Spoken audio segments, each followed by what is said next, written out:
We begin the countdown to kickoff for our featured game. We're joined by Central City football coach Matt Weber. Coach, your team now 1-2. Good win against Springville for district play for you guys as you won by a final score of 44-14. Tell me about that game. Oh, it was, Springville is one of our rivals, crosstown rivals.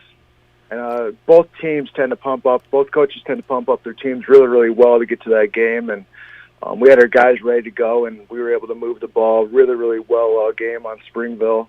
I couldn't be prouder of the guys. Springville has a great team this year, but thankfully we came on the positive side at the end of the game. Yeah, congratulations, by the way, on that first head coaching victory for you. Yeah, I appreciate that. Thanks so much. It felt good to get that first one out of the way. All right, now let's talk about offensively. Who are some of the guys that lead you offensively? Our top leader is definitely Matthew Klosterman. He's our quarterback and really our top rushing back also, even though he's a quarterback. He's just multi-dimensional. He can throw. He can run well. He's a hard runner. Incredible athlete and leader for us. Some of the other kids that are contributing for you. We have a number of other guys behind him. Max Recker is our fullback. He's an incredible blocker.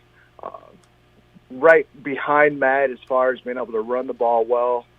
He's had a really quite an incredible year.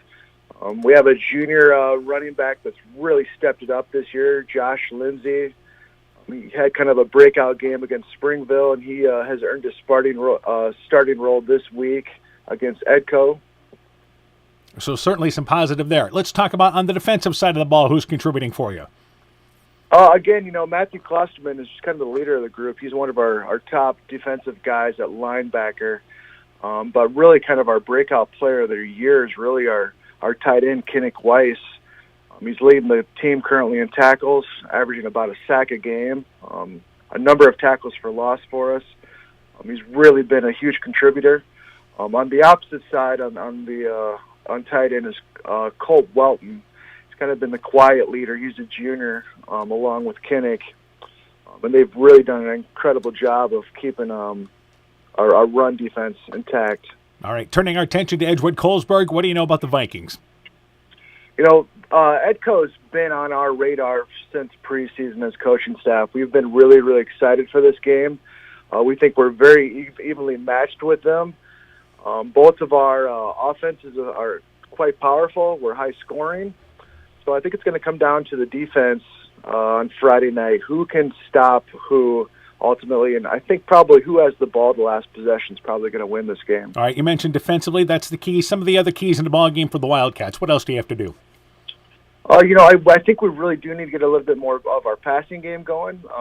We can show that we can run against anybody, but I think we need to have a little bit more multifaceted game plan going into Edco just because of how good their defense is. We're confident they could probably stop our run if we don't get some passing yardage in there with them. All right, Coach, good luck to you in the ball game. We look forward to talking to you afterwards. Great. Thanks, Dan. I really appreciate it. Central City football coach Matt Weber and his Wildcat team. The countdown to kickoff continues after this. Scooters Coffee in Manchester offers a variety of coffees, smoothies, blenders, and breakfast food products served all day long. Scooters Coffee offers fast and friendly service, too. In a hurry? Use the Scooters Coffee app to order, pay, and earn rewards. Simply stop at the drive-thru window and pick up your order. Scooters Coffee is open Monday through Saturday, 5:30 a.m. till 8 p.m. and Sunday, 6 a.m. till 8 p.m. We look forward to seeing you at Scooters Coffee in Manchester. It's back to school time and the fall sports season is underway. Hi, this is Dr. Jessica Wilkie from Family Dentistry Associates of Monona, and I am excited to announce the addition of Dr. Chase Bruner and Dr. Daphne Hafler to our team. Dr. Bruner, Dr. Hafler, Dr. Foey, and myself are welcoming new patients as we cheer on all our area student athletes this fall. We look forward to seeing you at your next dental appointment. Family Dentistry of Monona, where health-changing smiles are created. Brought to you by locally owned and operated NEAT, proudly providing high-quality internet, television, and telephone services at the speed of light to businesses and homes in Northeast Iowa. NEAT also provides computer and network services as well as business phone system sales and service. For more information, visit NEITEL.com or call 877-638-2122. NEAT, connecting you now. Northern Country Co-op and Viafield are now Nexus Cooperative, your full-service ag partner supplying all your agronomy, energy, feed, grain, and lumber needs. Our highly knowledgeable and experienced team utilizes the latest technology in feed manufacturing, agronomy services, precision ag, plant and animal nutrition, energy products, and grain marketing to keep our customers ahead of the rest. Stop in today at any of our 26 locations across northern Iowa and southern Minnesota, or visit us online at nexus.coop. Stronger, farther, faster. It all starts with good nutrition. Clayton County Farm Bureau is proud of our livestock farmers who provide high-quality protein needed to fuel our young athletes. The ultimate pre- and post-game fuel-up can be found in meat and dairy foods grown right here. Meat and dairy are natural sources of essential vitamins that support health, energy, and performance. We know our student athletes are the real deal, and Iowa's livestock farmers are committed to helping them reach their goals. To learn more, visit Real Farmers, Real Food, RealMeat.com. For generations, local farmers have trusted Freedom Bank to provide the financial backing they need to succeed. We have a long tradition of empowering success, and that continues today. We offer competitive financing options at competitive rates, whether for equipment purchases, building construction, land purchases, or operating capital. Visit one of Freedom Bank's experienced ag loan professionals in Elkader, Monona, Postville, and Waukon, or online at freedombnk.com. Member FDIC, Equal Housing Lender. This is Chris Holbert, General Manager of Hall Roberts Son Incorporated in Postville. We would like to wish the area student athletes both a safe and successful sports season. We have been a community-based company since 1864, servicing and supporting the area ag industry with products necessary for daily success. We look forward to continuing to serve and support both the ag industry and high school athletes in our surrounding communities. Thank you and good luck from the families at Hall Roberts Son.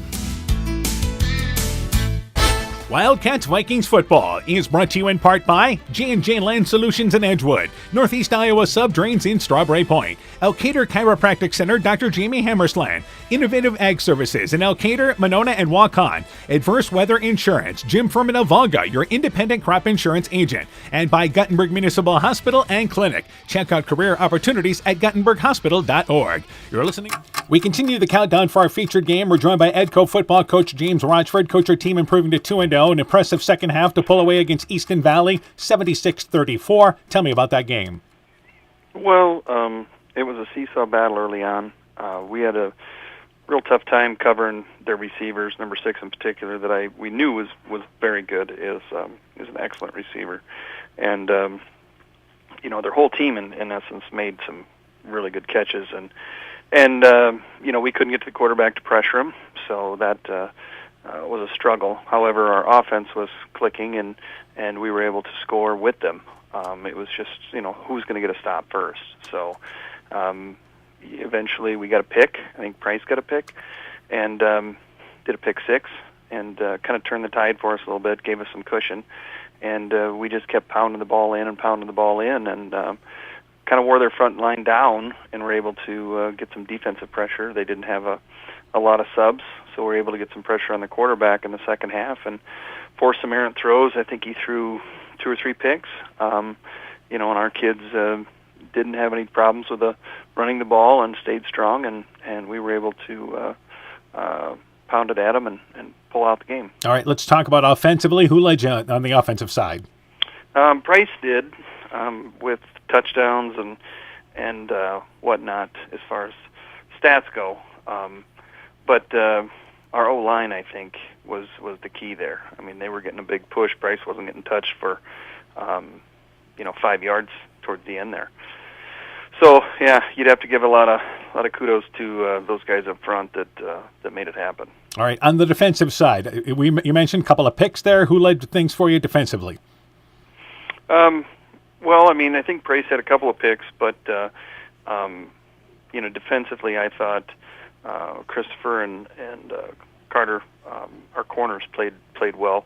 They struggled, but we were up against a really good quarterback and good receiver, and weren't able to get pressure. So once we got some pressure on him, he wasn't as perfect, I guess, throwing the ball, and so we were able to make plays and stop him. So All right, turning our attention to Central City here, game number 2 in district play. What do you know about the Wildcats?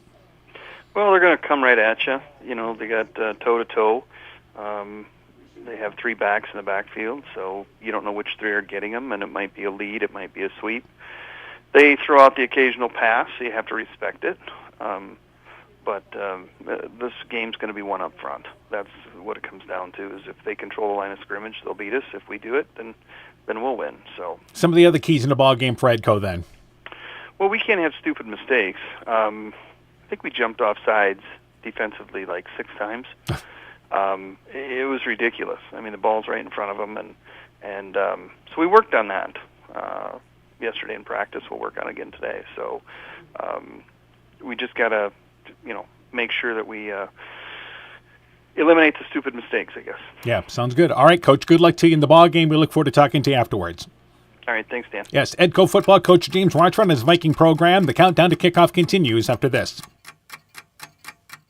When I started out in the car business, my dad gave me some good advice. Hi, it's Forrest Brown with the Browns family of dealerships. What my dad told me is when you sell someone their first car, you need a good sales department. But if you expect to sell them their second, third, and fourth car, you better have a great service department. Visit any one of the Browns family of dealerships in Guttenberg, Elkader, West Branch, or Victory Ford in Dyersville and find out why Browns is your hometown dealer, no matter where your hometown may be. Top Gun Customs knows that the insurance company wants you to do all the work for them. They want you to download the app, take the pictures, upload them, then they want you to accept the paltry check they think will repair your vehicle. No, no, no. Top Gun writes an accurate estimate, takes the photos, and explains the repair process to you. Let Bob and the guys take all the worries out of your repairs. Call Bob or Nancy at 563-964-9899 at Top Gun to schedule your repair today. Hey sports fans, take a time out and call Garms Financial Services. Their team of agents can show you how to save money on all your insurance needs with Grinnell Mutual. Whether you need auto, home, farm, health, crop, or business insurance, Garms Financial Services has you covered. You'll also receive quality protection, expert advice, and local friendly service. Call Brian Buchenhagen, Cheryl Wagner, Emily Bazin, or Kayla Olson today for a free competitive quote.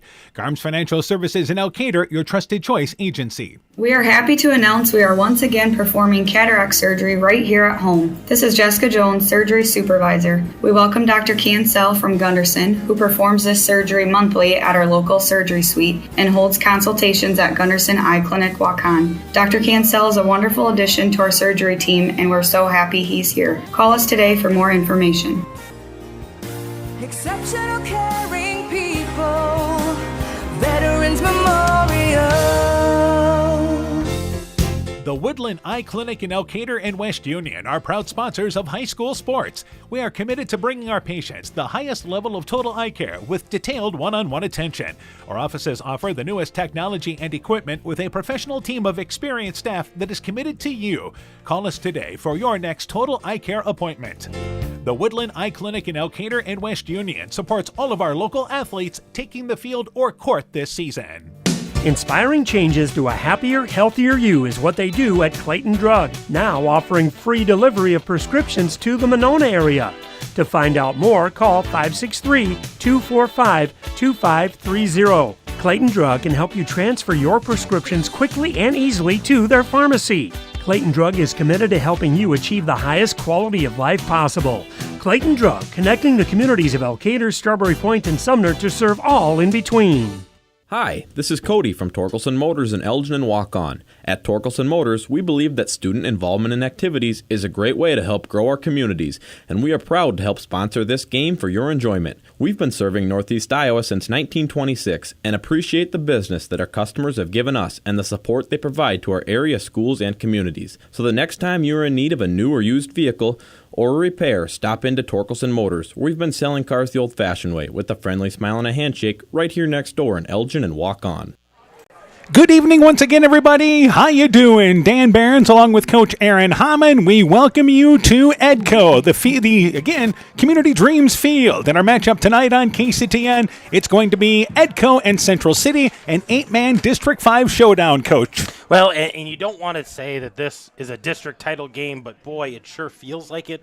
both of these teams have a lot back. Both of them are looking to make a lot of noise, get to the playoffs, and a district title would really help set the tone. But I think this game has huge implications in this 8-man District 5. I think these two, Lone Tree might be in that mix, but I think these are the two key players right now. All right, there's 3 teams that everybody kind of considers to be in the mix in this 8-man District 5, and there'll be some other teams that'll try to have a say in that, but it basically involves Edco, Central City, and, again, Lone Tree. Lone Tree's played a brutal non-district schedule. They played Iowa Valley. Central City has played a tough non-district schedule as they have lost to Waco and also, of course, to Winfield Mount Union, a powerhouse in the 8-man game. They picked up their first victory last week against Springville, but Edco comes in 2-0, so Central City's actually played one more game. They played the Week 0 ball game, and Edco has 2 impressive wins. They were very impressive against Central in week number 1, had the dominant second half last week in their win at Easton Valley, which started out district play. So these are, again, 2 of the top 3 teams expected in this district. It's Friday the 13th, but we're lucky to have this matchup. Oh, this is a great matchup, and I think both of these teams want to have quick starts. I think neither one of them is afraid to put points up on the board. I think one of the big keys for both of them tonight, who can play some defense, who can slow the other team down, because they both are pretty well, versed in what the other team wants to do. They just got to figure out how to stop it. Great matchup of a couple of quarterbacks in this ball game. They are the key players for both this team. Let's start talking about Central City. As we mentioned, they are 1-2 on the season. Matthew Klosterman, he's again one of the leading rushers, and he's really stepped into the quarterback spot as well, one of their captains. And rushing-wise, he's had run for over 500 yards this year, and passing-wise, they're nearly 70 yards. Yeah, he's got 64 carries, 513 yards, 8 touchdowns on the ground. He's 5 for 8 for 69 yards throwing the ball. They've got another guy, Caleb Walker, another senior who throws for him. He's 5 of 14, 95 yards. He's got a throwing touchdown, but I think Klosterman's got to have the ball in his hands. And you got to find a way to stop him because he's just a force, and I think both teams know that. Yeah, and it's the same with Price Rochford for Edco, which we'll talk more about in a little bit here. So Klosterman, again, one of their leaders. He also has a 32-yard touchdown reception as well. So not only doing the quarterback chores, doing that as well. But it's a team that is really built, they feel like, around their quarterback, but they'll try to spread things out if they can against teams. And when they throw the ball, they'll look to Dashni Munyakazi. Also, they'll look to, as well, as far as rushing wise, Max Arthur, another captain for them. Yeah, Max Arthur, he's kind of a dual threat as well. He's got 14 carries, 79 yards, 2 touchdowns on the year. He's also got 2 receptions for 34 yards. But again, another senior, a guy who's been around, has been through some of the tough times and some of the good times. So, he's a solid player for him. I think you throw Josh Lindsay in there, a junior. He's got 12 carries, 145 yards, and 3 touchdowns on the year. So they've got a lot of weapons, but I think it all starts with Klosterman. All right, let's talk about Edgewood Colesburg now, and it all starts for them with Price Rochford, the quarterback. He's rushed for over 400 yards, and he's perfect passing-wise this year, 8 of 8. 5 touchdowns, no interceptions, and 172 yards. Off to a great start. He is. He's off to a wonderful start. And, they don't throw the ball a lot, but they've been very efficient when they throw in the ball. They've targeted Jack Stager, a freshman. He's had 3 catches, 67 yards, all touchdowns. Carson Ingalls, 2 catches, 56 yards, both touchdowns. Carter Batten's gotten 2 receptions. Christopher Lang's got a reception for a touchdown. So when they do decide to throw the ball, and I think a lot of times it's pull them in with the run and then throw it over the top, it's big plays. And for Edco, again, Rochford's averaging 217 yards a game rushing the football. But also Carson Ingalls has been that secondary runner that they've needed. Yeah, 19 carries, 185 yards. He's got 3 touchdowns on the year as well. He is a hard-nosed runner. Did a lot of that duty last year as a quarterback and when Rochford was hurt. So he's not scared of some contact and running the ball just to give them a different look besides Rochford. Let's go through the starting lineup. First off for Central City. And starting at quarterback once again is Matthew Klosterman. He's a 6', 205-pound senior. Starting at a running back spot is Josh Lindsay, 6', 180-pound junior. The fullback is Max Arthur. He's 5'11", 175 pounds, and a senior. The tight end is Chris Hansen, number 32, 6', 185 pounds. He is just a sophomore. Then up front, you have again experience as well. The offensive line, Colton Brown, 6'3", 245, a senior. Braxton Davis, 5'10", 215, also a senior. Nolan Gates, 5'11", 195, a senior. And Colt Welton there is a junior starting on the offensive line, 5'11", 190 pounds. Lots of experience on that O-line. Yeah, absolutely. A lot of experience, a lot of strength, a lot of size. All right, by the way, on the defensive side, Davis and Welton play on the defensive line. Gates, Klosterman, and Arthur are the linebackers, along with Lindsay. Meanwhile, the other starters for them up front, D-back is Dashni Munyakazi, 6'1", junior, plays at one defensive lineman spot, and also Kinnick Wise, the other starting defensive lineman, 6 foot, 195 pounds. That's the starters for Central City. For Edgewood Colesburg, the quarterback, Price Rochford, a 5'10" senior. He'll start at quarterback and linebacker. Also starting at the running back spot is Carson Ingalls, 5'6". He is once again a junior for Edgewood Colesburg. Starting at another wide receiver spot is Christopher Lang, a sophomore, 5'10", 165 pounds, along with Carter Batten, a 6'1", junior rather. He is a 6'1", 153-pound junior. Lang, by the way, is also a junior. Meanwhile, as far as the line, one of the guards is Connor Davis, 6'1", 254 pounds, a senior. The tight end is senior Ethan Gall. He's 5'9", weighing 170 pounds. Also starting up front there is at a offensive position is once again Will Wiskus, another senior. He'll start actually at center and on the D-line. Wiskus is a 6'4" senior, 275 pounds. And then you have Rochford that plays linebacker. Connor Davis plays guard. Gall plays tight end along with DN. Ingalls plays running back and linebacker. Batten wide receiver and corner. Campbell plays guard and defensive end. Lang plays wide receiver and cornerback as well. So those are your starting lineups. We'll take a break. When we return, we'll talk about keys in the ball game and the opening kickoff. You're listening to Edco Football on KCTN, Garnavillo, Elkader, Iowa. At Alameda Clayton REC, we provide more than energy. We also provide ideas to help you stay safe, especially during harvest season. If your equipment contacts a power line, back away. When you can't back away, call a radio for help. If you must, jump clear of the equipment. Do not touch the ground and the equipment at the same time. Report power line hazards today. At Alameda Clayton REC, we care about keeping you safe. That's the power of human connections. Alameda Clayton REC, your Touchstone Energy Cooperative. Being good at life means getting your finances together so you can focus on the moments that matter most. With over 175 years of expertise, New York Life Insurance Company provides you with benefits you can enjoy while you're, living. So give your local agents, Andrew Reimer or Troy Springer in both Guttenberg and Monona, a call. You can reach Andy or Troy at 563-252-2471. That's 563-252-2471. They can help you and your family be good at life. Alpine Communications believes connected communities become thriving communities. We are the local telephone company that became a 21st century communications provider. Alpine provides internet, television, cellular, security, and telephone too. We promise personal, timely, reliable service from people who live here. When you choose us, we all thrive. Connect with Alpine Communications today. Click alpinecom.net or call 563-245-4000.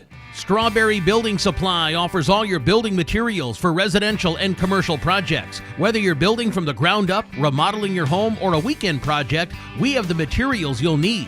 We are an authorized Milwaukee dealer for all your Milwaukee tools. Strawberry Building Supply also has everything you'll need for your pets and livestock. Stop into Strawberry Building Supply today at 413 West Mission Street, Strawberry Point, or call 563-933-4579. Elkader Tax and Bookkeeping are proud supporters of all of our local high school sports teams. We want to wish everyone the best of luck on their season. We are here for all your tax, payroll, and bookkeeping needs. Give us a call at 563-245-2154. Again, that number is 563-245-2154. Thank you from Kurt and Ann at Elkader Tax and Bookkeeping, located in downtown Elkader. Welcome back to Edgewood, and they have done the starting lineups for both these teams, just about ready for the kickoff, but they did a moment of silence for Union Community School District and what they're going through. The loss of football player 17-year-old Gavin Warbach among 4 individuals that were injured in a crash that occurred in Blackhawk County.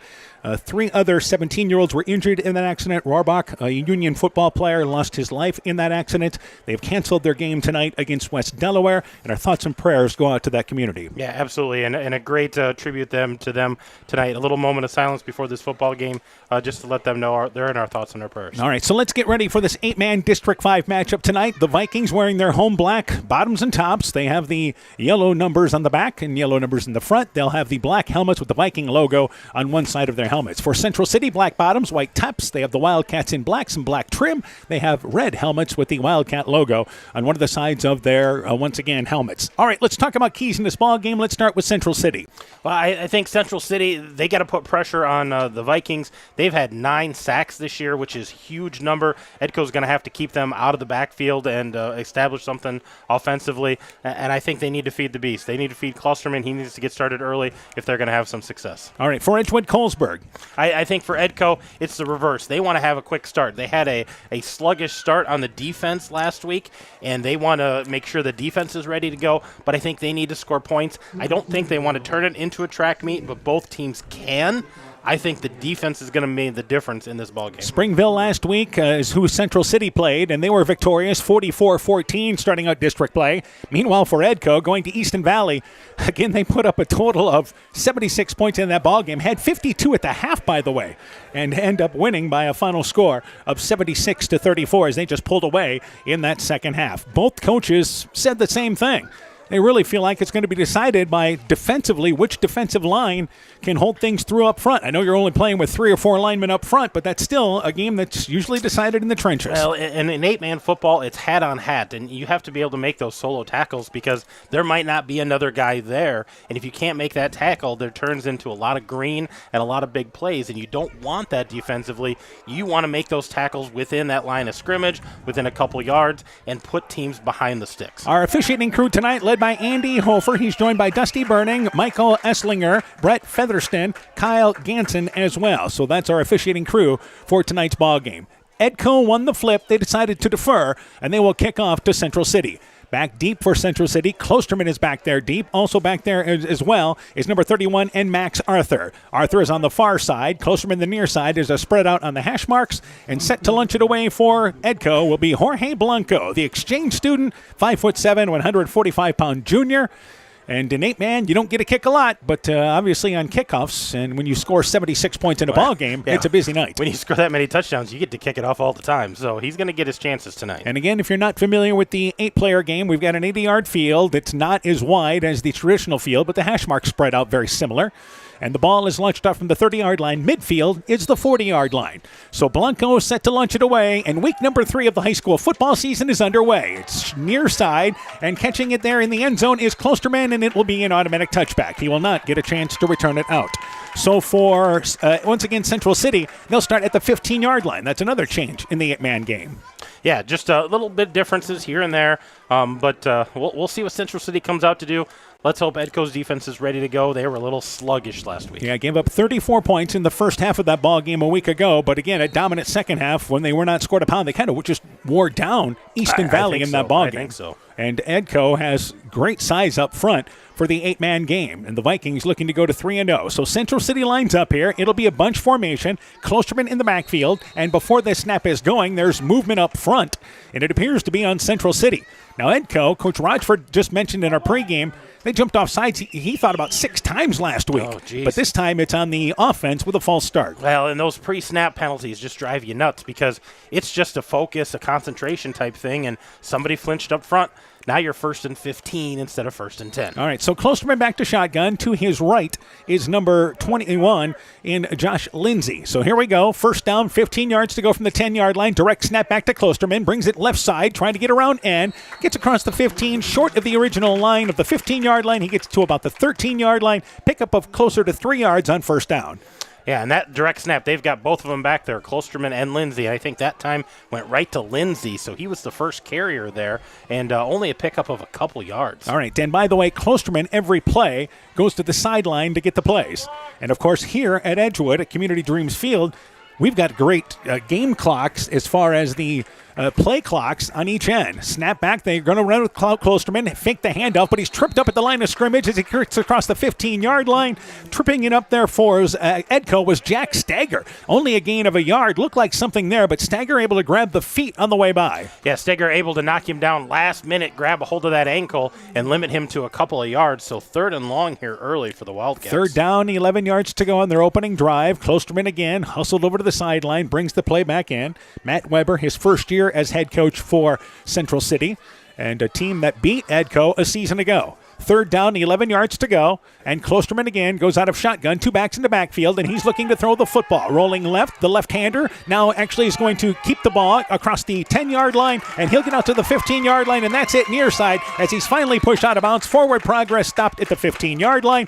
Outstanding coverage there downfield. Carter Batten among the Vikings to run him out of bounds. It's a gain of 3, and it's 4th and 9 for Central City. Yeah, just ran out of room there, wanted to throw that ball down the field, and there was nothing open. Great coverage by the defensive backs, and a rare punt, I think, coming up in the 8-man game. Yeah, usually once you get to midfield, it's automatically go for it in the 8-man game. So to punt for, once again, Central City will be Caleb Walker. He's a 5'11 senior, 220 pounds.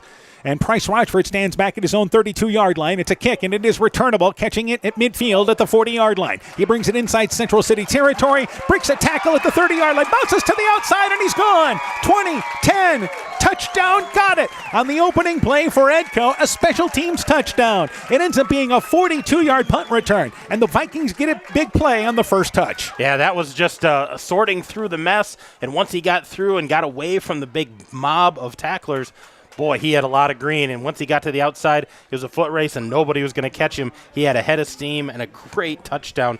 That special teams touchdown is going to be big coming this game. You know, one thing we did not talk about was going to be special teams and how big that would be in this ball game. It is Edco's first special team return for a touchdown this year, so their first offensive play will be going for 2. Rochford out of shotgun formation, gets the handoff, goes between guard and tackle, right side, just between guard and end, and he is not able to get into the end zone, plugged up front by Central City. Klosterman, one of the players there. But the Vikings strike first. 10:09 left in the opening quarter. They lead 6-0. Let's take this break. Hey, Justin Birdnow here from Birdnow Chevrolet in Monona. I want to take a moment to wish all the local athletes good luck during their game. You have worked incredibly hard, and it shows during each game. Myself and the entire Birdnow Chevrolet Monona team is wishing you all that you do your best and good luck. Life's better when you're under our roof because our agents can help you choose insurance to help protect what matters most. Life insurance from American Family Life Insurance Company can help financially protect your loved ones by replacing a portion of your income if you were to pass away. That means your family could have the help they need to continue to pursue their dreams. Contact Julie Depke, agent at 205 South Main Street in Elkader today.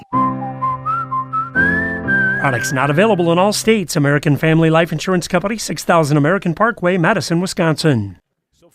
So for Edco, a special teams, as it ends up, a nice return, which ends up for a touchdown. They strike first, catching lightning there with the special teams. Price Rochford, 42-yard punt return for the score. The conversion failed. 10:09 left here in our opening quarter. So Blanco set to lunch it away. I don't know if the Vikings could have asked for a better start. 3 and out and a touchdown on your first touch. Yeah, good job by the defense, and then to be able to capitalize on the special teams.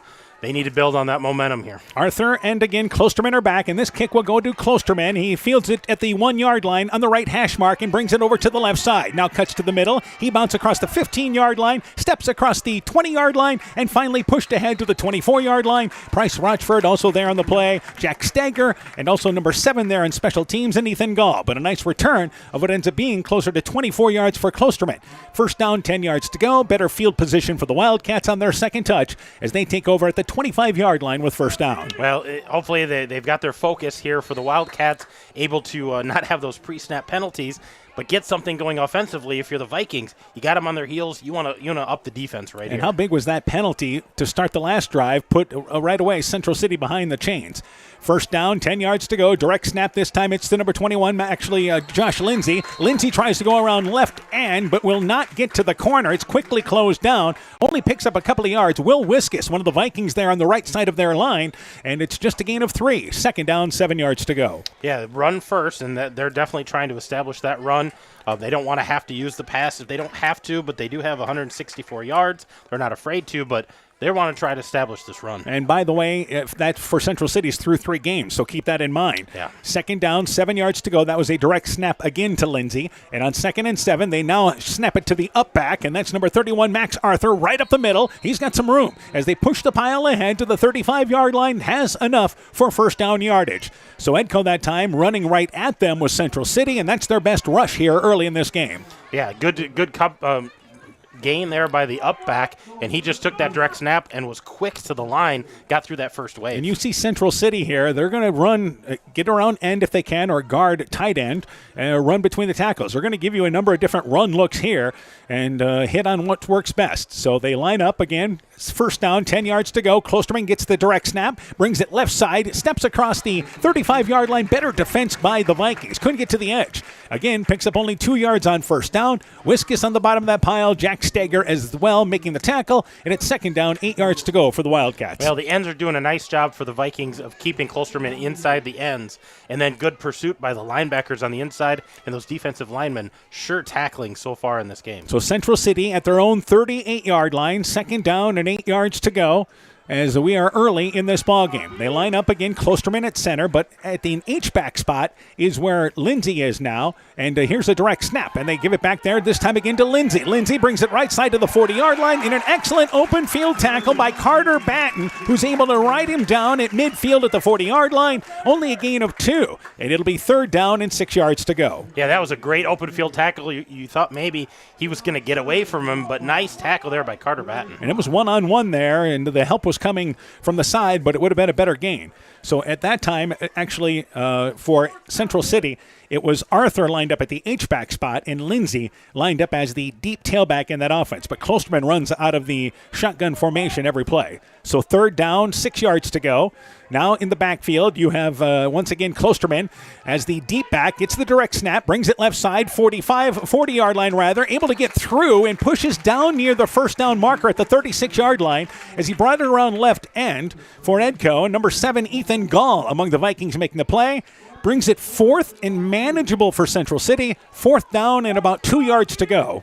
Yeah, midfield here, they're definitely going to go for this, but nice job again on the end. That was Ethan Gall that time. Forced that play back to the inside. I think that kept him from picking up the first down. So they have to get inside the 35-yard line for first down. Again, they line up without a receiver. This is a tight formation, and a direct snap this time to the up back, and that is Max Arthur. And Arthur, they push the pile ahead, and this is going to depend on the spot. Vikings think they've got to stop as Will Wiskus is on the bottom of that pile, and it's just inside the 35-yard line. If you look, and we're looking directly at this line here, it appears that it does not look enough for first down, but they say it is for first down. Yeah, that was close. I think they had to give that a second look, but that's all dependent on the spot, and the spot's right on the 36, and that's about where they needed to get directly on the hash mark, so it was an easy call to make. I thought maybe we'd have the chains come up, but they knew there was a 36-yard line where they had to get to. It matched up on the sideline, but from our angle, and again, we're kind of looking down the line there and over the crest of the field.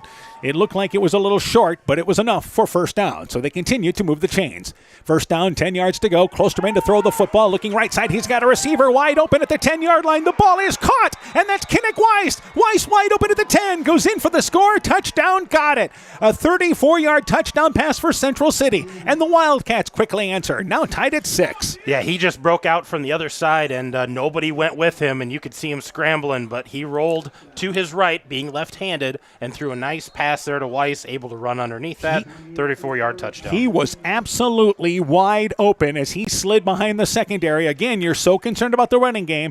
They opened up there with a pass.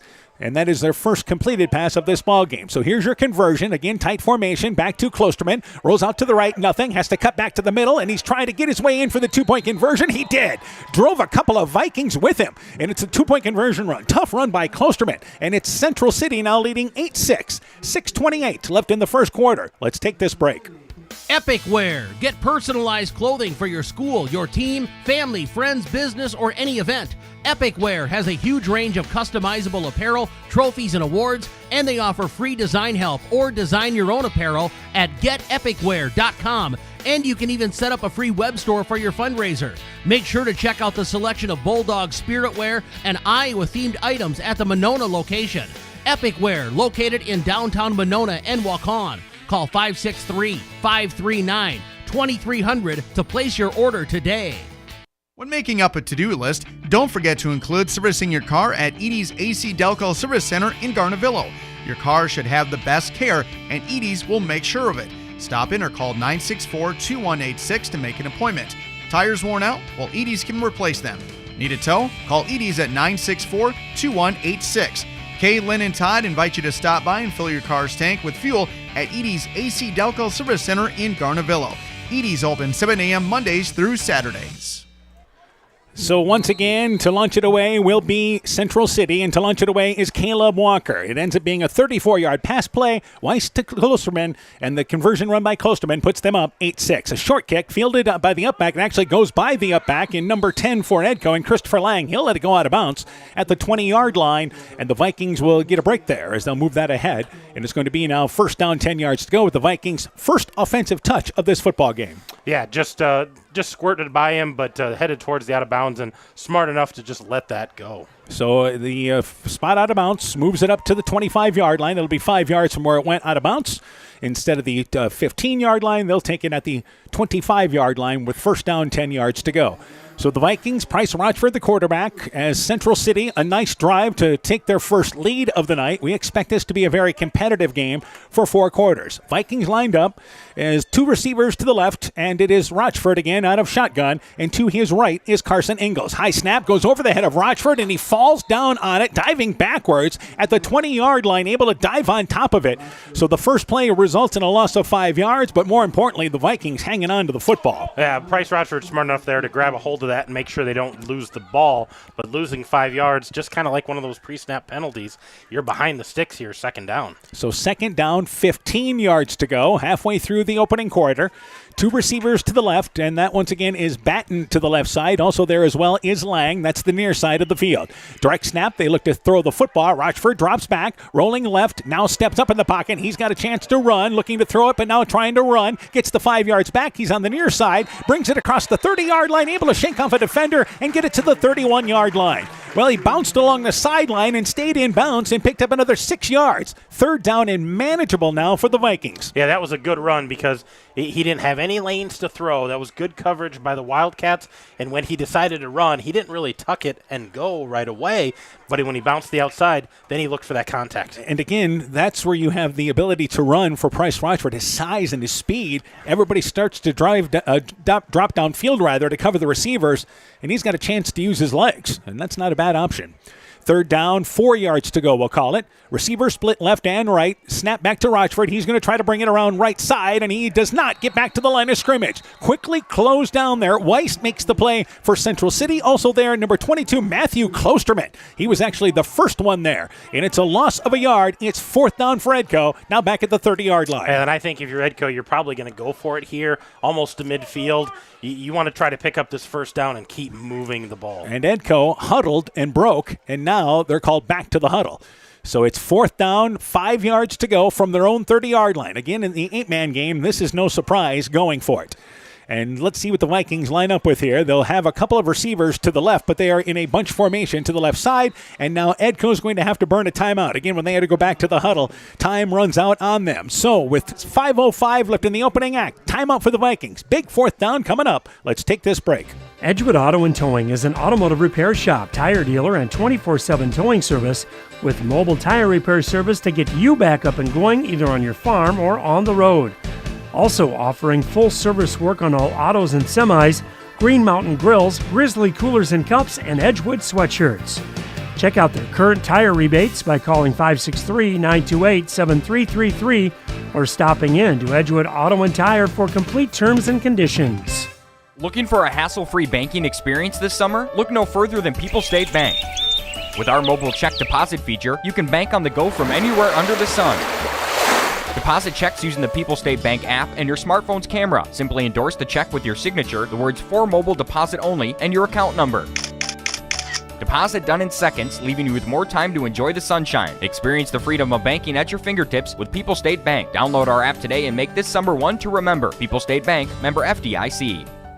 Fourth down for the Vikings, 5 yards to go after the timeout at their own 30-yard line. They operate from the middle of the field. High snap to Rochford, fakes the option, now tosses it late, and that is once again Ingalls. Gets it to the right side, first down marker. Good job by Rochford taking the hit, pitching it to the edge on the right side, and into the first down marker area across the 35-yard line is Carson Ingalls. Actually, I think that was Steger in there, He was on the right side. Ingles is on the left side. So you're right, the 21. pitch goes to Jack Steger, so that's a good pickup for the freshman getting those yards. 21 and not number 1 on the carry. So still a first down nonetheless for the Vikings. So from the right hash mark they operate from the 38-yard line, 4th down gamble that works out for them. Again, 2 backs in the backfield. Here's the snap back to Rochford, and he's going to bring it up the middle. He's got first down, trying to plow his way through inside the 35-yard line, right up the gut, close to a first down marker as he picks up 9 yards on that. Tackled by number 79, Braxton Davis up front, but second and short for the Vikings. Yeah, that was a nice gain there by Rochford. Just smash mouth football going right up the middle. So first down, 10 yards to go. Actually, second down, a yard to go for the Vikings. Early part of this football game as we approach the 4-minute mark in our opening quarter. From the right hash mark is where the Vikings operate from. Steger, again, is to the right of Rochford in the backfield. Second down, back to Rochford, same play, right up the middle. Lowers the shoulders, first down marker, inside the 30-yard line, stayed on that right hash mark. That moves the chains for the Vikings. Rochford right up the gut the last 2 plays. Yeah, and maybe they found an advantage on the inside there, but that's what they're trying to exploit right now is right up the chute. And again, we mentioned this earlier, but both coaches talking about up front, and this is where this game's going to be decided, and both these teams not afraid to run it right at you. Yeah, just smash mouth football right now. So first down, 10 yards to go, just inside the 30-yard line. And now they'll line up with Steger again to the right of Rochford. 2 receivers off the right side. And that once again is going to be Gall and Ingles. First down, 10 yards to go. Rochford inside counterplay there. And that is Steger. Steger's got close to first down yardage as he brings it inside the 35-yard line, just outside the numbers. Tackled at the 32-yard line. Klosterman makes the play, but a solid gain on first down. 7 yards for, once again, running the football there was Jack Steger. Yeah, Jack Steger, the freshman, and tried to stiff arm, and then realized I probably should secure this ball, so he tucked it back in, goes down, but a 7-yard gain. Good first down, second down gains by the Vikings here, staying ahead of the sticks. A young freshman learning on the fly. 2 receivers spread out far right now. Right side, I should say, for the Vikings. And back in there is Ingles to the left. Back to Rochford, tries to bring it left side and runs into the Central City Wildcats defense, including Klosterman, and they were able to hold him up front. He couldn't get through, and it ends up being a loss of a yard. Better defense there by Central City, taking away the Rochford run. Yeah, patience by Rochford waiting for that hole to develop, and it just never did.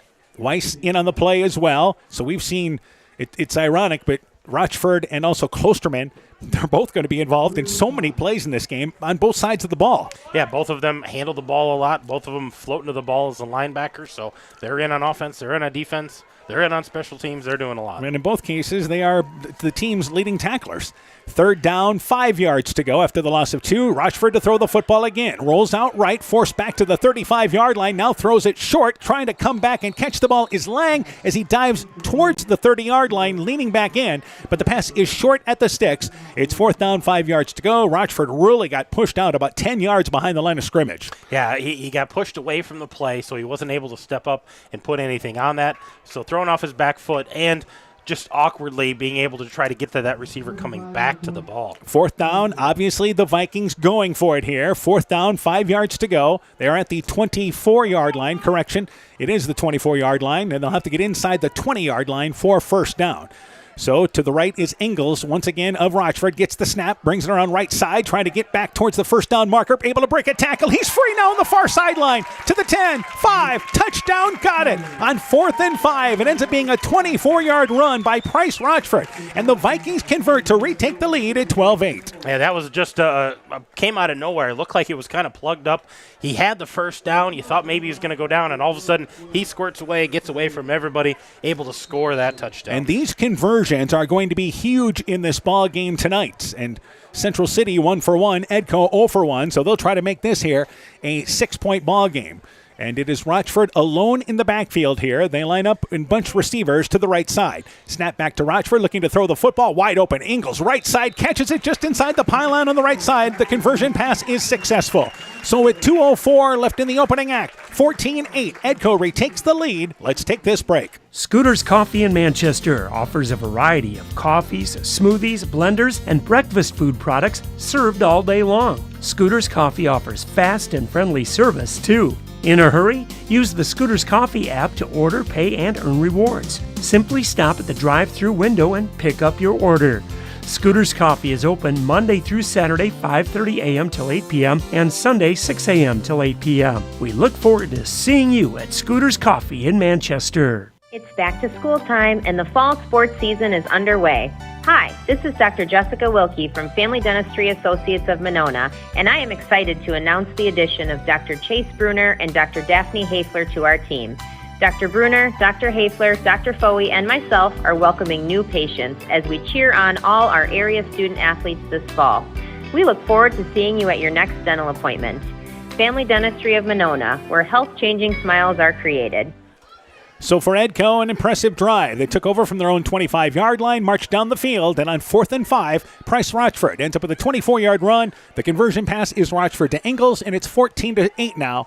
It is Edco in the lead, and Blanco set to launch it away again. Back deep to receive is, once again, Matthew Klosterman near side, and Josh Lindsay is on the left side. So Blanco to kick it off for the third time in this opening quarter from the 30-yard line. Vikings up by 6, and the kick there is deep, and it is going to go into the end zone. Great job by, once again, Blanco, putting it over the end zone. 2 of his 3 kicks have been touchbacks. Central City brings it out to the 15-yard line. First down, 10 yards to go. Well, we talked about all those little intangibles. You know, the special teams touchdown was huge. Not getting the 2-point conversion. Is that going to come back to bite them?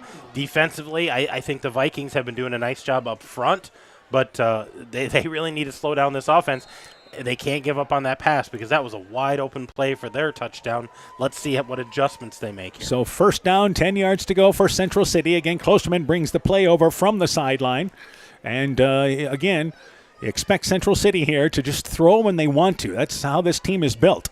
And first down, 10 yards to go. Klosterman joined in the backfield. I believe Munyakazi in the backfield as well as, once again, Lindsay. Direct snap to Klosterman, brings it around left side, trying to get around the corner. He's able to get to about the 20-yard line, pushed out of bounds short of the 20 on the far side, and it's a 4-yard gain on first down. Run out of bounds there, Price Rochford, also Jack Stager in that area. Give him 4 on first down. Yeah, a little change in philosophy there. They had a lead blocker in Munyakazi, and he was to the edge trying to clear the way. Still only a gain of 4, but just a different look out of the Wildcats. And it just shows how this is going to be a game of adjustments, finding a way to run the football for both teams. Yeah. So for second down, 6 yards to go from their own 19-yard line. And they are going to hand it right side. It is Munyakazi trying to get around the edge. Stopped at the 20-yard line. Pushed out of bounds there by Carter Batten, who comes flying in to push him out of bounds across the 20. Only a gain of 2. And it's third down, probably a gain of 1 and 5 yards to go. Yeah, only a gain of 1 there, and didn't get to the corner, and good closing speed there by Carter Batten. And Batten and a host of Vikings. Batten made the first play, but Edco really had that defense around edge. Yeah, they swarmed to that. That was a little bit of a spin back there out of Klosterman, turning to give it to Munyakazi, and he just never got ahead of steam. So it's third down, 5 yards to go for Central City from their own 20-yard line. They operate from the right hash mark. Munyakazi along with Lindsay in the backfield. Direct snap, and they are going to fake the handoff. Klosterman going to spin and bring it left side. Gets across the 20-yard line, but will not get close to first down yardage. Maybe the 21-yard line. Will Wiskus on the bottom of that pile, also there as well. We'll say this name a few times tonight. Price Rochford. Also there is Carson Ingles, and it's fourth down. 3 yards to go for Central City, and this is going to be an interesting choice. It will be, and they definitely want to keep the ball moving, but I think the position they're in here, they might want to try to punt this away and play field position. Well, Munyakazi, along with Hansen, check out for Central City. They've brought in a different package here, but it's not the kicking team. So Klosterman looks to me like they are going to go for it. And again, they've got 2 backs in the backfield. Fourth down, 3 yards to go. It's a direct snap to the fullback, and they push the pile ahead, and he's got first down across the 25-yard line to the 26-yard line. And that was number 31 carrying the football in Max Arthur. He was the H-back in that offense. In a quick direct snap, he picks up 4 yards on fourth down. Yeah, when they direct snap that to the up back, that is such a quick moving play. He gets to that line of scrimmage, gets past that first group of tacklers, and forces putting the pressure on the linebacker. And he's only a yard basically behind the line of scrimmage, so it's a short direct snap and good enough to get ahead of steam going, and they push the pile ahead for first down yardage. So first down, 10 yards to go. This may be our final play of the opening quarter, as the ball is at their own 26-yard line. Klosterman looking to throw the football. Now he's got a receiver absolutely wide open in Lindsay, who drops it at the 40-yard line. Near side on the sideline, Lindsay absolutely wide open. But he dropped the ball at the 40-yard line, turned to move before securing it, and a big gain negated for Central City. Almost a wheel play there because he, gave the fake, and Lindsay came out of the backfield, and he just came a nice wide pattern, got to the outside, and nobody came over to pick him up. All he has to do is catch that, and I think it's a sprint to the end zone. Yeah, the nearest defender for Edco was Carson Ingalls in the secondary, but he would have had to have played catch-up. So second down, 10 yards to go, 25 seconds left in the quarter. Direct snap to Klosterman. Klosterman looking to run, brings it left side, steps across the 30-yard line, dives ahead to the 31-yard line, and that will be our final play of the opening quarter. We've played one here at Community Dreams in Edgewood. 14-8. Vikings lead the Wildcats. Let's take this time out. Brought to you by locally owned and operated NEAT, proudly providing high-quality internet, television, and telephone services at the speed of light to businesses and homes in Northeast Iowa. NEAT also provides computer and network services as well as business phone system sales and service. For more information, visit NEITEL.com or call 877-638-2122. NEAT, connecting you now.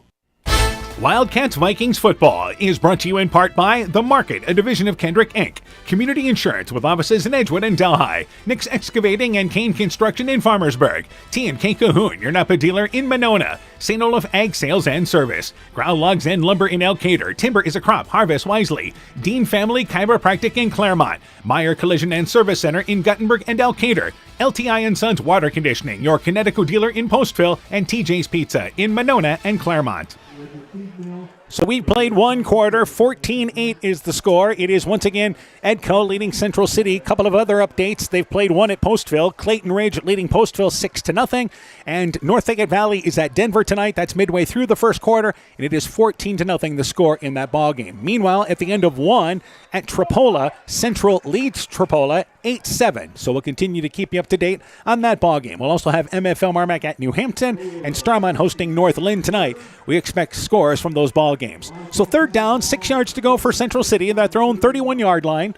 And after missing on a big play, they got positive yardage on second down, puts them in a manageable situation here for their offense. Yeah, I think they're definitely in two-down territory here, but look for them to go inside again, or if they bring in that extra defender, that's when they like to bounce it and try to get that edge. And maybe closer to 5 yards to go, or a long 5 anyway. Yeah. But it's third down for Central City. Munyakazi in the backfield, also Lindsay, along with as well Klosterman. Direct snap to Klosterman, looks to throw the football, rolls out left, flushed out of the pocket, now tucks it near side to run, gets across the 35-yard line, pushed out of bounds, short of the first down marker, it at least appears, as he got to the 36-yard line. Well defensed by Edco downfield, but again, Klosterman, just like Rochford, such a threat to run, he's able to bounce it near side and pick up positive yardage. It is fourth down. Yeah, and he's so physical. He's going to hit you, he's going to initiate the contact there, and he did that on a couple of guys and kept that momentum, and falling forward always helps. Yeah, both these quarterbacks tonight, not afraid of a little contact, and they are both built to withstand it. They are. They're built for contact and speed. Fourth down, a yard to go. Obviously, Central City going for it. And a direct snap once again, and it's to the fullback, Max Arthur, and Arthur able to fall ahead, push the pile ahead, and just lean on top and bring it to the 39-yard line, and that moves the chains. Central City 2 for 2 on fourth downs on this series. Well, and Max Arthur is getting a lot of positive yards in that up back position just because he gets to the line so quickly. He picked up that first down without much effort on the front of it, and then was able to get two more before a defender got him to the ground. So first down, 10 yards to go for Central City. This, again, they have no problem with this. They would love to just eat up the clock, absolutely. Positive yardage every play, and control the clock. First down, 10 yards to go, short of midfield. And here's the snap to Klosterman. Rolls out to the right to throw the football. Well covered downfield. He now brings it near side. Going to throw it down the field. He's looking for Lindsay. Lindsay goes up near side at the 5-yard line, but overshot right along the sideline. Incomplete. In on the coverage is Ingalls. Overshot by about 5 yards on that pass play. It'll be second down and 10 yards to go. That time, better coverage by the Vikings, picking Lindsay up out of the backfield. Yeah, a little hand play there between the defender and the offensive, but nothing out of the ordinary. And just overshot a little bit. Great push up front by the Vikings to force Klosterman to have to roll out before he could throw We mentioned that, again, Central City has no problem running the clock by just simply running the football, but they will take their shots from time to time. We've seen a couple of them already. Yeah.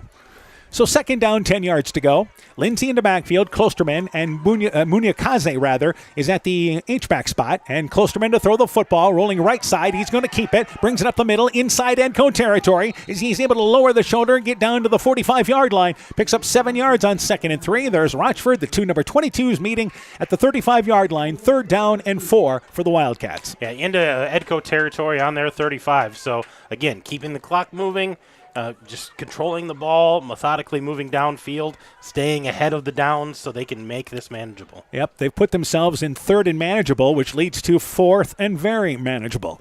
If you get positive yardage on the 3rd down play. 3rd down, 4 yards to go inside Edco territory at the 35-yard line from the right hash mark. Back to Klosterman, and before we get going, movement up front on Central City, and I believe that's the guard. They were going to pull the guard left side.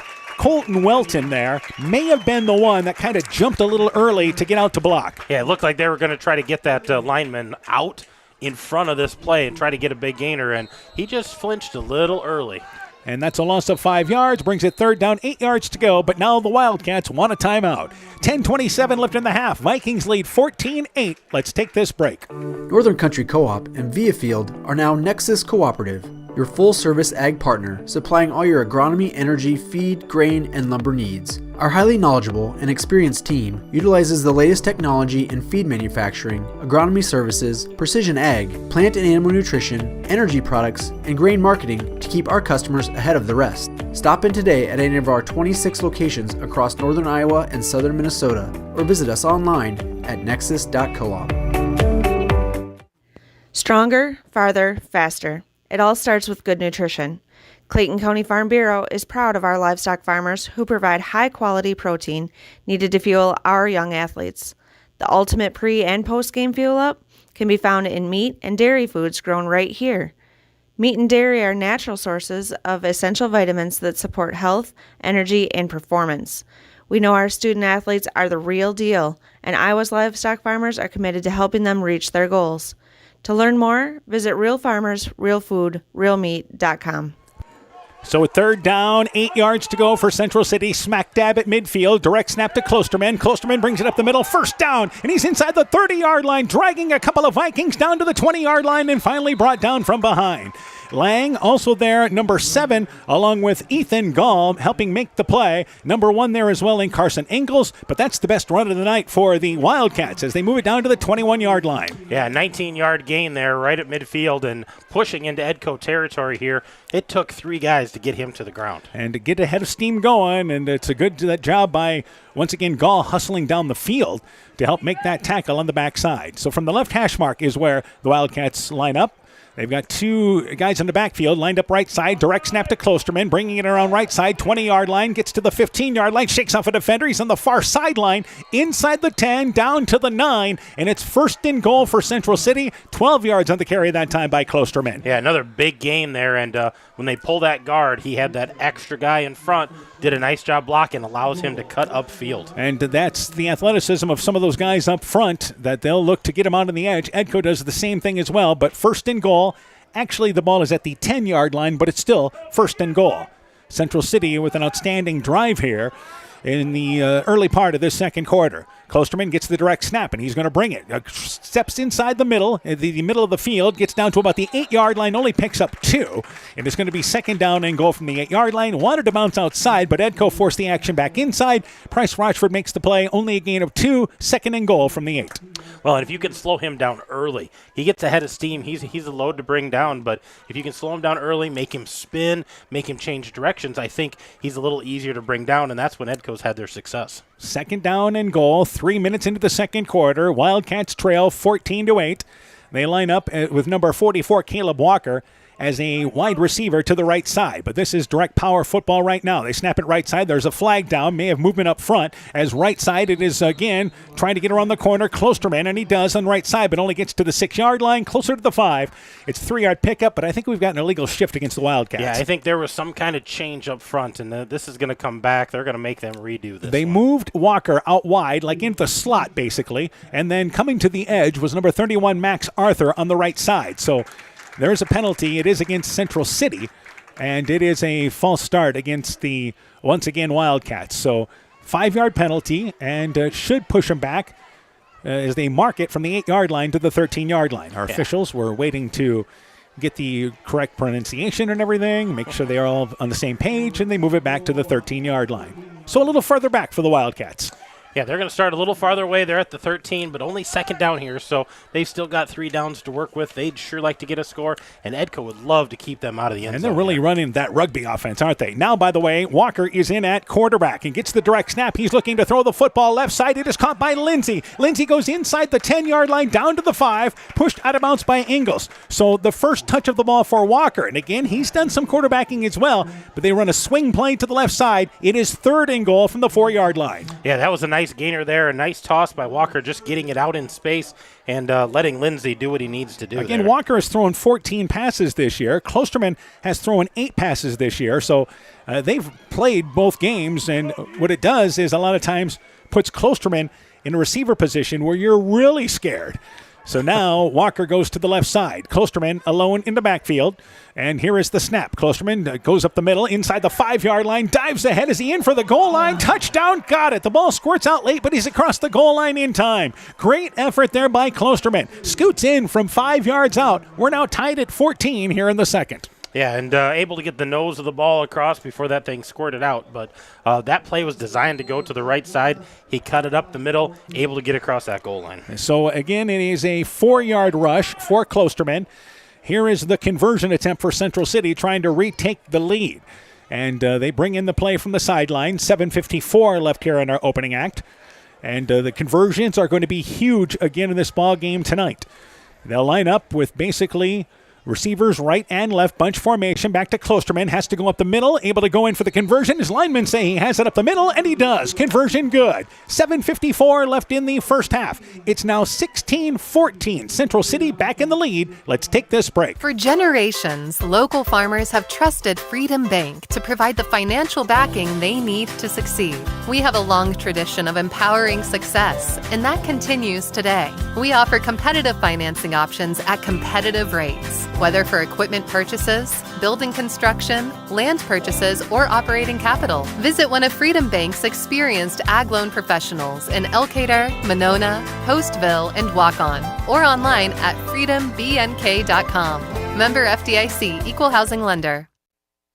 When I started out in the car business, my dad gave me some good advice. Hi, it's Forrest Brown with the Browns family of dealerships. What my dad told me is when you sell someone their first car, you need a good sales department. But if you expect to sell them their second, third, and fourth car, you better have a great service department. Visit any one of the Browns family of dealerships in Guttenberg, Elkader, West Branch, or Victory Ford in Dyersville and find out why Browns is your hometown dealer, no matter where your hometown may be.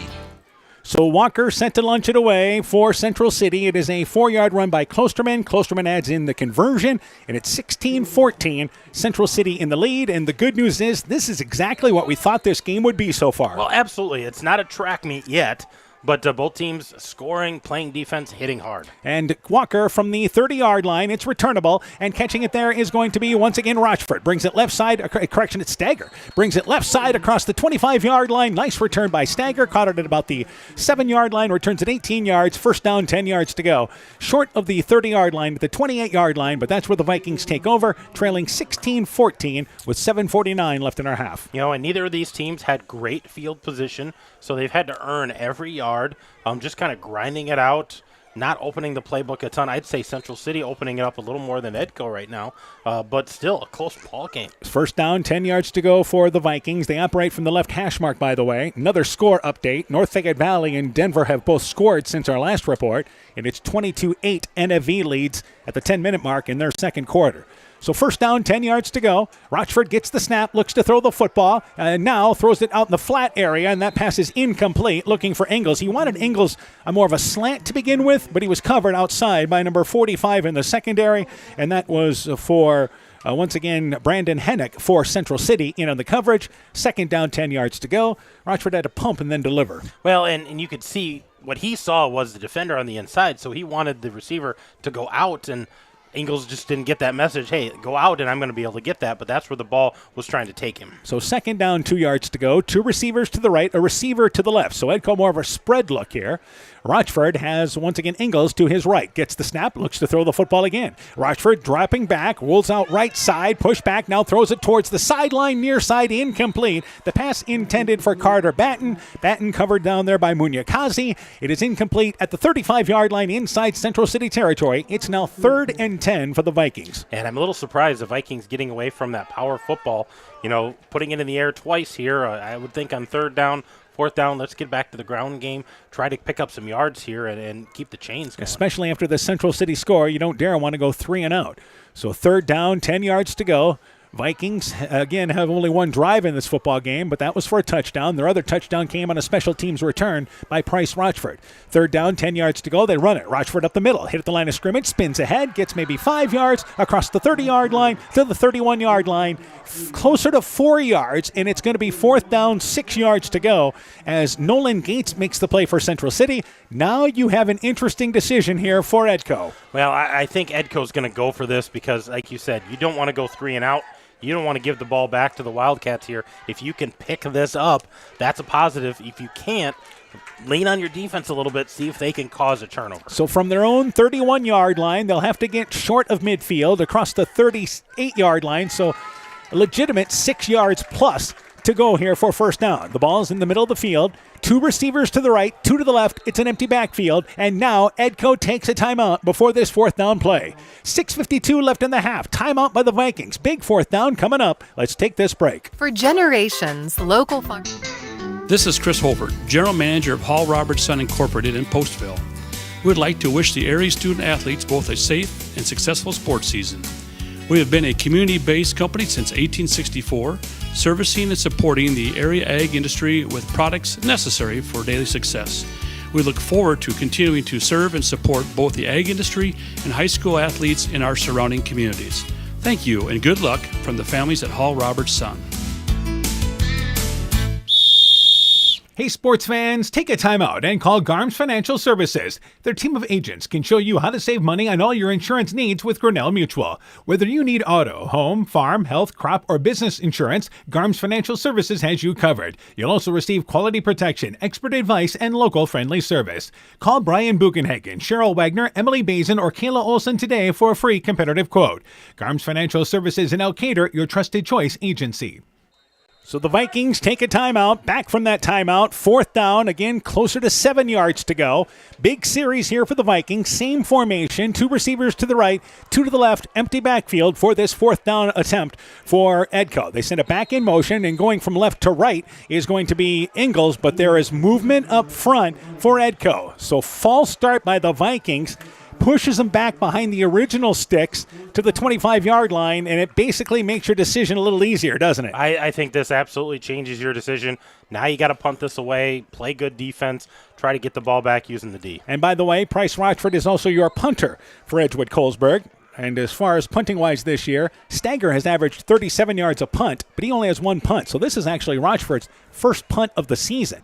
And he stands back at his 20-yard line, gets the snap, and the high booming kick there by Rochford. Calling for a fair catch is Weiss at the 22-yard line. Correction, it is number 31 instead of 81. And then it's Max Arthur who catches it at the left hash mark, calls for the fair catch at the 22-yard line, goes down to his knees to squeeze it in, and the Wildcats get their first stop defensively in this game. Yeah, both teams now have had a defensive stop.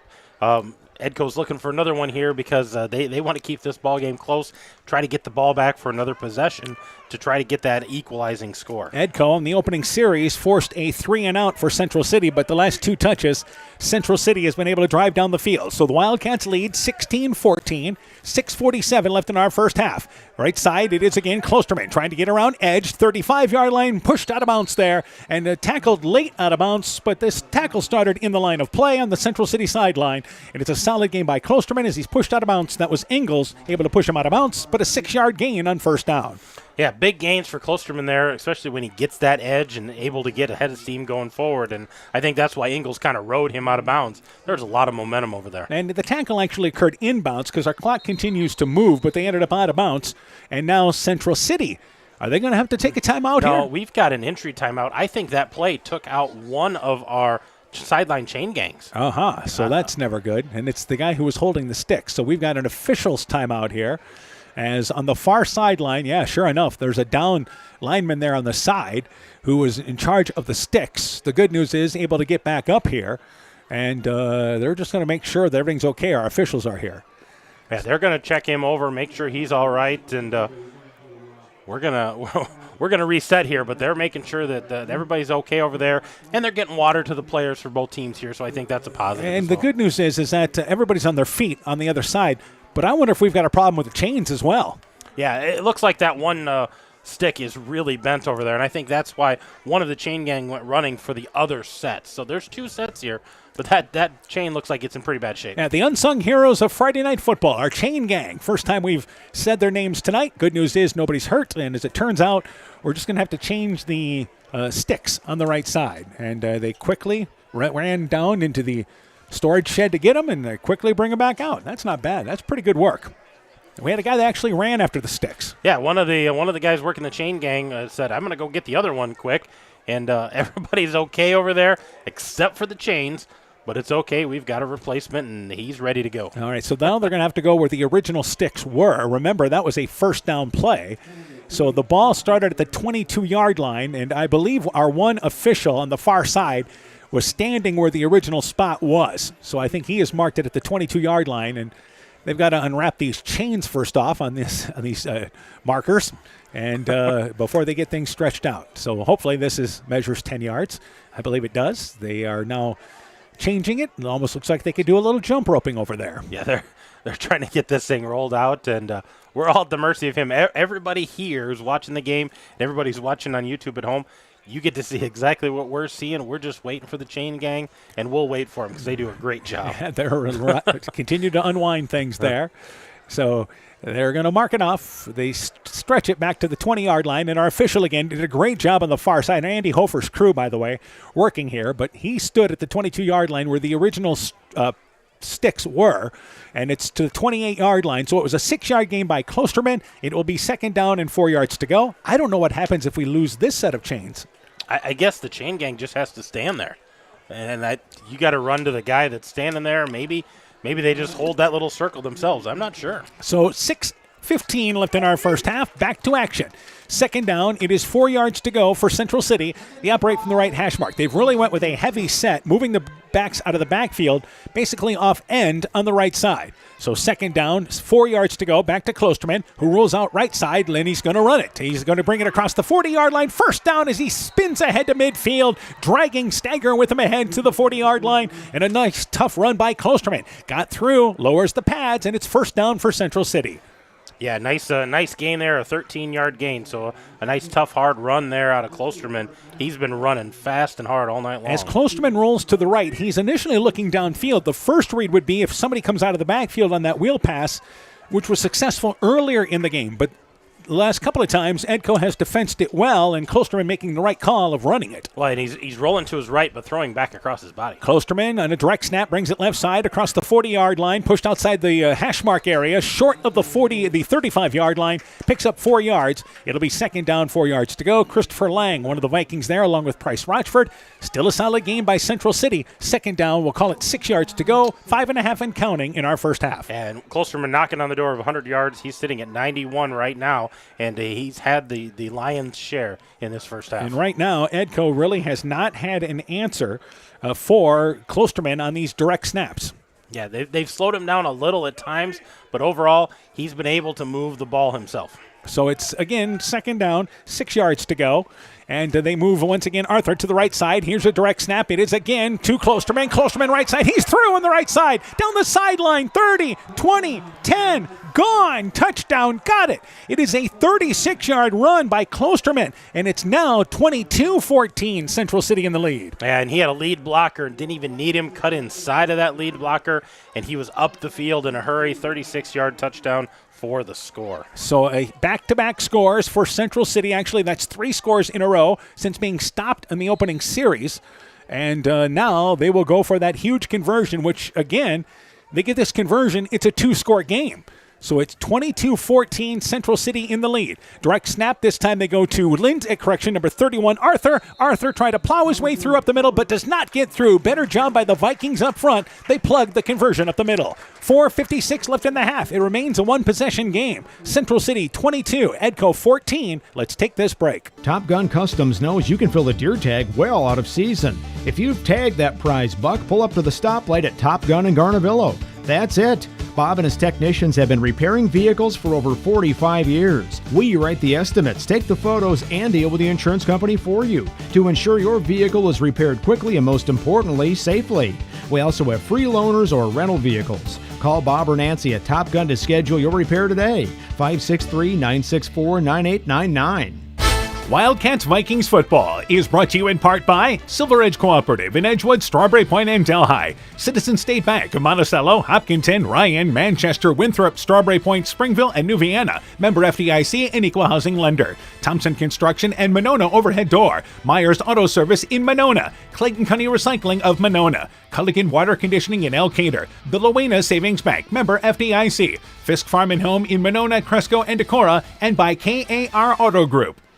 So for Central City, another impressive drive, and they now lead 22-14. It's a 36-yard run by Klosterman, their best run of the night, but the conversion fails. It's still a one-score game, 22-14, Central City in the lead, 4:56 left in our first half. Walker set to launch it away from the 30-yard line for the Wildcats. And it is a squib kick, goes to the up back there, and that's picked up by Lang at the right hash mark. He brings it across the 30-yard line, turns in some positive yardage there at the 35-yard line. Great starting field position for the Vikings. It went by the first line, and Lang able to get the hop and bring it ahead for 10 yards. 1st and 10 for Edco. Well, and you look back to that first possession for the Vikings, that punt return for a touchdown. How big is that right now with their offense being stopped the last time down?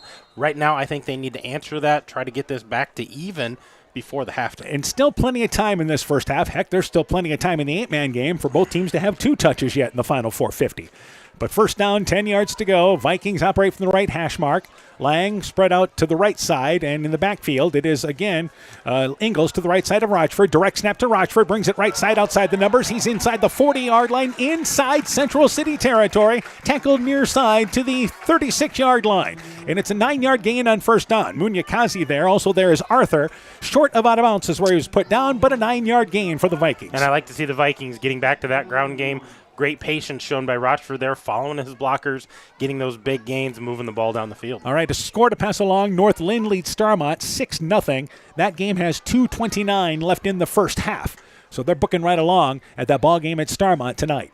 Second down, a yard to go. We'll try to get you an MFL Marmac New Hampton update in just a bit. Second down and 1. Rochford inside counterplay. Ingles has first down. Tripped up inside the 35-yard line, but able to fall ahead to the 31-yard line.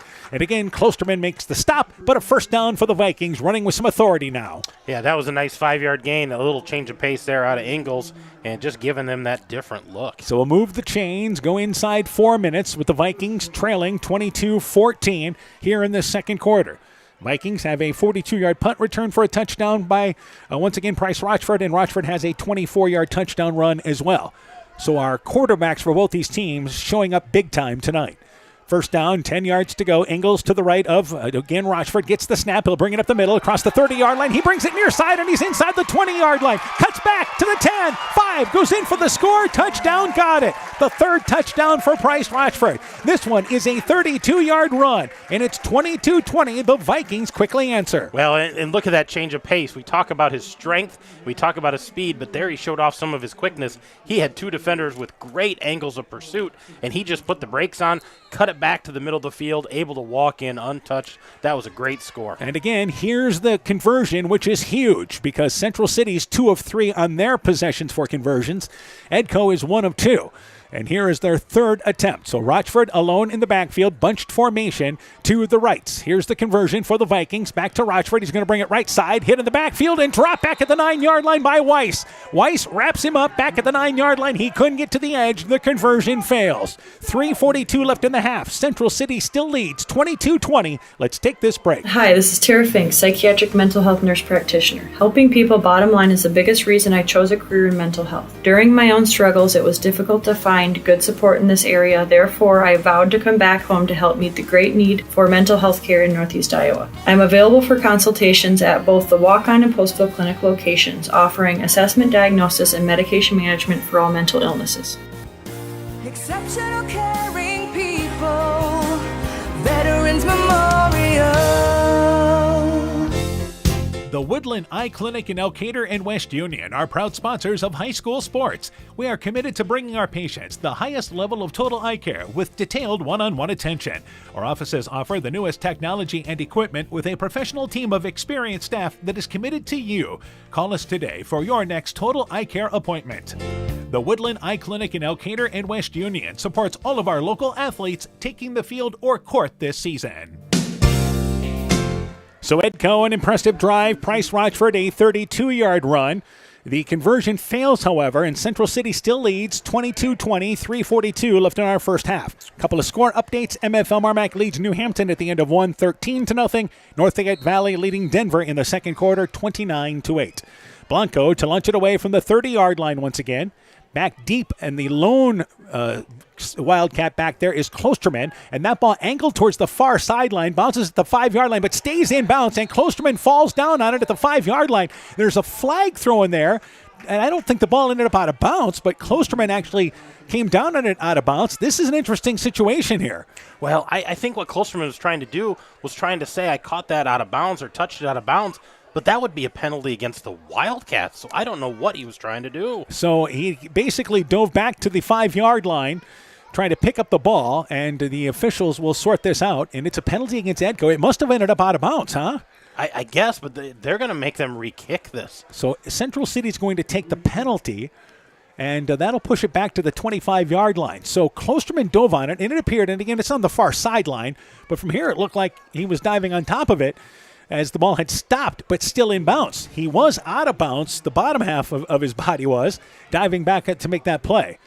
But the Wildcats will take the 5-yard penalty back and make them kick it off again. So break for Central City. Well, and Blanco had plenty of leg the first couple of kicks, so hopefully he can get behind one here and kick it down at least close to the goal line, try to get some coverage out of the Vikings. Yeah, that ended up being an angled kick, and now timeout taken by Edco before we even start here this extra kick. Coach Rochford uses the second timeout, and he wants to make sure his kicking team knows what's going on here. Yeah, I'm not sure what they're going to discuss here. If they're maybe, let's not kick it to Klosterman, if they kick it to an up back, or if they try to squib it. But I would think with all this room, you want to kick it as much as you can. Tell your kicker, Blanco, get this thing downfield. Let's get some coverage. Pin them deep, make them go length of the field for this last 3 minutes and 42 seconds. By the way, correction on the Northland Starmont game. Their touchdown, Northland's touchdown, has been waved off.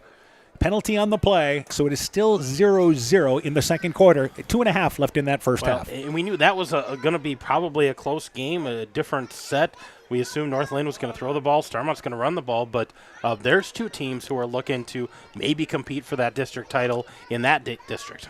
Coming up at the half, we'll talk with Edco volleyball coach Dana Copran as their softball season, or I should say volleyball season, on the way after a successful softball season.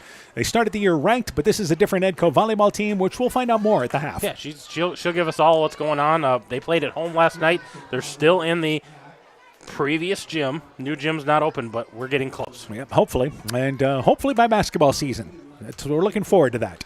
So timeout taken by Edco, and it's very rarely. Edco, by the way, now out of timeouts, as it turns out. But you want to make sure your special teams know what they're doing there. Yeah, they want to know everybody's on the same page. They don't want to give them any kind of good return here. So Blanco again to launch it away, second time. 25-yard line towards the middle of the field, actually towards the left side, and that ball's going to go out of bounds on the near side now. So apparently went out of bounds on the far side, goes out of bounds here on the near side, and I believe Central City says that they want to make him kick off again. Yeah, back him up another 5, make him kick it again. And Coach Rochford talking with Blanco and having a conversation on the sideline, and I think he wants him to hit it right smack dab down the middle of the field if he can. Well, at this point, yeah, you just want to get as much leg and kick it as deep as you possibly can. Right now, Klosterman's standing at about the 15, 16-yard line. He gets the ball there with a head of steam. They're going to have great field position. A lot of teams content to just take it at the 20, or if it goes out of bounds at the 20, the 25-yard line. But Central City figures we can get a return by Klosterman, and he's back there, as you mentioned, at the 25-yard line. His up-backs are at the near 40-yard line, so there's a lot of space between the two. And they're hoping to get some blocks, which could lead to a big return. So Blanco, hopefully the third time's a charm, as it's now back at the 20-yard line. We started at the 30 a few moments ago. Blanco heads about 10 yards back, to the 10-yard line to get a running kick at it. And here is once again Broncos kick. This is down the middle of the field, and at the 10-yard line is Klosterman catching it on the fly. Brings up the hash mark, 20-yard line, across the middle, 30-yard line, out to the 35-yard line, and tackled ahead to the 46-yard line. He's tackled there by number 21, Jack Stager. Nice return, though, for the Wildcats, and they take over in great field position at their own 38-yard line. Sure beats the 5-yard line when it looked like that first kick was in. Yeah, that first kick looks so strange over there, and I guess it ended up going out of bounds, but third time's the charm. They're starting right at midfield. Edco's defense got to do something here to slow down the Wildcats. So first down, 10 yards to go, 3:36. Wildcats plenty of time to work with here in our first half. And Klosterman alone in the backfield, and the direct snap, he's going to try to bring it around right side. Stretched out well, gets to the corner, steps inside the Edco territory at the 40-yard line outside the numbers, down to the 39-yard line. Jack Stager helped track him down. Also there as well was Will Wiskus on the bottom of the pile, but a positive gain, 3 yards. Second down, 7 yards to go. How can the Vikings keep, again, Klosterman from getting to the edge? Well, they got to keep containment on the outside. They did a great job of that early in the first quarter. They're getting a little less on the outside, and he's able to get a few yards. But I think you got to force him back to the inside, especially when he doesn't have that lead blocker, and he's just out there alone. So third down, 8 yards to go. Again, 2 receivers to the right, bunch formation, 3 receivers. They send, once again, in motion there, Arthur. Direct snap, they bring it left side, Klosterman. This time he can't get to the edge. Stretched out well by Edco defensively. Is Rochford able to greet him there on the left side? Also there as well is number 1 in Ingles. It's only a gain of 2, and it's third down, 5 yards to go. Better defense by the Vikings. Yeah, and that time the outside guy set the edge, did a nice job of coming upfield. The lead blocker cut to the inside to take out one of the linebackers, but good pursuit by the defensive backs, the floating of the middle linebacker, and a great tackle there for a small gain. And again, the Wildcats still looking at 2 plays to get a first down here. They're just inside Edco territory. It's actually 6 yards to go. Clock down to 2:15 left here in our first half. Again, a 2-point lead for Central City right now at 22-20. Bunch formation to the right side, Walker to the left, and again, here up the middle is Klosterman. Inside the 30-yard line, first down, 35-yard line, squirts through, and he's down to the 25-yard line where Lang makes the tackle. Solid run again by Klosterman, bouncing through, pinballs his way to the 25-yard line. Yeah, 12-yard gain there, so he's pushing 140 yards already tonight, but that was just a hard-nosed run. Great pickup of the first down, and, one tackle away from breaking this for another score. And Lang makes that touchdown-saving tackle. So to the 25-yard line, first down, 10 yards to go for the Wildcats. They have been, since the opening drive, they've been a force on offense. Walker as a receiver to the right. Again, you've got the bunch formation down to the left side. Direct snap back to Klosterman. Rolls out right. The guard pulls. He tries to bring it right side. Bounces to the far side. 20-yard line. Down the sideline. Down to the 10. 5-yard line and pushed out of bounds there. It's going to be first and goal. He got to the edge on the right side. They've had much more success to the right side of the line, and it brings up a short first and goal for the Wildcats. Yeah, another 22-yard gain there and knocking on the door right away. And at this point, the Vikings want to stop, but you also want to get the ball back. I don't know if you want to give up a score just to get the ball back. Clock stops with 1:29 left in the half as he was pushed out of bounds. They say it's at the 4-yard line, closer to the 3-yard line, but it's first and goal for Central City. They are late to break out of the huddle and still kind of huddling as they come up to the line of scrimmage. The play clock is at 5. So they're going to have to hurry up here. Play clock's down to 1, and there's the snap in time. Klosterman brings it up the middle, inside the 5-yard line. They push the pile ahead. Central City signals it's a touchdown, and indeed it is. So Klosterman from 3 yards out had the big run to set up first and goal with 1:23 left in the half. Central City now leads 28-20. Yeah, that was a quick score, and just riding the tails of Matthew Klosterman as he marched down the field, just kind of willed his team into that end zone to get that extra score. Now, this 2-point conversion is huge because right now it's a single score. Yep. Edco wants to keep them out here, keep it to a single score. So it's 28-20 as Central City is trying to get to 30 here and get themselves at least, again, an 8-point lead or 10-point lead. They quick right side. They throw a quick hit play right side to Lindsay. Lindsay goes in for the conversion around right end. They just flipped it out to the edge. Conversion is good. And with 1:23 left in the half, Central City has their biggest lead, 30-20. Let's take this break. Inspiring changes to a happier, healthier you is what we do at Clayton Drug. We are committed to helping you achieve the highest quality of life possible. We are a full-service pharmacy offering services such as med packing to your home or mail delivery and online prescription refill. We also offer a cash pricing program on name brand and generic prescriptions. Call 563-245-2530 to find out more. Clayton Drug, connecting the communities of Elkader, Strawberry Point, and Sumner to serve us all in between. Hi, this is Cody from Torkelson Motors in Elgin and Waukon. At Torkelson Motors, we believe that student involvement in activities is a great way to help grow our communities, and we are proud to help sponsor this game for your enjoyment. We've been serving Northeast Iowa since 1926 and appreciate the business that our customers have given us and the support they provide to our area schools and communities. So the next time you are in need of a new or used vehicle or a repair, stop into Torkelson Motors, where we've been selling cars the old-fashioned way with a friendly smile and a handshake right here next door in Elgin and Waukon.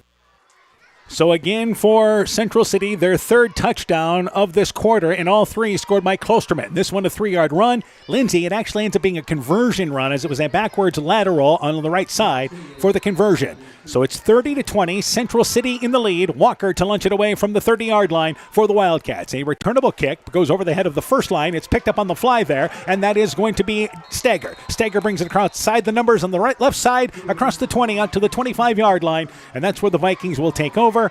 At the 25-yard line is where they mark it. They'll operate from the left hash mark. They have 1:19 to work with, and remember, Edco gets the ball to start the second half. Well, they've got plenty of time here. They can definitely score. But the thing that's going to hurt them a little bit, no timeouts. They had to take that timeout on the kickoff, and they kicked it out of bounds twice. So first down, 10 yards to go for the Vikings. Again, every time you get by the sticks, the backup sticks as they are, the clock will stop for the movement of the chains. But Edco goes empty backfield here. 2 receivers to the left, 2 to the right. Rochford alone in the backfield, 3 guys up front. First down, 10 yards to go. Direct snap. Rochford brings it up the middle, and he's able to get out to about the 30-yard line. 5-yard gain, probably closer to 4, as they tried to spread out once again the Wildcats and Colton Brown up front, along with Max Arthur making the play. I give him 5 on that. Yeah, nice 5-yard gain, but I think they have to have some urgency. Quick huddle here. Stay in front of the sticks and try to keep Central City on the field. We're inside a minute left in the half. To throw the football, Rochford caught. Curl pattern. It is Stager. Catches it. Brings it near side. 40-yard line. Pushed out of bounds at the 32-yard line. They push him ahead to the 30-yard line. Just a quick curl route. Run off the right side by Jack Stager. And the young freshman brings it to the outside. Moves the chains for the Vikings. Yeah, just a 19-yard gain there. Ends up being a huge gain on a little sit-down pattern. And the Vikings up at the line, ready to go. And again, 50 seconds left in the half. You're in great shape at the 30-yard line in Central City territory. 2 receivers right and left. Rochford to throw the football again. Pump fakes. Throws it short. It is caught by Lang. Lang brings it back towards the middle of the field and tackled at the 25-yard line. Instead of running out of bounds to stop the clock, he cut back upfield trying to gain extra yardage, and they're going to burn valuable time here. Yeah, he could have easily stepped out of bounds. It's only a 5-yard pickup, and they're up to the line of scrimmage and a quick snap. 30 seconds to go. Rochford drops back. There's a flag down. The pass caught. Sideline near side by, once again, Ingles, and he steps out of bounds at the 23-yard line, actually the 18-yard line. But it's a holding penalty against the Vikings that's going to push him back. Yeah, that was an 8-yard gain. That was going to get him the first down, and a nice pitch and catch there with Ingles. But that's going to come back, and that's going to have to force the Vikings to reset here a little bit. The nice thing about it, it will stop the clock. And for Edco, Coach Rochford having a conversation with Lang, and it's one thing for Lang there to try to get extra yards, but he was right in front of the Edco bench, and I think they were yelling. Well, and he turned right towards the sideline and then cut up inside, and he could have just as easily got those same 2 yards, stepped out of bounds, stopped the clock, and it would have been a great play. So we're down to 25 seconds left in the half. The holding penalty puts the Vikings back behind the 8 ball. They're back to the 36-yard line now. Still time for about 4 plays if you hurry. 2 receivers to the right, 2 to the left, and before we get moving, there is a false start by Edco up front. The possession goes from bad to worse as they're now back in their own territory. And I think the guilty party was on the end, number 76. He just kind of leaned back in his 2-point stance. If he has that hand on the ground ready to go, he probably doesn't do that. All right, halftime, by the way. Clayton Ridge leads Postville now, 21-14. Tripola leads Central at the half, 23-14. And North Fayette Valley leads Denver by a score of 39-8. Meanwhile, right side to throw the football, Rochford forced out of the pocket. Left side complete by Lang, and Lang quickly gets out of bounds. Heads up move there by the youngster. Learned the lesson. And he's inside Central City territory, stepped out of bounds on the far sideline. That'll move him to the 35-yard line. There's only 19 seconds left, so they ran off about 6 seconds there. And it's going to be 3rd down and about 14 yards to go. Yeah, about a 6-yard gain there for Lang, but gets out of bounds. That's the important part. And again, they will look to spread it out. 2 receivers to the right, 2 to the left. You've got to go by the sticks here. And Rochford to throw the football again. He's looking long. He's looking for Stagger up the right hash mark into double coverage. And Stagger goes up, catches it, and the officials say no, he did not hang on. The ball is underneath as Stagger could not hang on. Wind knocked out of him as he hit the goal line. Would have been a huge gain. It's now 4th down with 10 seconds left in the half. What an effort by Stagger. Yeah, that was a great effort, and I think he slowed to get up, but I think he landed on the ball there on the goal line, but almost pulled that in. Double coverage over his shoulder, just not able to hold on to that ball. So this is going to bring up a 4th down for Edco, and again, you have to go at least by the sticks here. You do have time for 2 plays from the 36-yard line, 35-yard line, but again, you've got to go by the sticks at the 20-yard line.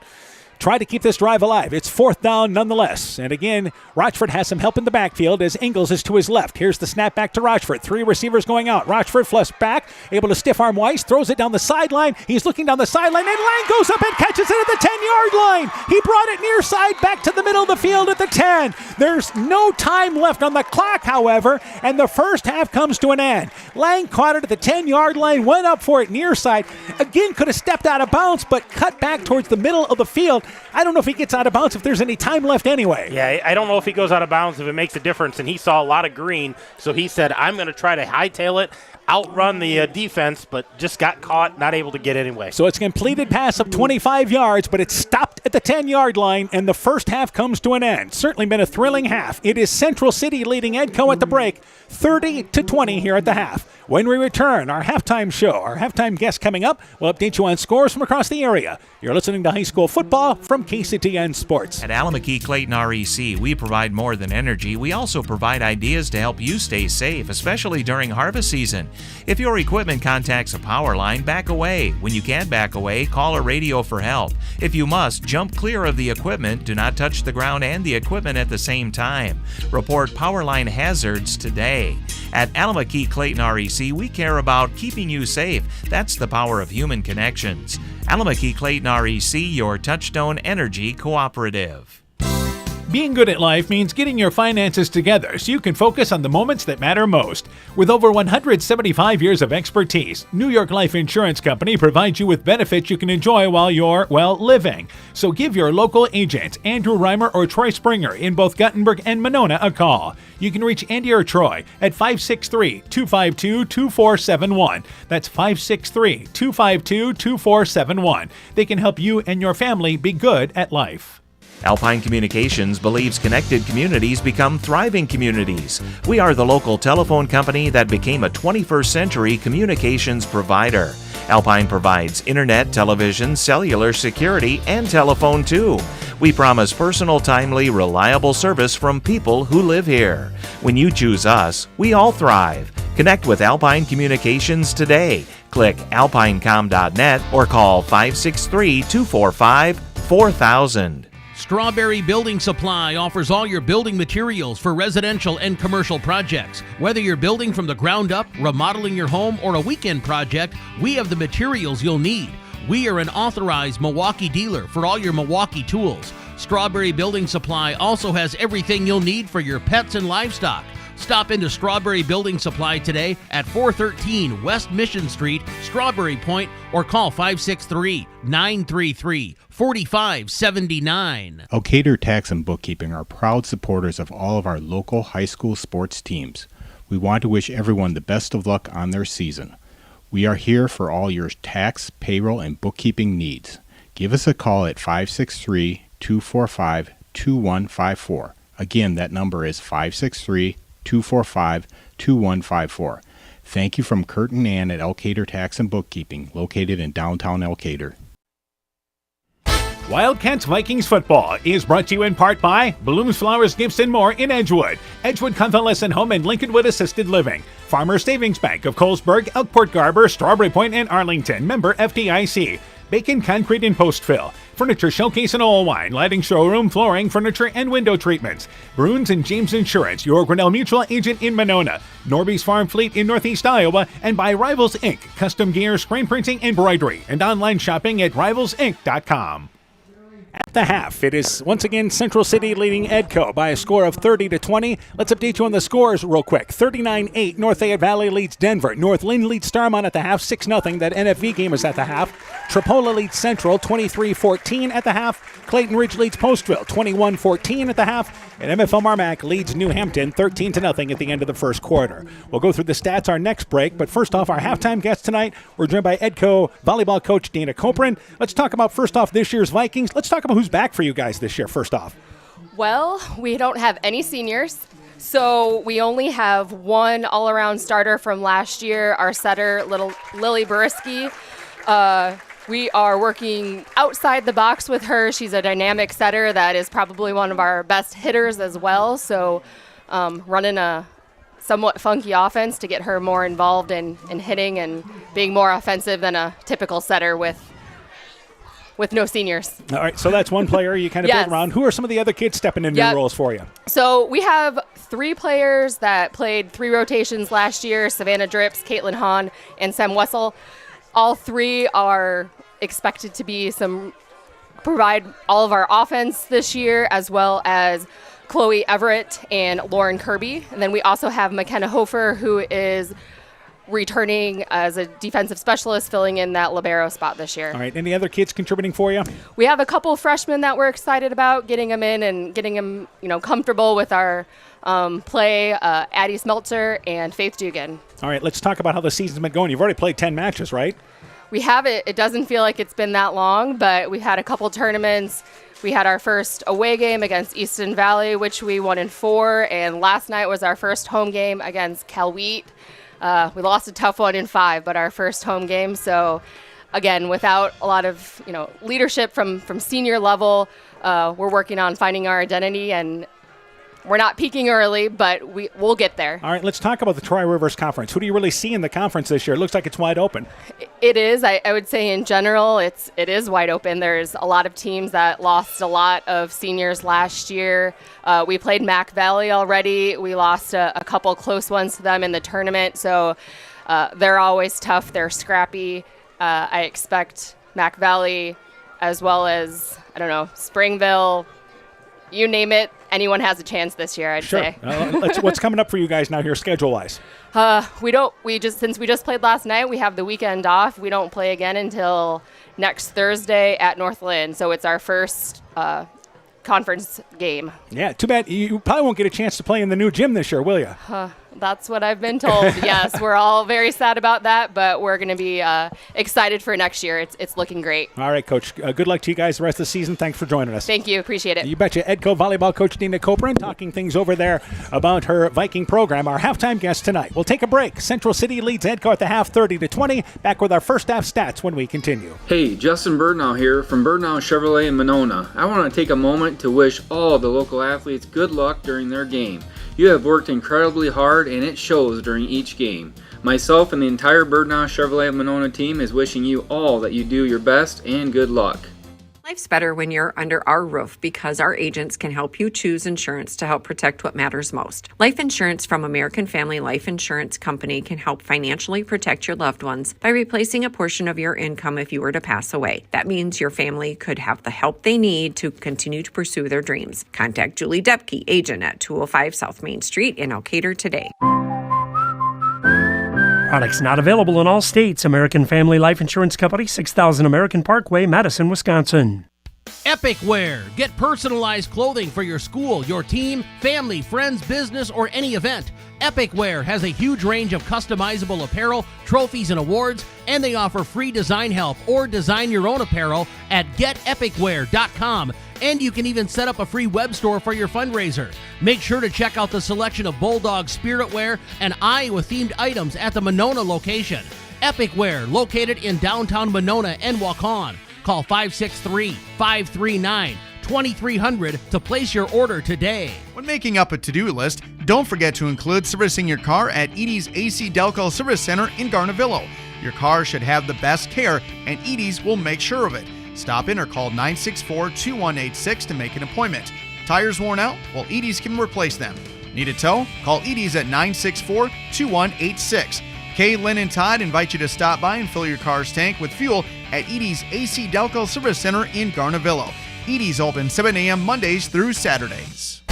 Wildcats Vikings football is brought to you in part by J&J Land Solutions in Edgewood, Northeast Iowa Sub-Drains in Strawberry Point, Elkader Chiropractic Center, Dr. Jamie Hammersland, Innovative Ag Services in Elkader, Monona, and Waukon, Adverse Weather Insurance, Jim Furman of Volga, your independent crop insurance agent, and by Guttenberg Municipal Hospital and Clinic. Check out career opportunities at guttenberghospital.org. You're listening to high school football on KCTN, Garnavillo, Elkader, Iowa. At the half, 30-20, Central City leads Edco. Edco has 3 touchdowns from Price Rochford. 42-yard run, or actually a 42-yard punt return, a 24-yard run, and a 32-yard run. Meanwhile, Klosterman has had a hand in all 4 of the Central City scores. A 34-yard pass to Weiss. He has touchdown runs of 4, 36, and 3, and it's 30-20. Klosterman and the Central City Wildcats leading the Vikings here. At the break, we're joined by Coach Aaron Hamann once again. Let's go through the first half totals. Klosterman's leading the way, obviously. He's got 27 carries, 168 yards, those 3 touchdowns. Munikazi has 1 carry for a yard. Lindsay's got 3 carries for 7 yards, and Arthur, he's got 4 carries for 15 yards, so 30 carries for the Wildcats, 191 yards on the ground. Klosterman has 1 completion for 34 yards on 3 attempts. That was for that touchdown. Caleb Walker has 1 completion for 8 yards. His completion was to Lindsay. Klosterman's completion was to Weiss. A total of 225 yards of offense for the Wildcats in the first half. Yeah, pretty impressive. Again, they got stopped the first drive, and that's been it. They've been able to continue to move the ball with success. For Edgewood Colesburg, let's go to the Vikings totals. Rochford's leading the way on the ground. He's got 11 carries, 91 yards, those 2 touchdowns. Carson Ingalls, 1 carry for 5 yards. Jack Steger, 2 catches, 14 yards. Rochford has completed 4 of his 7 attempts for 55 yards, 1 completion to Jack Steger for 19 yards. Christopher Lang, 3 completions, 36 yards. So 55 yards in the air, the 110 yards on the ground, 165 yards total for the Vikings. All right, so you can tell Central City, the edge yardage-wise, Edco got that big special teams return, which is huge in this ball game. Vikings do get the ball to start the second half, but they've got to find an answer here to somehow stop Central City in their running game. Well, and it's a tall order, but they need a score on that first possession. They need to answer, get back into this.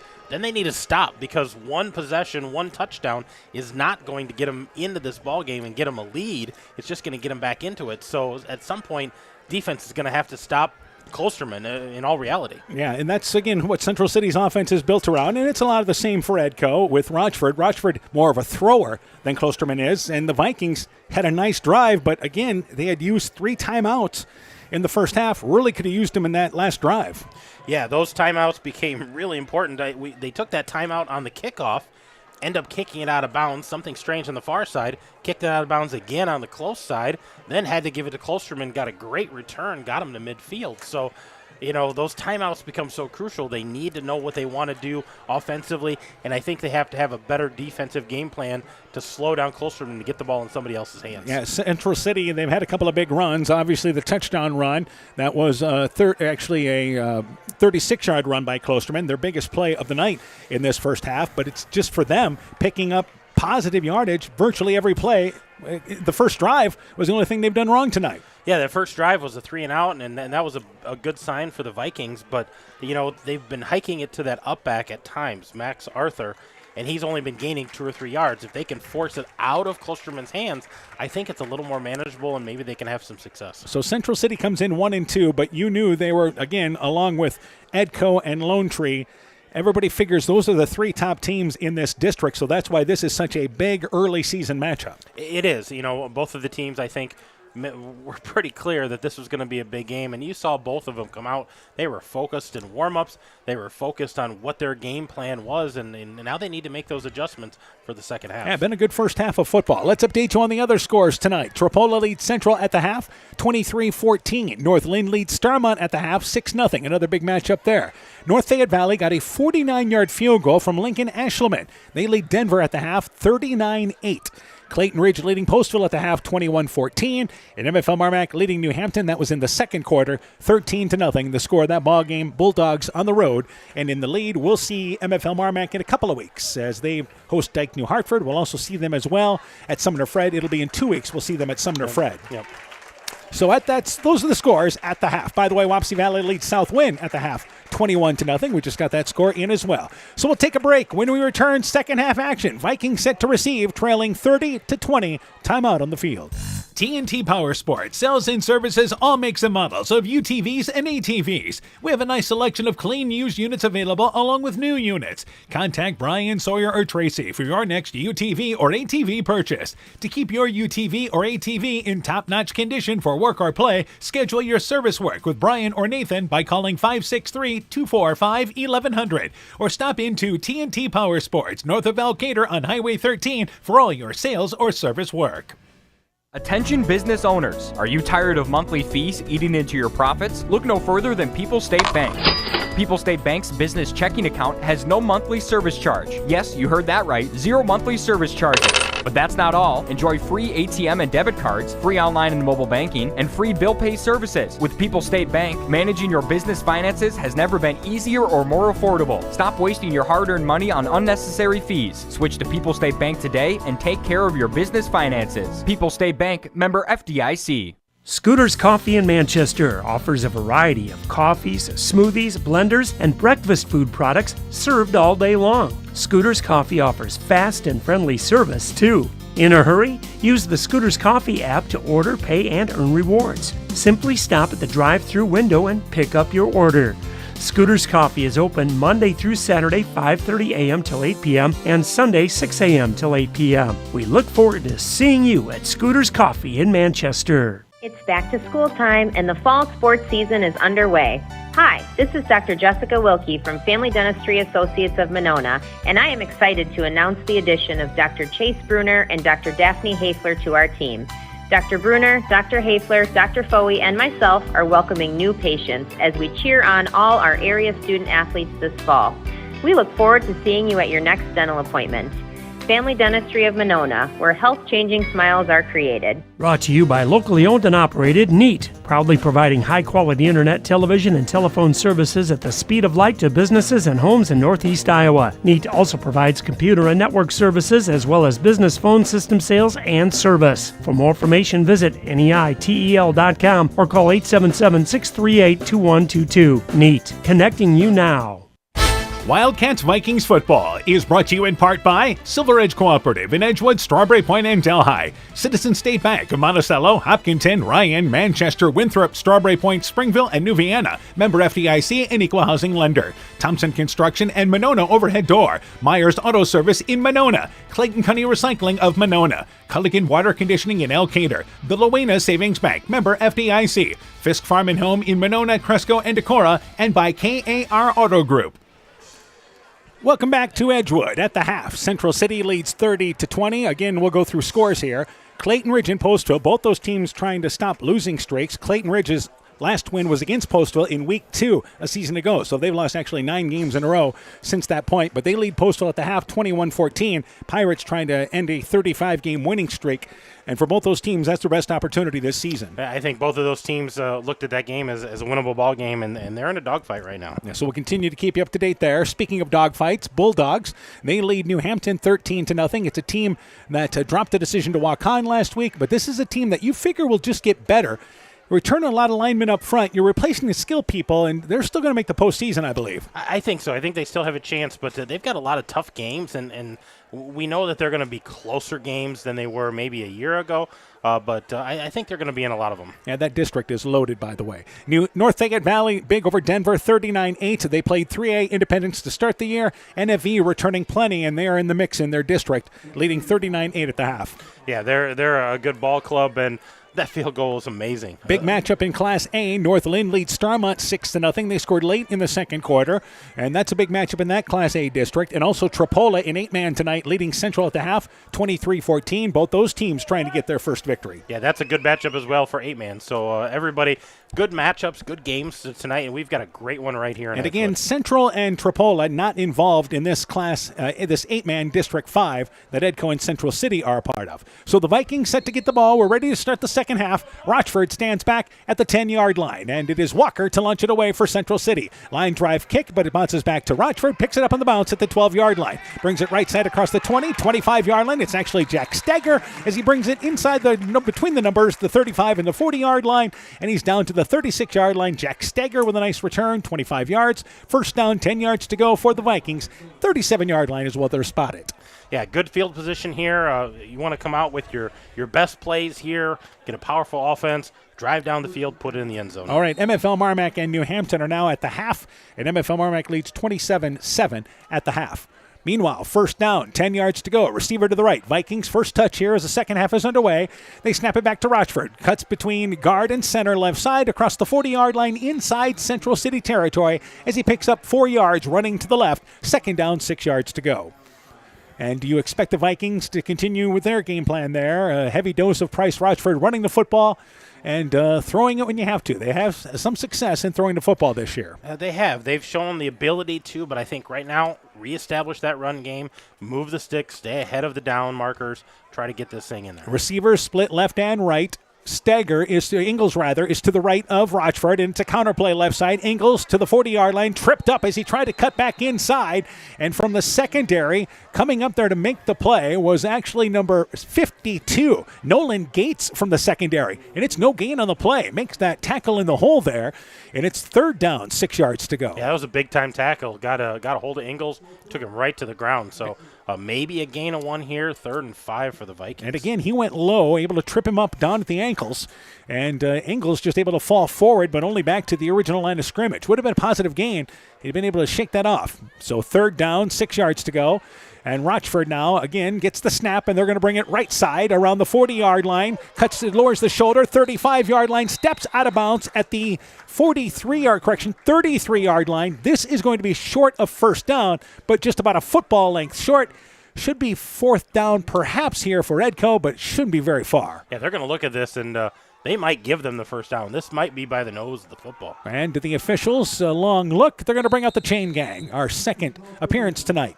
The unsung heroes of Friday Night Football, the Chain Gang, coming out. But as always, they have to go from one side of the field all the way to the other side. That's a workout. And I think are they back to the original set of down markers? Did they get that fixed? It looks like it is, yeah. Wow, good for them. They were working hard at halftime, too, making those adjustments. All right, so they'll stretch it out right in front of the Edco sideline. We've got a couple of officials there, Edco players there. They're blocking our view as we look down the line, and it is going to be, Andy Hofer, our official, gets way down there to look at it. Edco's coaches saying it's a first down, and sure enough it is.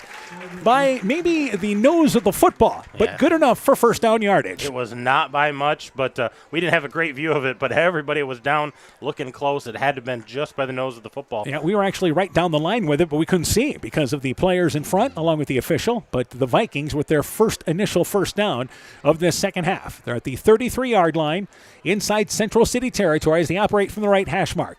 Again, you've got receiver split right and left, but primarily being used as blockers on this drive. First down, 10 yards to go. Back to Rochford. He's going to bring it up the middle inside the 30-yard line and pushes ahead to the 29-yard line, 4 yards on first down. So the Vikings just trying to put back those chin straps and launch ahead. Colton Welton makes the play for the Wildcats, but inside the 30-yard line, Vikings continue to march. A lot of physicality up front right here. You two heard Coach Rochford talk about in the pregame. It's going to be one in the trenchers. Who's got the more physical line, the more beef up front, and that's what it is right now. Is trying to hat on hat make those holes. Second down, closer to 6 yards to go. 2 receivers split to the left, and on the play, Rochford going to bring it right up the middle again. Inside the 25-yard line, first down as he's tackled at the 22-yard line. Quick burst up the middle, good for 6 yards. Making the play is number 31, Max Arthur, but it's down to the 21-yard line, 1st and 10 for Edco. Yeah, good run there by Rochford, able to pick it up and more. This has been a nice drive, time-consuming, on the ground primarily, and just haven't had an answer for Rochford right now. And this is a case that Edco just seems like their mission the second half was to be physical, and that's how this drive is set up. It is. It started with those guys up front.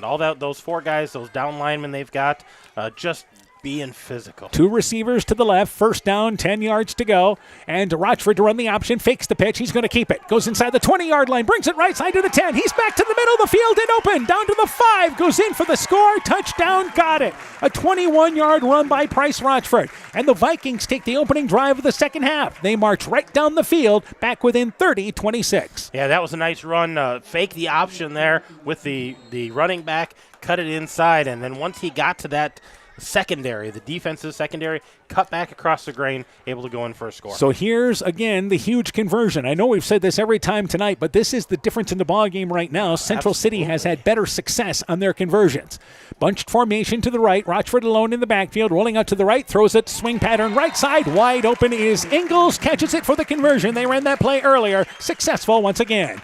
9:27 left in the third quarter, 30-28, Central City in the lead. Let's take this break. Northern Country Co-op and Viafield are now Nexus Cooperative, your full-service ag partner, supplying all your agronomy, energy, feed, grain, and lumber needs. Our highly knowledgeable and experienced team utilizes the latest technology in feed manufacturing, agronomy services, precision ag, plant and animal nutrition, energy products, and grain marketing to keep our customers ahead of the rest. Stop in today at any of our 26 locations across northern Iowa and southern Minnesota, or visit us online at nexus.coop. Stronger, farther, faster. It all starts with good nutrition.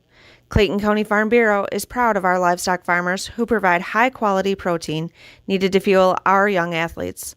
The ultimate pre- and post-game fuel-up can be found in meat and dairy foods grown right here. Meat and dairy are natural sources of essential vitamins that support health, energy, and performance. We know our student athletes are the real deal, and Iowa's livestock farmers are committed to helping them reach their goals. To learn more, visit Real Farmers, Real Food, RealMeat.com. Blanco launches it away from the 30-yard line. Klosterman lets it bounce. It scoots by him, but he picks it up at the 5-yard line, near side across the 15-yard line, able to bring it across the 20. Now between the numbers at the 25-yard line, tackled ahead at the 30-yard line. There is a flag, may be a face mask on the end of that, but a nice job by Klosterman saving face on that kickoff and bringing it out for a 25-yard return. Yeah, that was a big return because that squirted past him, and there was a defender down there early. I think it was Lang on the outside. Could have kept him contained, but he got by Lang, got up to the middle, and he's going to be up by midfield after this penalty. And the penalty, again, it looks in the direction they're going. It's going to be against Edco, but it is not a personal foul. It is a personal foul penalty. It's a 15-yard. Yeah, 15-yard face mask penalty, and for Central City, they'll start at the 35-yard line in Edco territory. So what a difference that return and penalty makes. Yeah, that return gets him out to the 30, add on another 15. You're in Edco territory. This is a huge starting position for the Wildcats. So for the Vikings, Rochford scored on a 25-yard run. Rochford and Ingles hooked up on the pass, and it's 30-28, Central City's first touch of the third quarter. They send it back in motion. Direct snap two again up the middle. That is going to be Klosterman. Goes inside the 30-yard line to the 29-yard line. It's 6 yards, a powerful gain up front, and they continue to lean on their quarterback. Yeah, Klosterman just pounding away inside the guards there, and nobody has slowed him down yet. They need a better game plan. Ingles makes the play up front, or in the backside, the linebacker there for Edco. But again, a 6-yard gain on Central City, which every first down play, they've gotten positive yardage most of the night. And it makes the play calling a little easier when you get to second short. Absolutely. Coach Weber got a big playbook opened up over there. From the 29-yard line, and they send it back in motion there, and that is Arthur. But a direct snap, they'll bring it right side. Here trying to get around the edge is once again Klosterman, but he's in the backfield trying to scatter through, and the Vikings close in. Wiskus among the Vikings there. Also there as well is Gall. A host of Vikings make a loss of 3 yards on that play. Klosterman couldn't get around edge, and the Vikings force a negative play. Yeah, one of the first negative plays of the night, a loss of 1 there. Klosterman able to almost get back to the line of scrimmage, but great pursuit and great job on the outside on the edge, keeping him inside. Yeah, one of the first times tonight we have not been able to get Klosterman or see him go to the edge. So third down, 5 yards to go, closer to 6. Inside 8 minutes left in our third quarter. Bunched formation to the right.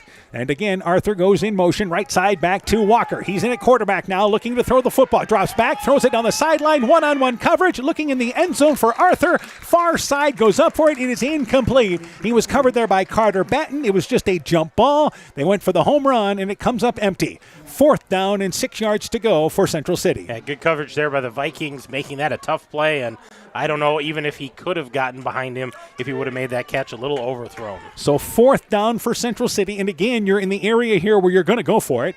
It's at the 30-yard line. But this is a huge play in this early part of the third quarter. Well, I think this is huge for both of these teams. Momentum's on Central City's side. Edco trying to turn the tables. 4th down, again, 8 yards to go. And moving up front, Rochford tried to get into the gap that time, started to lean in, but it was, again, Central City jumping on the snap. So Rochford's movement towards the field, and he never crossed the line, caused the movement up front for Central City, and that puts him back to the 36-yard line, makes it 4th and 11, though I still think you go for it here. Absolutely. They're still going to go for it, but I think this puts a little less pressure on your defense because they've got time to make that sure tackle, but they need to make that tackle and not let the Klosterman shed those defenders as he picks up yards. So from the 36-yard line, Central City inside Edco territory, going for it.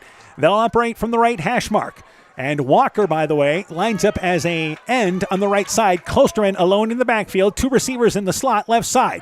Klosterman rolling out to the left. Looks to throw it backside, but nobody open. He's going to bring it right side. Flush back at the 35-yard line. Running all the way back to the 30-yard line. He brings it left side to the 40. Klosterman goes inside the 30. 1st down as he dives ahead. He tried to pitch the football late. He was actually short of the sticks. Pitched the football, and it's picked up by Edco. But as it turns out, it's short of the sticks at the 26-yard line. So either way, it's Edco's ball. Yeah, even if he didn't, if he did pick that up, he lost that. But that was just a crazy play. They had him dead to rights on about a 20-yard loss. Did it look like he had 1st down originally before the ball came out? He was right at that, and I don't know if he tried to pitch that or if he lost that, but I think that ball came squirting out backwards, and that was the difference here. If they would have recovered it, they still would have gotten that 1st down. He ran a country mile all the way back inside his own 30-yard line, so we're talking 15, 16 yards behind the line of scrimmage, but that bought him some room. He was able to run it near side on the left hash mark, dove ahead, but fumbled the football, and the Vikings get their first stop since early in the game. Yeah, that was huge. 1st down, 10 yards to go. Rochford right side, the pass caught to Lang, near side, makes a defender miss. He's at the 35-yard line, near side, brought down at the 40-yard line. Nice catch there by Christopher Lang as he moved back towards the ball. That's a good chunk of yardage. 15-yard gain, 1st and 10 to midfield for the Vikings. Yeah, nice just over the defender there, and Lang able to get some yards after the catch, get it to midfield. A nice change of pace there as the Wildcats had all kind of been sucked up into that box, and nice pitch and catch. So getting back to that play, what an effort by Klosterman. Comes up short, as it turns out, with the fumble recovered by Edco. And again, even if Central City had recovered it, it was back behind the sticks. And it's 1st down, 10 yards to go now at midfield for the Vikings after their initial play. Counter play left side. It is again up the middle. Ingles has 1st down, stays on his feet inside the 30-yard line, middle of the field, brought down at the 25-yard line. Tackled by Nolan Gates in the secondary. That's a 15-yard pickup, and the Vikings confident on offense. Yeah, running on all cylinders right now, and they need to keep moving this, and it looks like we're going to have a timeout. Central City wants to talk this over. Vikings trailing by 2, but the fans involved, they're driving. 30-28 Central in the lead. Let's take this break. For generations, local farmers have trusted Freedom Bank to provide the financial backing they need to succeed. We have a long tradition of empowering success, and that continues today. We offer competitive financing options at competitive rates, whether for equipment purchases, building construction, land purchases, or operating capital. Visit one of Freedom Bank's experienced ag loan professionals in Elkader, Monona, Postville, and Waukon, or online at freedombnk.com. Member FDIC, Equal Housing Lender. This is Chris Holbert, General Manager of Hall Roberts Son Incorporated in Postville. We would like to wish the area student athletes both a safe and successful sports season. We have been a community-based company since 1864, servicing and supporting the area ag industry with products necessary for daily success. We look forward to continuing to serve and support both the ag industry and high school athletes in our surrounding communities. Thank you and good luck from the families at Hall Roberts Son. Vikings first down, 10 yards to go. Central City using a timeout to get their defense back in line. Snap to Rochford, brings it up the middle inside the 35-yard line. Correction, 25-yard line. It's a rugby scrum as they push the pile ahead to the 20-yard line, down to the 18-yard line. Forward progress finally stopped, and a 7-yard tough gain up the middle for Edco. Yeah, that's a good hard run there by Rochford. I think they're going to give him about 6 on that. But again, looked like a rugby scrum there, and you didn't know who's going to come out of that. Just like that play with Central City, we thought Klosterman was going to break that and get it for a touchdown. You never know when one of these Vikings can break it loose. Second down, 4 yards to go. Another score to pass along, by the way. North Lynn leads Starmont at the end of 3, 6-0. We'll continue to keep you up to date there. Meanwhile, 2nd and 4, back to Rochford. Rochford brings it right side, and he's short of first down as there's a flag on the back side of that play. He brings it inside the 15 down to the 12-yard line. There was a holding penalty against Edco as they ran around right edge. It was stretched out nice by Central City, but instead of first down yardage, the Vikings put themselves behind the sticks. Yeah, that was a good gain there, and just to hold away from the play, kind of on the back side of it, didn't really affect what happened with the play, so we'll back this up 10 yards, and we'll try her again. It happened on one of the edge players for Edco trying to seal that corner. So back to the 29-yard line. It's still second down, but now it's 14 yards to go. With 6:04 left in our third quarter, Vikings trying to retake the lead. They had the dominant first quarter, led 14-8 at the end of one. Then Central City outscored them 22-6 in that second quarter. Second down, 14 yards to go. Snap back to Rochford. He goes to Ingles. Ingles up the middle on a counter play. Has the original sticks inside the 25-yard line, and he's able to go to the 24-yard line. Picks up about 5 yards, closer to 6. It'll be third down and 9 yards to go for Edco. They've run that counter play quite a few times with Ingles, and a couple of times he's just about ready to break it when Central City makes the play. Yeah, but good gains, out of Ingles. That counter play, just a change of pace there, coming across the grain a little bit, and he's still getting good gains. Vikings, no doubt about it, in 4-down territory, but it's third down right now, 9 yards to go, 2 receivers to the right, that's Stagger and Ling. And here's the snap. Rochford pump fakes it, looking long. Rochford going to run, steps out of the pocket now, brings it near side, then throws it towards the sideline. It is short. Lang coming back at the 5-yard line, falls at his feet short as he was in the end zone, tried to come back on the near sideline. It is incomplete. Rochford ran out of room, and it's fourth down now for Edco. And you wonder if Lang comes back a little harder for that, if he can get to it, at least get something out of that. But just good defense by the Wildcats there. They had hat on hat in the defensive end, and they had good pursuit on Rochford. Yeah, a double whammy there because Rochford couldn't get enough oomph on it as he threw it on the run on the near side. So now empty backfield. 2 receivers to the right, 2 to the left. A huge fourth down for Edco from the 24-yard line. And before there's a play, Central City moves across the line, but it is Edco moving up front. And a false start by the Vikings is going to make it fourth down here and even longer. But Edco trying to argue that it's not them. Yeah, they're trying to argue they made contact, but I don't think they made contact before the guard stood up. So it was Central City doing similar to what Price Rochford did before, as they were looking to bring it through like a rush and off the middle of the line. And Edco, some movement up front is what they rule. And it's back to fourth down and closer to 15 yards to go. So it makes it a little more challenging right now. Yeah, they need to get this ball downfield. They need to get the first down. They need to know where those sticks are if they're running pass patterns. And again, it makes it a little tougher now looking at fourth down and 15 yards to go. 2 receivers to the right, a receiver to the left. Central City looking to bring blitz. They come in. Rochford looking to step up and throw the football. Looks at the middle of the field. He's looking down the field. It is intercepted by Munkanaze. He's at the 5-yard line. Brings it right side across the 10. Far sideline to the 20, and he steps out of bounds at the 22-yard line. Munkanaze with the interception as Rochford threw it on the run right side. The pass was intended down the field for Carter Batten, but it was underthrown as, again, Rochford had to throw on the line, and the Vikings end up with a turnover, whether on downs or an interception. Central City gets it either way. And that's Rochford trying to make a play, trying to get the ball downfield, knowing he has to pick up that big yardage, and just a little miscue, not able to get enough on it, and it works kind of like a punt. Put the Central City Wildcats back in their own territory. So Central City gets a stop in the second half, a huge stop for the Wildcats.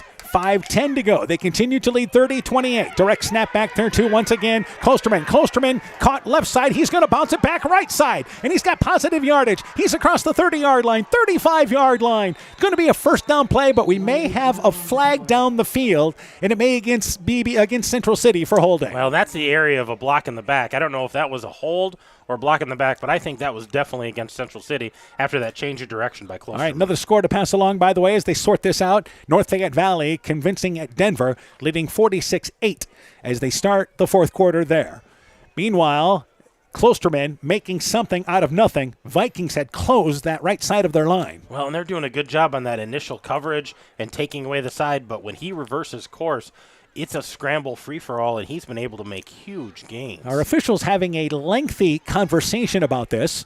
There's a group of three of them lined together with Andy Hofer, our lead official tonight, and they're look to me sorting out what the penalty exactly is. I think they're trying to decide if that was maybe a clip block in the back type of thing, or if that was just a hold. But I think this is definitely against Central City. And the spot of the ball is past the 35-yard line, at the 36-yard line for a first down, and they're going to wave the flag off. Wow. Lengthy conversation there, and it was a penalty they were talking about for Central City. It looked to me like he was signaling that it was pass interference, actually. Well, I think it was a block in the back. I think that's what he was saying. But he said he put his both hands up like he tried to lay off of whatever he did. So give him the gain and give him the first down. So apparently the hands not outside the shoulder area, and the Wildcats, first down, they'll take it.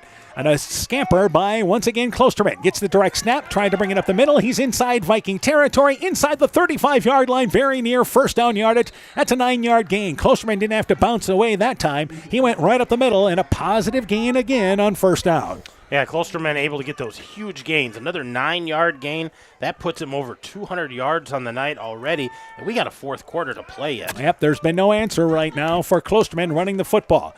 And credit for both these teams, because you know exactly what's coming at you tonight. Yeah, it's not like they didn't prepare for this. It's just he's a load to bring down. Second down, a yard to go, and back to Klosterman up the middle, steps inside the 35-yard line, first down, makes a defender miss. He's still on his feet. 25-yard line down to the 21-yard line.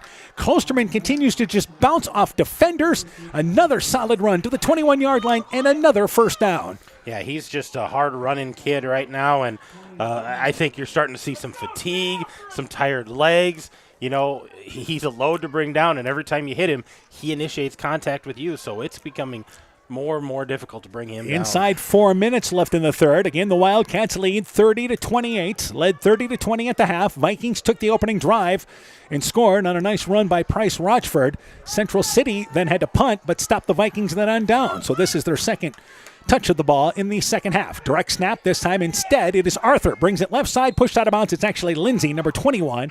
He was the direct snap that time as a quarterback. Brought it left side, and he's pushed back, however. A loss of yardage on that play, and it'll be roughly second down and 11 yards to go, and they'll give him forward progress, I guess, of the original line of gain. Yeah, put him back maybe a gain of a half a yard there, but good pursuit by the Vikings. Just a change of pace with Lindsay. I expect this ball to go right back to Klosterman. And Klosterman is on the sidelines, and he's right by the coaches, by the way, so this isn't going to be long, but maybe just having to catch his breath a bit. Munyakazi is now at the quarterback spot, and here's the direct snap. He's going to bring it left side, steps inside the 25-yard line, spins ahead, near side to about the 22-yard line. Tackled there by Ingles along with Gall, and it's a gain of 4 yards, but it's closer to 6 yards. Third down and 4 yards to go, we'll call it. Yeah, a good 5-yard gain there by Munyakazi, and a change of pace again, but continuing to move the sticks, moving that down marker farther and farther downfield, knocking on the door of getting another score. And again, you have Central City that is in fourth down territory. So just outside the 15-yard line, second down, 4 yards to go, back in the ballgame. Klosterman, he's got a huge hole, brings it left side. He backs his way inside the 10-yard line and brought down there. Positive yardage again by Klosterman, who's just able to step through the line and then just lowers the pads. Yeah, 11-yard gain there again after getting that quick break, and he just keeps racking up the yards. Yeah, but we're going to have a penalty on this play? So a break for the Vikings, needing a stop here. There's a call, and it looks to me like it is a holding call at the line of scrimmage. So that puts Central City back behind the sticks, and now third down, 15 yards to go. The Vikings have to take advantage of this break. They have to. They need to get some kind of positive here, whether they can force a turnover or a stop to try to get the ball back, but they got to keep the Wildcats from moving this ball, and they have to keep them out of the end zone. Third down, 15 yards to go. Bunched formation for Central City. Walker spread out as a receiver to the left. Third down, 15 yards to go. Klosterman brings it left side, cuts back to the middle. He's got first down, and he's up the hash mark. There's a flag down. He's down to the 5. Goes in for the score. Touchdown. Got it. But I think it's all coming back, and it is. Holding penalty against Central City. And Carson Ingalls did a great job trying to fight through that, but he was held trying to make that play. Well, and that's what sprung Kolsterman there. That's what got him through that first round of tacklers and sprung him. So that was a great call by the officials. Right on top of that, we're going to bring it back and try her again. So they'll go back a little further, and this occurred really at the line of scrimmage. So this is going to put him back outside the 30-yard line and closer back to the 37-yard line. So this is going to be third down in about 25 yards to go. It's third down in downtown Edgewood right now. Yeah, it's a long ways here, but this is a good offense out of the Wildcats. Central City able to move the ball, so they're bringing in a couple different guys here, change of pace, expecting maybe them to try to throw the ball downfield. So it's third down and 25 yards to go. Let's get you up to date on the Clayton Ridge Postville score.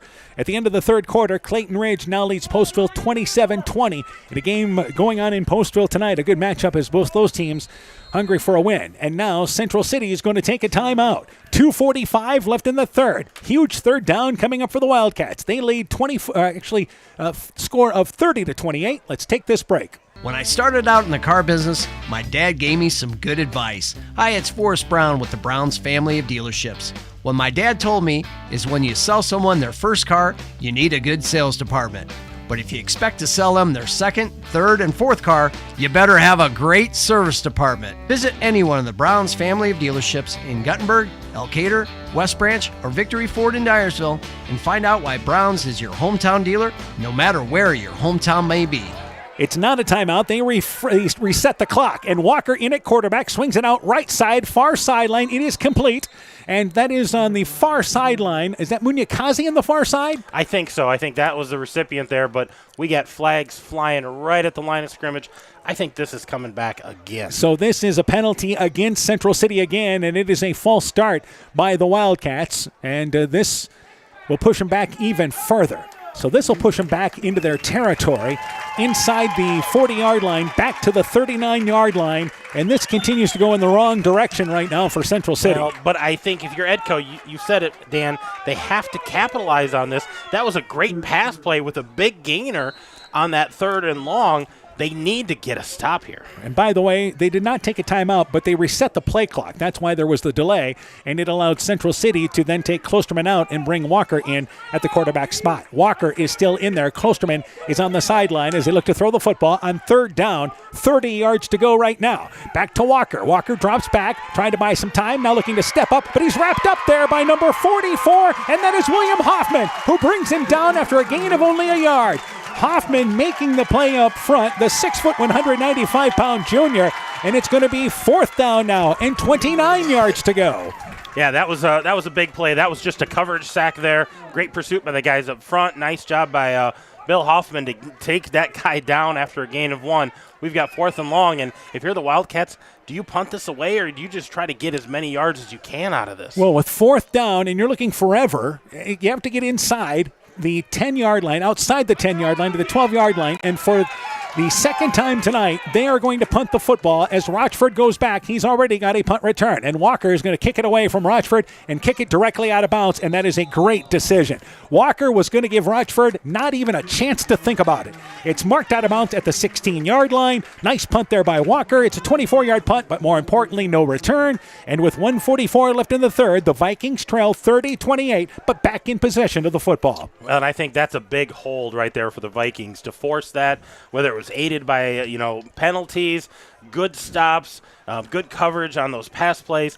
Now they need to capitalize that. They need to score. They need to answer. Yeah, Central City did themselves no favors on that drive at the later parts. They had at one point had it third down and about 6 yards to go, and it ended up in third and forever. So first down, 10 yards to go for the Vikings, trailing by a deuce. And here up the middle, it is Rochford. Couple of yards, brings it up the right hash mark, across the 15-yard line, closer to the 20. He'll pick up 3 yards on that, and it's second down, 7 yards to go. 90 seconds left in what has really been a defensive third quarter. It has. Both of these defenses working hard out there, making things a little more difficult after those halftime adjustments. All right, another score to pass along. Central leads Tripola now at the end of 3, 38-23, as the Warriors go after their first win.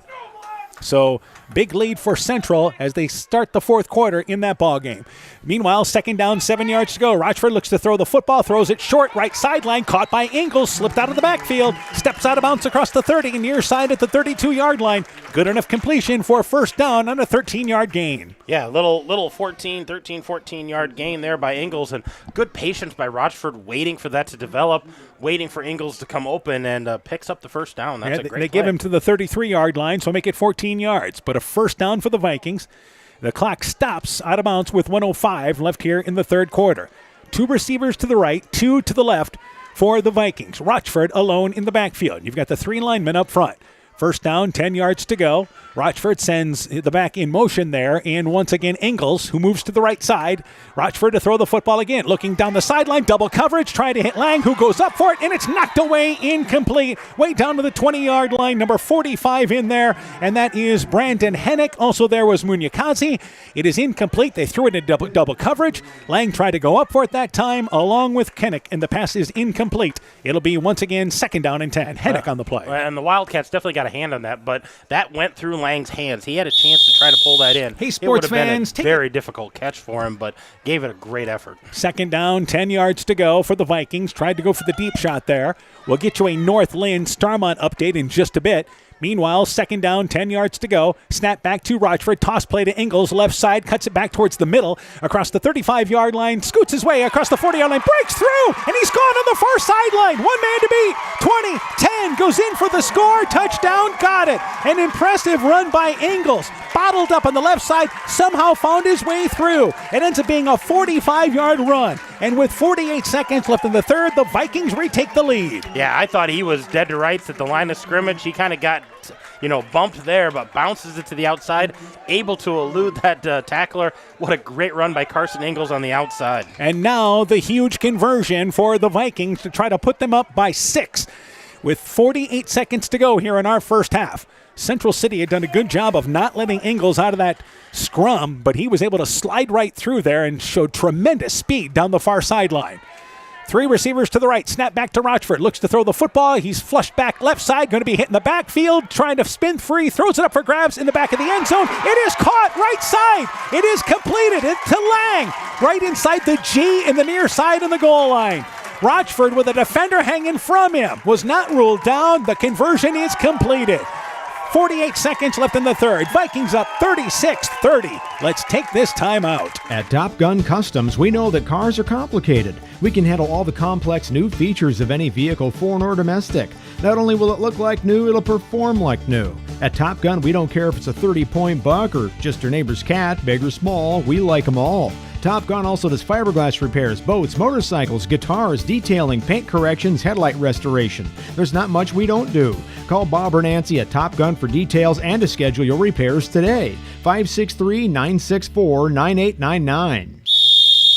Hey sports fans, take a time out and call Garms Financial Services. Their team of agents can show you how to save money on all your insurance needs with Grinnell Mutual. Whether you need auto, home, farm, health, crop, or business insurance, Garms Financial Services has you covered. You'll also receive quality protection, expert advice, and local friendly service. Call Brian Buchenhagen, Cheryl Wagner, Emily Bazin, or Kayla Olson today for a free competitive quote. Garms Financial Services in Elkader, your trusted choice agency. So it's 36-30, Edco in the lead. It is Ingles, a 45-yard run. Rochford to Lang on the conversion pass.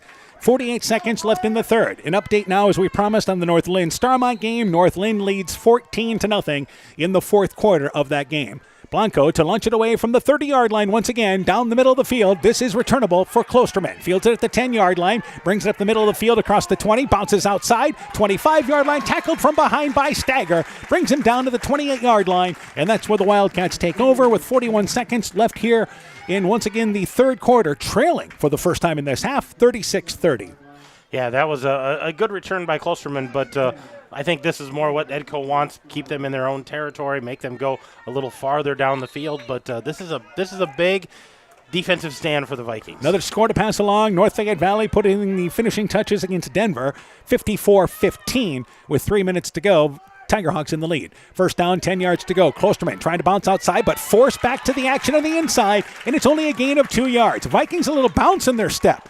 And a Wildcat goes flying at the end of the play, and as if he was pushed or something, and the officials, that ended up maybe a flop is what they called. I think that tackle was Landon Campbell. He's in there on that far side. So that is correct. Good tackle there by Landon. And Campbell, a junior, 5'11", 170 pounds.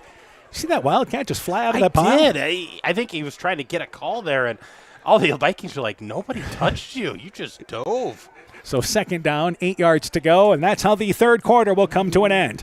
A great ball game as we expected. Edco leads Central City in a huge 8-man District 5 matchup. At the end of the third quarter, Edco 36, Central City 30. You're listening to high school football from KCTN Sports. Our laboratory continues to offer community wellness blood testing at a low upfront cost to help save you the cost of high health insurance deductibles. This is Katie Bruning, lab manager at Veterans Memorial Hospital. Choose from our menu of wellness tests to help you monitor your health, then share the results with your provider. No doctor's order is required. Call us for an appointment. Exceptional caring people, Veterans Memorial.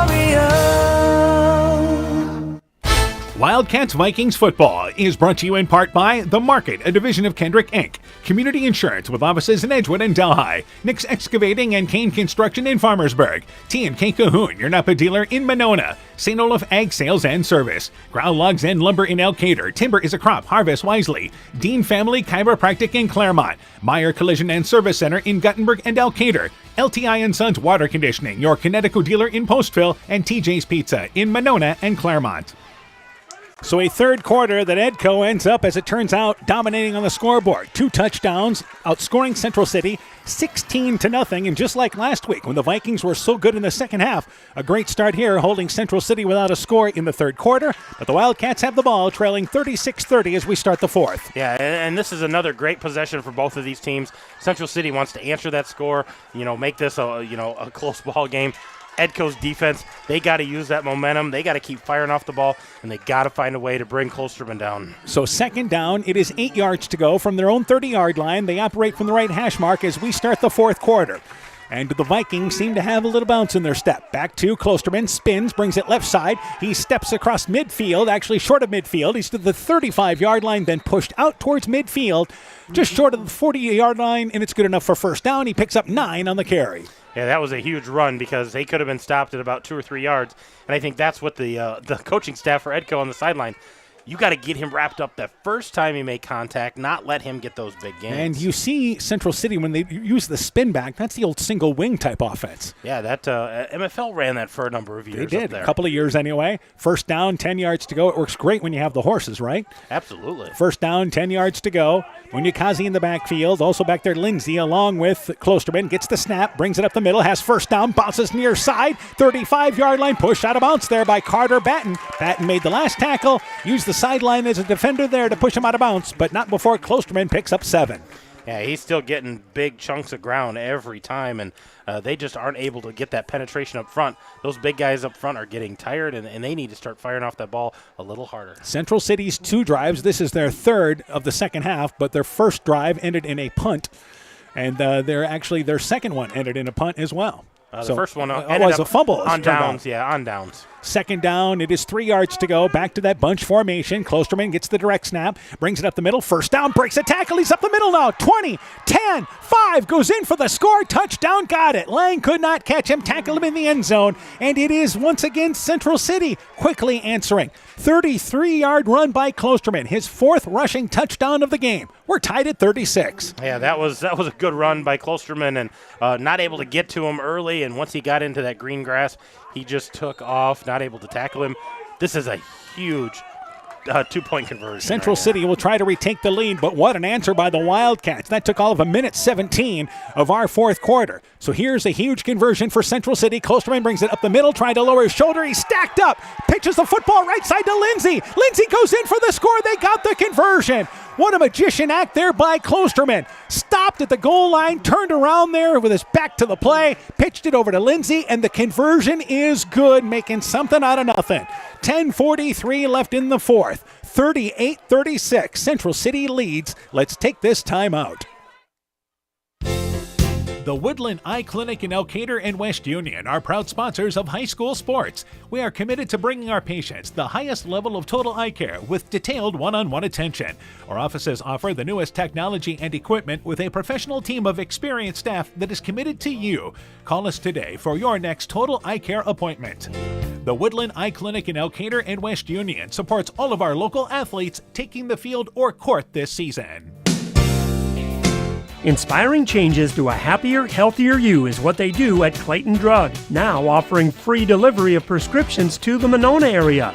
To find out more, call 563-245-2530. Clayton Drug can help you transfer your prescriptions quickly and easily to their pharmacy. Clayton Drug is committed to helping you achieve the highest quality of life possible. Clayton Drug, connecting the communities of Elkader, Strawberry Point, and Sumner to serve all in between. So Central City with the answer. Klosterman, 33-yard run. Lindsay ends up with a run on a pitch from Klosterman. Here's a short kick by Walker, caught by the up back in Gall. Gall brings it across the 35-yard line. He's to midfield and inside Central City territory. Walker was hoping to put it past that second line of defense, but a great decision by Gall to go get the ball, bring it inside Central City territory where the Vikings take over. Yeah, heads-up play there by Gall saying, hey, that ball's short. I'm just going to go get it early, and get ahead of steam, and he got inside Central City territory. It looked like to me there was a couple guys on Central City that were offsides, but I think right now Edco will take this field position. They are at midfield. They need an answer. And again, we've got a lot of fourth quarter to play, and I got a feeling this may come down to who's got the ball last, huh? It absolutely could. First down, 10 yards to go. Lang is a receiver to the right. Gall is on the edge as a tight end. And here's the snap back to Rochford on 1st and 10, and they lead the block, and he goes up the middle. He's inside the 35-yard line, and again, push behind. There's that offensive line. Will Wiskus and the like pushing ahead inside the 30-yard line, just short of first down. 9-yard gain on first down. Yeah, that was just, hey, we're gonna put our guys up front, and we're gonna lead block, and we're gonna push as much as we can. Almost the first down. He's right on the edge of that 10-yard gain. The number 22s are pretty good in this ball game. They've had a nice night on both sides of the ball for both teams. Yeah, Rochford for the Vikings, number 22. Klosterman, number 22, for the Central City quarterback. Second down, it is a yard to go. Left side is Ingles to the left of Rochford. Gets a high snap, and he's going to run a counterplay right side with Ingles. Ingles has first down, able to back his way down inside the 25-yard line to the 24-yard line. They pick up 6. Moves the chains. Vikings continuing as we move inside 10 minutes here in the fourth. Yeah, nice change of pace there again with Ingles.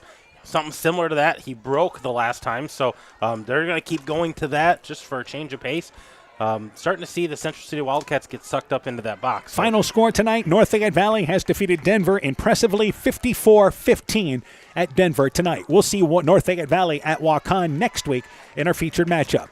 First down, 10 yards to go. Ingles and Rochford in the backfield, and here's the same play. Ingles right side has first down, 15-yard line, pushed ahead, inside the 15-yard line, down to the 14-yard line. That's an 11-yard gain on first down. Back-to-back runs by Ingles puts him inside the 15-yard line. Yeah, and he's running just as hard tonight. You know, he said a lot of attention on number 22. How about some attention to number 1? He's pushing on 100 yards tonight as well. And that's one thing you kind of forget about Edco is that's a nice second option. Ingles has had some solid runs for them. Yeah, absolutely. He's had 7 carries, 90 yards tonight. And again, he was averaging over 90 yards rushing a game in the first 2 games for the Vikings. First down, 10 yards to go from the 15-yard line. Rochford's going to run right side, cuts back to the middle. He's inside the 10, runs over a defender, breaks through and goes in for the score. Rochford bullying his way in from 15 yards out. And with 8:52 left in the fourth, it is the Vikings answering, now leading 42-38. Well, Dan, I think you nailed it. Whoever has the ball last, they're going to have a chance to score and win this ball game. And there's Edco. Got the ball, marched down the field, punch it in. Now it's Central City's turn, but here is that ever-important 2-point conversion. It is officially a 14-yard run by Rochford. So here's the conversion, trying to make it a 6-point game once again. Snap back to Rochford. He's going to bring it right side and able to avoid a tackle and goes in right side, touched by one guy and in for the conversion. So with 8:52 left in the fourth, now 44-38, Edco leads Central City. Hi, this is Cody from Torkelson Motors in Elgin and Waukon. At Torkelson Motors, we believe that student involvement in activities is a great way to help grow our communities, and we are proud to help sponsor this game for your enjoyment. We've been serving Northeast Iowa since 1926 and appreciate the business that our customers have given us and the support they provide to our area schools and communities. So the next time you are in need of a new or used vehicle or a repair, stop into Torkelson Motors. We've been selling cars the old-fashioned way with a friendly smile and a handshake right here next door in Elgin and Walk On. Wildcats Vikings football is brought to you in part by Silver Edge Cooperative in Edgewood, Strawberry Point, and Delhi, Citizen State Bank of Monticello, Hopkinton, Ryan, Manchester, Winthrop, Strawberry Point, Springville, and New Vienna, member FDIC and equal housing lender, Thompson Construction and Monona Overhead Door, Myers Auto Service in Monona, Clayton County Recycling of Monona, Culligan Water Conditioning in Elkader, the Lowena Savings Bank, member FDIC, Fisk Farm and Home in Monona, Cresco, and Decorah, and by KAR Auto Group. So Edco answering the Central City touchdown, which was Central City answering the Edco touchdown. So 8:52 to go in our fourth quarter. Edco with the conversion after the Rochford 14-yard run. Rochford ran it in for the conversion, and it's 44-38. Edco in the lead here in the fourth quarter. So it will be Blanco set to launch it away again. Klosterman is back at the 5-yard line. He's the deep back there for Central City. And the kick there by Blanco. It is a line drive kick, but Klosterman cannot get to it. It'll go into the end zone and a touchback by Blanco. So it's first down, 10 yards to go for Central City at their own 15-yard line. Back and forth we go here in the fourth quarter. Yeah, just a nice kick there by Blanco. Kind of get things righted there. Let's see what the Viking defense can do here. I expect the Wildcats pound and pound and pound with Klosterman on the ground. So first down, 10 yards to go. Poet, you didn't know it there. At their own 15-yard line is where they take over. Heavy dose of Klosterman is what it's been for Central City, and sprinkle in a couple of other backs, and it's the same for Edco with Rochford. Although Ingles has an impressive long touchdown run for the Vikings of 45 yards in this half. First down, 10 yards to go. You've got that tight formation for Central City. Spin, and Klosterman's going to keep it across the middle, 20-yard line. He's got some positive yardage, makes a defender miss, spins his way again. 25 out near the 30-yard line. 15-yard pickup by Klosterman, spinning his way ahead. Yeah, he just pounds it away, and he is relentless with his run. He's able to spin around defenders, run over defenders. He is a handful out there. So again, situation here where Central City, the only drive they've got stopped in the second half was the turnover, and they had fourth down and forever, and then had fourth down and forever and had to punt. So, and that was a case of hurting themselves with a couple of penalties. First down, 10 yards to go, and movement up front, and it is Central City. I believe that's on the center. I think the center moved the ball before the snap. Yeah, I think that was the man who had the ball in his hands. And that's the 8th penalty tonight on Central City. They've had 45 yards. The Vikings have 8 penalties for 60 yards. Yeah, neither team has played as clean as they would hope to play tonight. Just some miscues and just bad timings for some of these things. Another one for Central City. Not the right time for a pre-snap penalty. Well, and for Central City, 3 of them came on a drive earlier in this half, which they ended up in the third down and forever. So it's going to be first down, 15 yards to go. Clock continues to move inside the 8-minute mark here in our fourth quarter as they have the ball marked back to the 25-yard line in their own territory. Klosterman lining everybody up. Walker is in at fullback, but it is Klosterman looking to throw the football. Looking left side, he's looking for Weiss. Weiss has a step in his defender, and he catches it inside the 30, down to the 20, where he's pushed down by Rochford. Weiss got by the secondary. They've had a couple of plays tonight to allow that. They move it from outside the 20 on one side, inside the 20 on the other. Wildcats with a big pass play. And that was a 37-yard pass play there, and a nice catch by Weiss, and if he keeps his footing, he could be gone. So now, just like that, clock picks back up again, and it is Central City threatening here in the fourth quarter, down 44-38. We may get to 60s yet in this game, as fast as these teams are scoring. Could be. First down, 10 yards to go, 18-yard line. Snap back to, now this time, Lindsey. Lindsey trying to get around left end. He does. 15-yard line, pushed out of bounds by Stagger. Inside the 15 on the far sideline, down to the 13-yard line. But again, a 7-yard gain on first down. Yeah, those big gains are just what's killing Edco, because it gives short ground to the Wildcats, gives them some options. They're able to easily pick up the first down. So second down, closer to 4 yards to go, so give him 6 on that.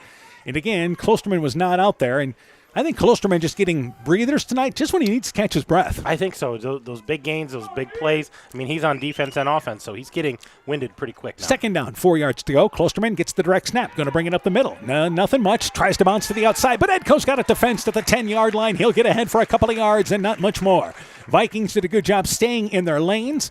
You had Gall along with number 76 there as well. And that, once again, for Edco is Connor Davis, the 6'1" senior, 235 pounds. It still puts Central City in a 3rd and short situation. Hey, you talk about being in that right situation.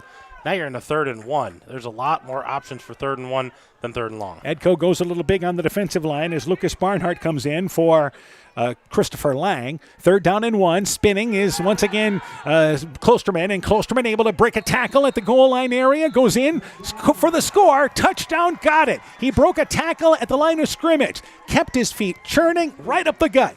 And again, Central City quickly answers. We're knotted at 44. Yeah, 10-yard run there for Klosterman, and kind of slow developing, not as quick as he was, but able to power through and get the nose of the ball across. And it was 3rd and short. He picked up 10. Again, with 6:38 to go, Central City will try to retake the lead here.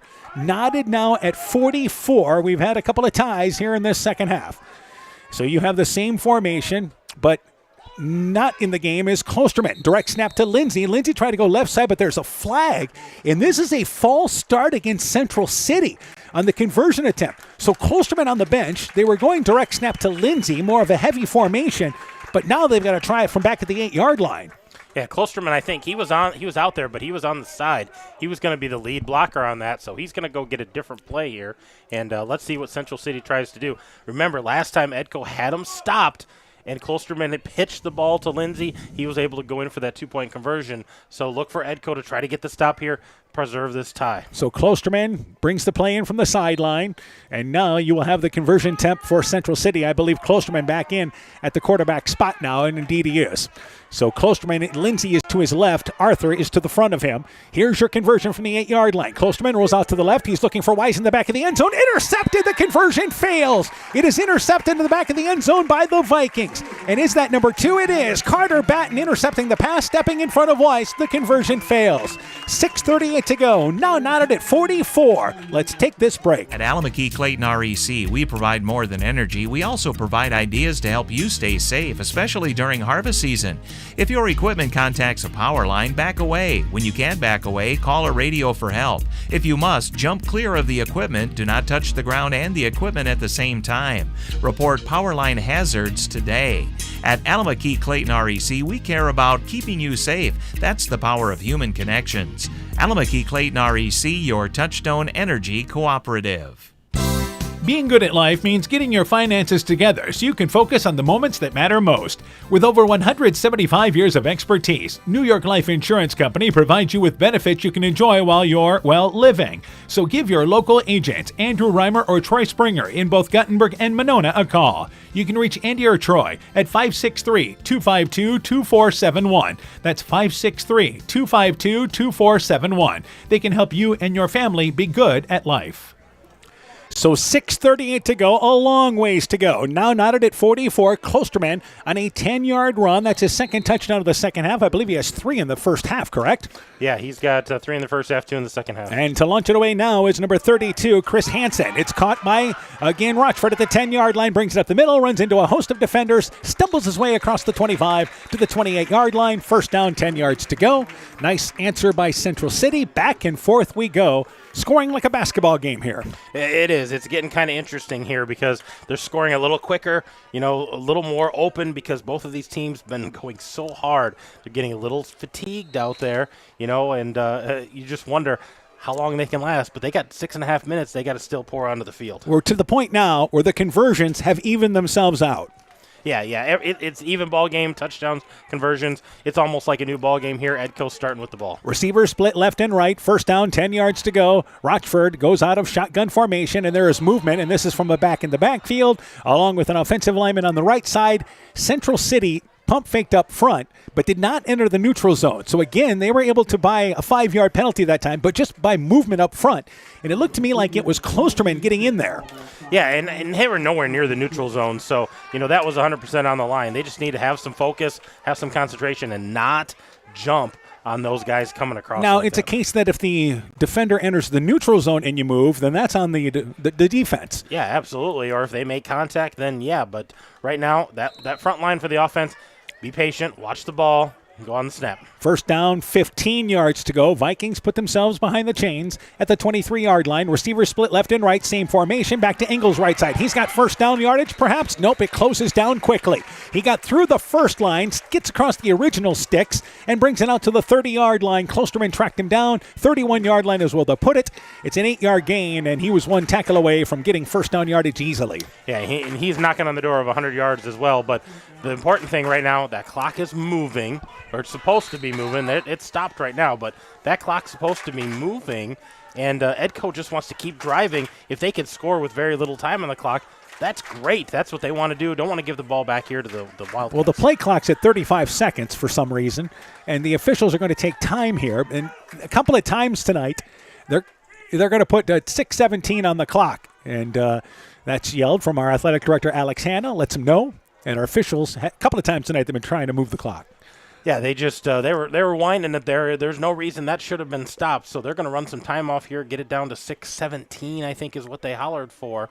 And they want that time run off, get it to where it's supposed to be. Well, and the play clock, by the way, was running from 40 seconds. Yeah, I think there was just a push of a wrong button. We know how that goes. Second down, 7 yards to go for the Vikings. So a good job by Ingles.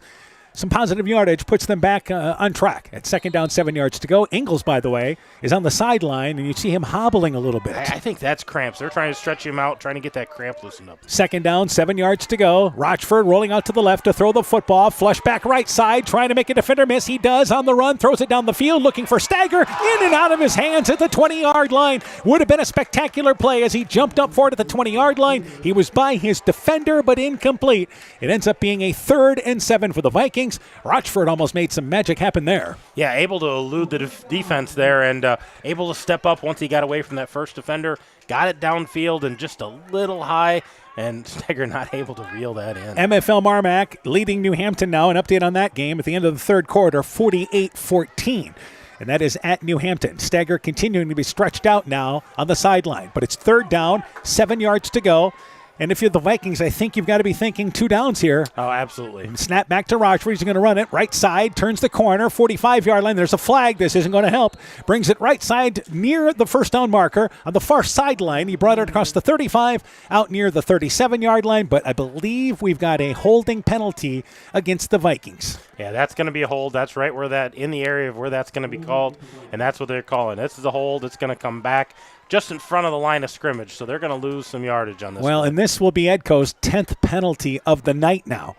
So, again, last week they had, I think, 5 or 6 offsides penalties, and both these teams, far too many penalties tonight. Absolutely. I'm sure that's going to be a topic of film tomorrow, but right now they just need to clean that up, and they need to play strong, physical football up front, watch the ball, don't hold, and they got to spring something big here. They need about half of this, so fourth down's more manageable. All right, the holding penalty pushes it back to the 23-yard line, so it occurred basically at the line of scrimmage. It is third down and 15 yards to go.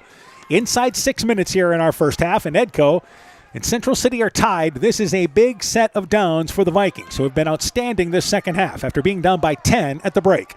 2 receivers to the right, 2 to the left. Rochford alone in the backfield. They send Batten in motion from right to left. Snap back to Rochford. There's a flag. Rochford looks to throw the football over the middle of the field. It is caught by Stagger. Stagger catches it by the defender, Munyakazi. Brings it inside the 35-yard line to the 31-yard line on a rocket launch by Rochford. But I believe there was movement up front by Edco. Yeah, that was a great catch by Stagger, able to reel that in, and it's all coming back. So this is going to be for the Vikings there. You have either an illegal motion penalty or false start, and it's going to push them back to third down and now 20 yards to go and negate a huge swing of field position. Yeah, that was what the Vikings needed to keep this drive going, to pick up that yardage, to pick up the first down, and now they're facing a monumental drive once again. Again, they need to get back maybe to the original line of scrimmage to make this 4th and 10. So third down and 20 yards to go. They're at the 18-yard line officially. And again, you also have Ingles on the sideline. So 2 receivers to the right, a receiver to the left, and they have a back in the backfield. And here's another flag. Rochford to throw the football, looking one-on-one, looking there for Batten. It goes up for it to the 30-yard line, and it's knocked away, incomplete. In on the coverage was number 45, and that is, once again, Hennick. They ran side-by-side down the sideline, but incomplete. Good coverage there, and it is a penalty against Edco, and that's going to push them back here in a 4th down situation. But now, is Edco, there's an illegal shift against the Vikings, by the way. It was a false start again, but I think they're going to decline this. Yeah, absolutely. There's no reason to take that penalty for Central City. It's 4th down. No need to take that penalty, so Edco's going to have to punt here. And now Edco is going to take this timeout, I believe. They're going to double-check. They don't want to take the timeout. All right. They were going to take a timeout if that play was going to be upheld or where they were going to be, but now they are going to have to punt the football away, and that is a big stop by Central City. That was, and this is a huge punt. They need to cover this and get it downfield because they don't want to give Central City good field position. They've already got 5 minutes to work with. And back to receive there is, once again, number 31 in Arthur. The kick is away from him at the 30-yard line, goes directly out of bounds right there. So a nice shot there by, once again, Rochford. Rochford ends up with about a 33-yard punt, but more importantly, there no return. But with 5:17 to go, Central City and Edco tied at 44, and the Wildcats get their stop they need defensively. Yeah, both these defenses stepping up when they need it, and right now, they need an offensive step up. Central City want to grind it out on the ground. Edco wants to try to get another stop, get that ball back, maybe score this, and not send it into overtime. So 1st down, 10 yards to go, and each team has had the ball here, twice in the 4th quarter now? Yeah, this is Central City's 3rd time. Edco's had it twice. Yep, and we still have 5:17 to go. So it's been quick scores or quick 3 and outs. Back to, once again, Klosterman. Klosterman brings it left side. Again, he's got a solid 5 yards right up the middle. He ends up near midfield at the 38-yard line. Klosterman continues to be the workhorse in the backfield for the Wildcats. 7-yard pickup on 1st down. Yeah, that's impressive. He's been great tonight. That puts him over 300 yards on the night. Impressive indeed, even in the 8-man game. Yeah, even the 8-man game, 5 touchdowns, over 300 yards. And it's a tie ball game. Yeah, and remember, we're playing on a shorter field, so it's even more impressive. So probably a 7-yard gain on that. 2nd down, 3 yards to go for Central City, and they are just short of midfield. They rarely line up with a wide receiver. This is a fun team to watch. The ability to move the football. And Klosterman moves his running back around. They're going to direct snap it to Lindsay, who brings it around right end. Nothing doing. Cuts back to the inside. Stopped short of the sticks. Good flowing down the line there by Rochford. He makes the tackle there after a gain of about 2. It'll be 3rd down in a short situation as we approach the 4-minute mark after our next snap. And I think both of these teams, they're going to stay in 4-down territory no matter where they're at in the field. Getting late in the game like this, these are important downs. I know it's 3rd and short, and it's easy to pick up, but if Edco can get in the backfield, disrupt this a little bit, force a big 4th down play, this could be a huge 3rd down for them. 3rd down, and it really is less than a half a yard. So both these teams, the way they move the football tonight, certainly confident in short yardage situations. Direct snap back to Klosterman, brings it right side, falls ahead, 1st down to the 35-yard line. He was tackled there by a Viking, and it was number 75 making the tackle for Edco. And that, once again, is one of their linemen there. That is Lucas Barnhart, the senior. So 1st down, moves the chains, 35-yard line. Wildcats inside Edco territory, 3.5 and counting in our 4th quarter. You said it, Dan. Whoever's got the ball here at the end, that might be the difference in the ball game. And right now, Central City's in the driver's seat. Well, in Central City, with the way they're moving the football and just picking in positive yardage, they could try to run off some clock here. Yeah, they could, but they're getting those big gains, and they're threatening to score already. 1st down, 10 yards to go. Direct snap this time to Lindsay. Lindsay back in there. Left side, hit at the line of scrimmage. Brought down immediately. Only a gain of 1 yard. Excellent tackle there. That was Price Rochford getting in down low. 2nd down, 9 yards to go. They negate a big positive play for Central City.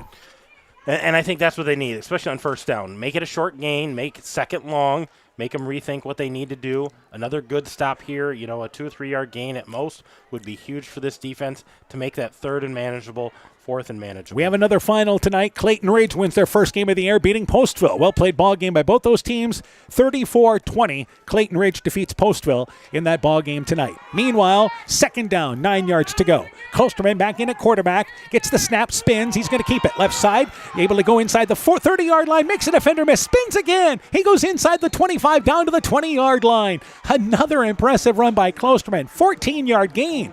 2:25. The clock will stop as we move the chains, and here's the Wildcats down to the 20-yard line. And he's just impressive to watch how physical he is, his quickness, able to spin around, get through guys, and then always initiate contact on the tackle. So first down, 10 yards to go. Again, the clock picks back up, and there's 2:12. We'll go well inside 2 minutes. So the Wildcats again down to the 21-yard line. Edco still has 2 timeouts to use, so they can stop them here, but they want to hang on to those timeouts as long as they can. They want all 3 of those timeouts to use on offense. First down, 10 yards to go for Central City from the 25-yard line. It's a fumbled ball by Lindsay, who falls back on it at the 25-yard line. Vikings signaling they have it, but Lindsay is at the bottom of the pile. Vikings still signaling they have it. The sideline believes they have it, but Lindsay fell on top of it back at the 25-yard line. They maintain possession. Oh, that would have been a huge turn of events right now, a timeout, I believe, taken by Edco here, perhaps. It is. Absolutely. The Vikings taking a timeout because that has put now, once again, Central City behind the sticks, and it's second down and 15 yards to go now.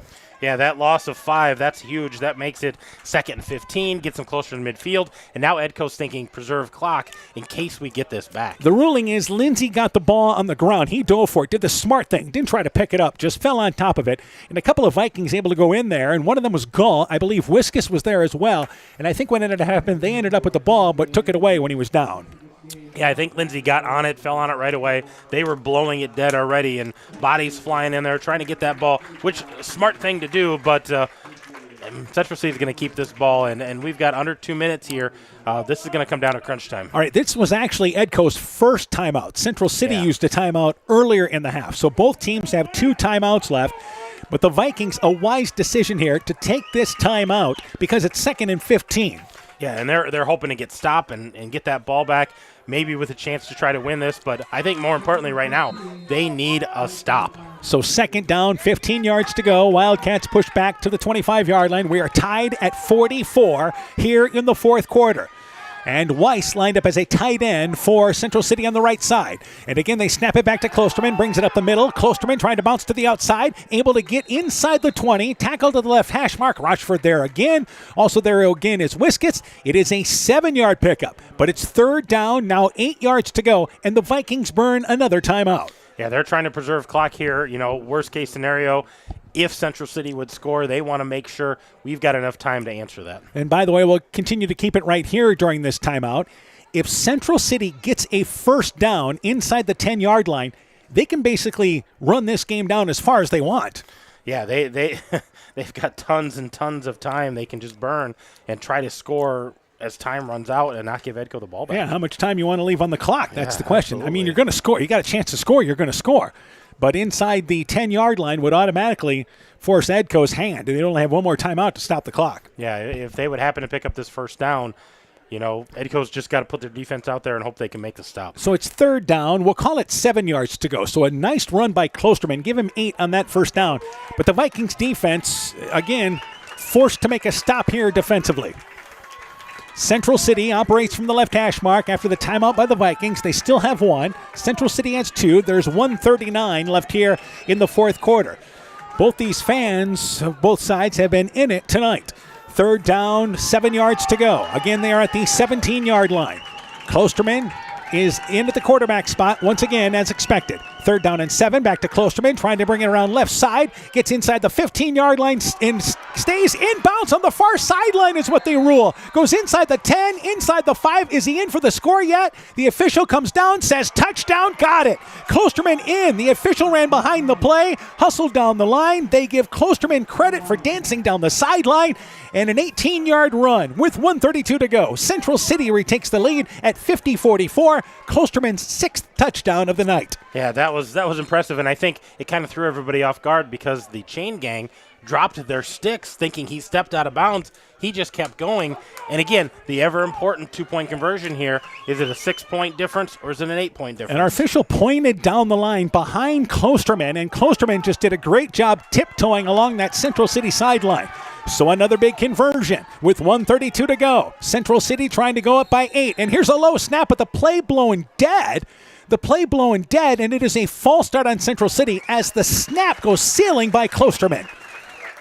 Yeah, that snap wasn't anywhere near anybody's hands, but they blew that dead right before the snap. So back to the 8-yard line is the conversion. This is a big play in this ball game. Vikings will have a chance with 1 timeout and 1:32 to go here in our fourth quarter. But trying to get a stop on this conversion, meaning worst case scenario, you score, you tie it, but you had a chance to win the ball game if that's the case. Yeah, if you can get this conversion stopped, a touchdown, at least you're still playing.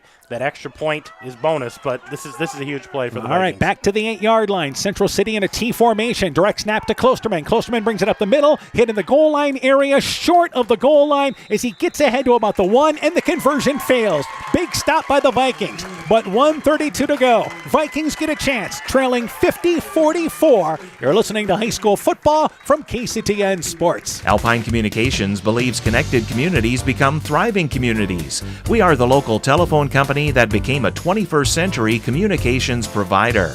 Alpine provides internet, television, cellular security, and telephone too. We promise personal, timely, reliable service from people who live here. When you choose us, we all thrive. Connect with Alpine Communications today. Click alpinecom.net or call 563-245-4000. Wildcats Vikings football is brought to you in part by Blooms Flowers Gifts and More in Edgewood, Edgewood Convalescent Home and Lincolnwood Assisted Living, Farmers Savings Bank of Colesburg, Elkport Garber, Strawberry Point, and Arlington, member FDIC, Bacon Concrete and Post Fill, Furniture Showcase and Oilwine, Lighting Showroom, Flooring, Furniture, and Window Treatments, Bruins and James Insurance, your Grinnell Mutual agent in Monona, Norby's Farm Fleet in Northeast Iowa, and by Rivals Inc., custom gear, screen printing, embroidery, and online shopping at rivalsinc.com. 1:32 to go in our fourth quarter. It is Edco getting the ball here, trailing 50-44. Klosterman an 18-yard touchdown run, but the conversion run fails. A final from Starmont. North Lynn has defeated Starmont tonight 14-0. Meanwhile, it is a squib kick that is picked up by the up back there, and that is going to be again Lang. Lang brings it right side. He won't get to the 30-yard line. They kept it out of the hands of Stagger Deep, and it's 1st and 10 for Edco. Still plenty of time at their own 28-yard line, but 1:28 to work with here in the fourth. Yeah, they've got time here, but they need to move the ball in big chunks and move it quickly. They need to be quick to the line. They aren't going to have a lot of time to huddle here. So 1st down, 10 yards to go. Again, you still have a timeout.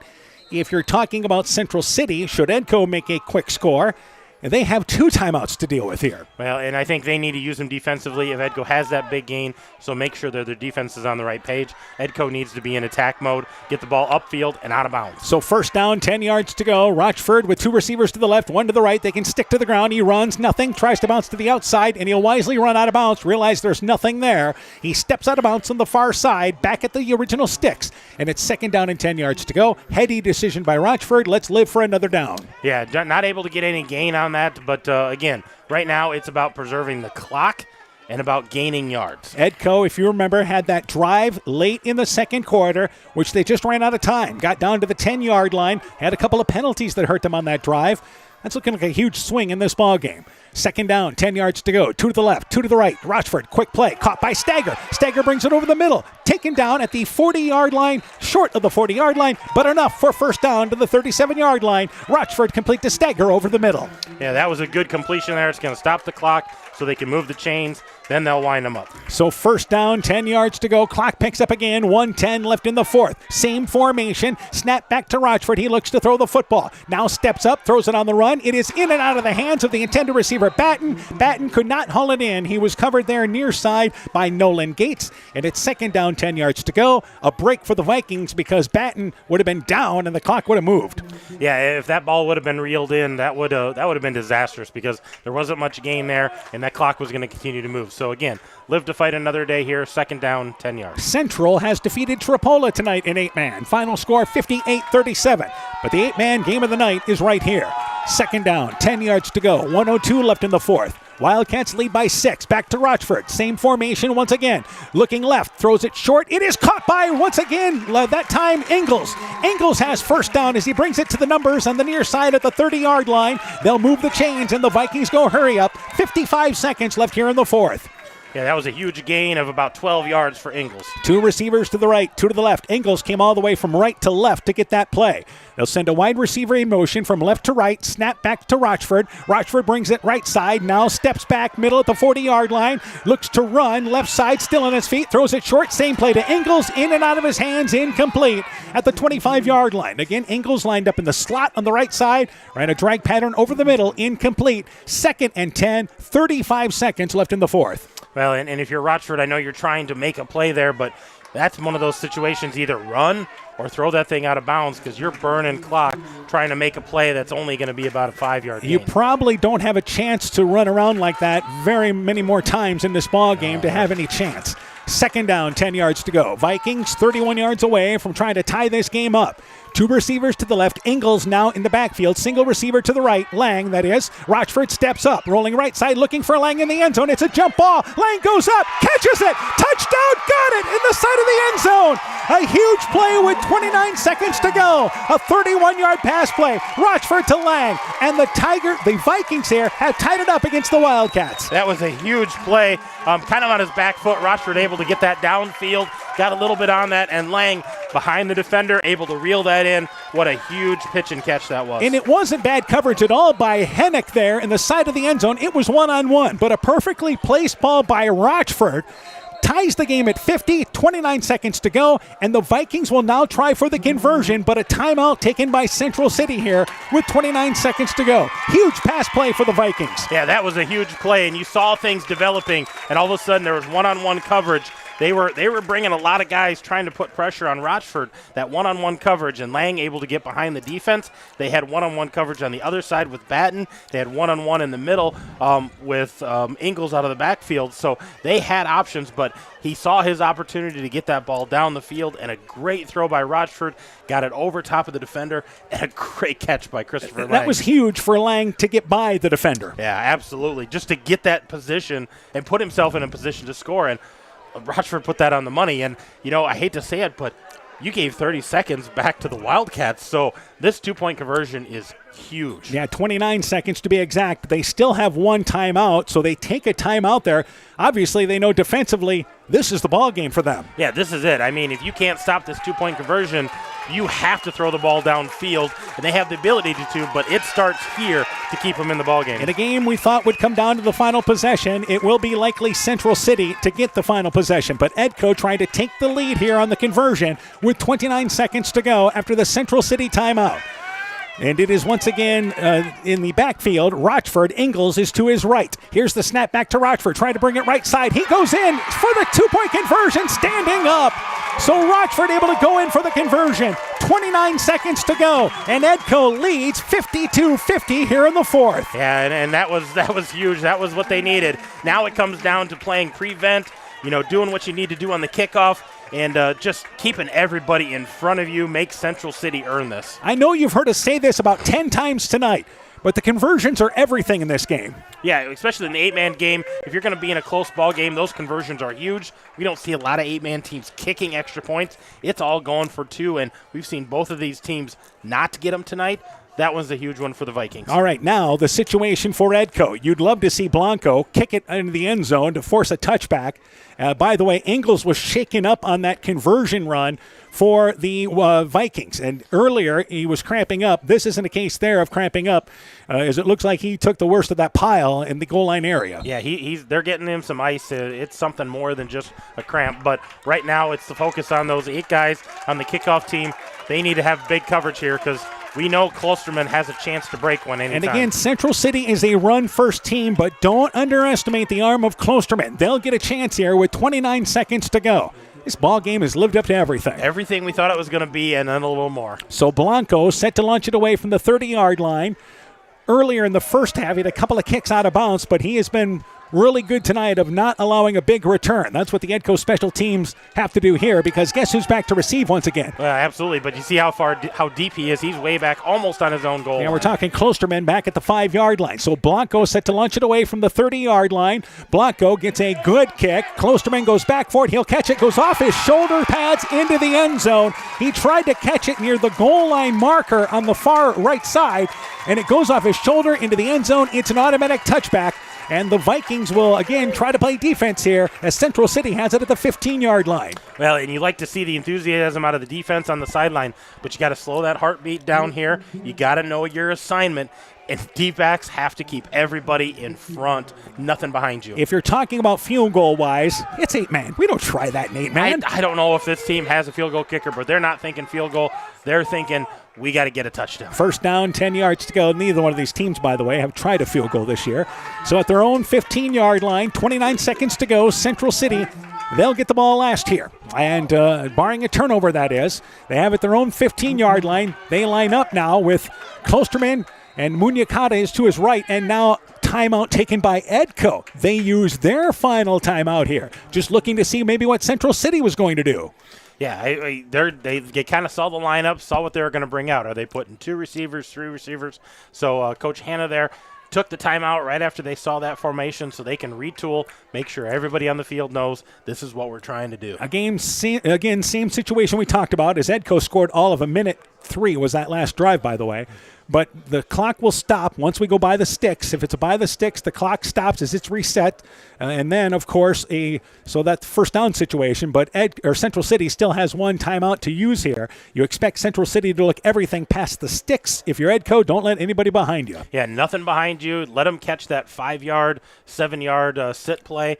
They're going to go for the out of bounds, so if you could tackle them in bounds, that's always a positive. But just know what they're going to try to do and make sure you know what your assignment is. The biggest touchdown reception this year is for Central City Klosterman, a 32-yard touchdown reception on his one catch he has this year. But he's the quarterback starting out here. We could possibly see Walker come in at quarterback if they really need to get down the field a little further. Well, and Weiss had one tonight of 34 yards. First down, 10 yards to go. To throw the football is once again Klosterman. He's going to run it, bring it left side, steps out of bounds across the 20-yard line. Nobody open downfield, so he wisely stepped out of bounds, picks up 5 yards, but there's 23 seconds left in the fourth, but it's second down for Central City. More importantly, the clock stops. Well, and if you're Edco, you'll take that. If he wants to run, minimal gain, getting out of bounds, they're not getting those big gains, and that's what you want to do. Keep everything in front of you. So again, 6 seconds, run off on that play. Second down, 5 yards to go. Play clock's at 15. Central City still in the huddle. And they will bring 2 receivers to the right, a receiver to the left. Munyakazi is to the left of the quarterback. And once again, Klosterman. Klosterman gets the snap, looks to throw the football. Left side, it is caught by Weiss. 35-yard line, tackled out of bounds across the 35-yard line. 25-yard line, rather. He's pushed out of bounds there by number 3 and Jaden Miller, pushing him out of bounds, but enough for the first down. 16 seconds left here in the fourth quarter, and the Wildcats have to start thinking further down the field. Yeah, absolutely. They're taking that short stuff because they've been giving it to them, but I think if you're going to try to get in this, you're going to take a couple of deep shots, get yourself within striking range, because right now you're a long ways away from scoring a touchdown. All of our local games we've been following, they're done tonight. This is the late show, and it's been a thriller. 52-50, Edco in the lead, 16 seconds left in the fourth. A receiver to the left, 2 to the right, same formation, and Klosterman goes out of shotgun, looking to throw the football, rolling left. Klosterman now looking to run. He's across the 30-yard line, inside Edco territory. He's down to the 35-yard line and steps out of bounds inside Edco territory. 7 seconds left in the fourth. Heady decision by Klosterman, but they likely have time for one shot to the end zone at the 33-yard line. Yeah, they're low on time right here, and I think they need to take a shot. Right here. This is where it has to happen. If you're the Vikings here, knock it down. Conceivably, Central City could run a play and get past the sticks, but that's asking a lot with 7 seconds to go. If you're stuck in bounds, you're not going to have enough time to reset. Even if we try to run something to the sidelines, you got a timeout. Time could run out on you. Here we go. Perhaps the last play. Klosterman drops back to the 40-yard line, throws it down the middle of the field, and the ball is knocked down. It is knocked down by Batten to the 10-yard line. They didn't let anybody behind them, and it is the Vikings with 1 second to go. We will still have another play. It's not over yet. Yeah, that happened way too quick, and Central City, wise enough here, they're going to take their last timeout and talk about this last play. So the ball was batted down by Batten, a heady decision, and that's a case there of you didn't get the hometown clock bounce, did you? No, not at all. And it's one of those where they did exactly what you wanted them to do. Knock that ball down. Don't try to catch it. Don't risk knocking it up in the air. But if they would have caught it, maybe that clock would have ticked off. and we would have been done, but they're giving Central City another play here. I think if you're Edco defensively, you did what you had to do. Central City could not get it to the end zone there. The Wildcats using their final timeout with 1 second to go, trailing 52-50. The ball is still at the 33-yard line. Let's see what Central City comes up with here. Walker is, again, the bigger arm for Central City, but Klosterman gives you such a double chance here. Well, I think they're going to keep it in Klosterman's hands because if he does have to tuck it and run, he's been so smart tonight. We're talking 372 yards of offense on the ground.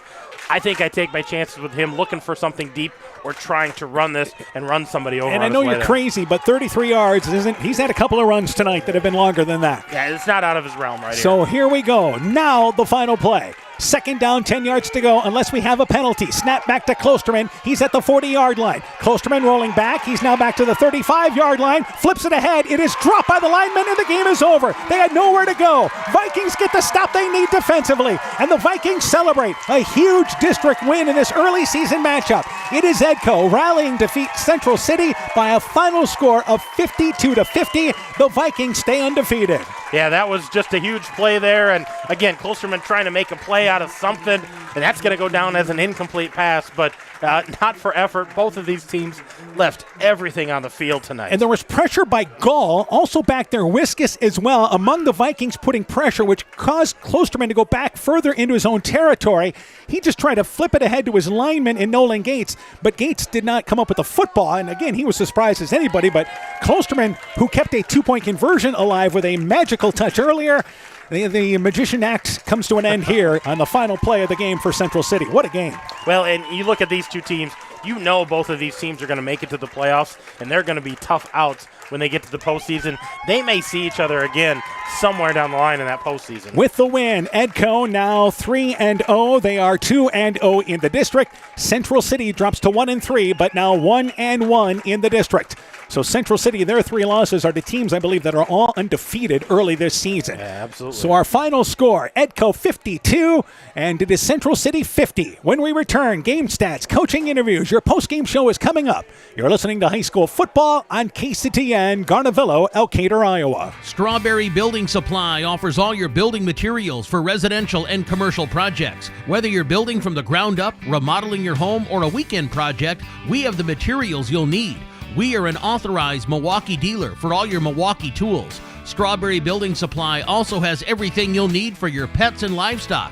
Stop into Strawberry Building Supply today at 413 West Mission Street, Strawberry Point, or call 563-933-4579. Elkader Tax and Bookkeeping are proud supporters of all of our local high school sports teams. We want to wish everyone the best of luck on their season. We are here for all your tax, payroll, and bookkeeping needs. Give us a call at 563-245-2154. Again, that number is 563-245-2154. Thank you from Kurt and Ann at Elkader Tax and Bookkeeping, located in downtown Elkader. Hey, Justin Birdnow here from Birdnow Chevrolet in Monona. I want to take a moment to wish all the local athletes good luck during their game. You have worked incredibly hard and it shows during each game. Myself and the entire Birdnow Chevrolet Monona team is wishing you all that you do your best and good luck. Life's better with American Family Insurance because we know whether it's a new home or a new car. You've worked hard to achieve your dreams, and we work hard to protect them so you can enjoy the utmost peace of mind. Save up to 23% when you bundle home and auto. Products not available in every state. Visit amfam.com to learn how discounts may apply to you. American Family Mutual Insurance Company, SI, and its operating company, 6000 American Parkway, Madison, Wisconsin. Contact Epic Wear. Get personalized clothing for your school, your team, family, friends, business, or any event. Epic Wear has a huge range of customizable apparel, trophies, and awards, and they offer free design help or design your own apparel at getepicwear.com. And you can even set up a free web store for your fundraiser. Make sure to check out the selection of Bulldog Spirit Wear and Iowa-themed items at the Monona location. Epic Wear, located in downtown Monona and Waukon. Call 563-539-2300 to place your order today. When making up a to-do list, don't forget to include servicing your car at Edie's AC Delco Service Center in Garnavillo. Your car should have the best care, and Edie's will make sure of it. Stop in or call 964-2186 to make an appointment. Tires worn out? Well, Edie's can replace them. Need a tow? Call Edie's at 964-2186. Kay, Lynn, and Todd invite you to stop by and fill your car's tank with fuel at Edie's AC Delco Service Center in Garnavillo. Edie's open 7 a.m. Mondays through Saturdays.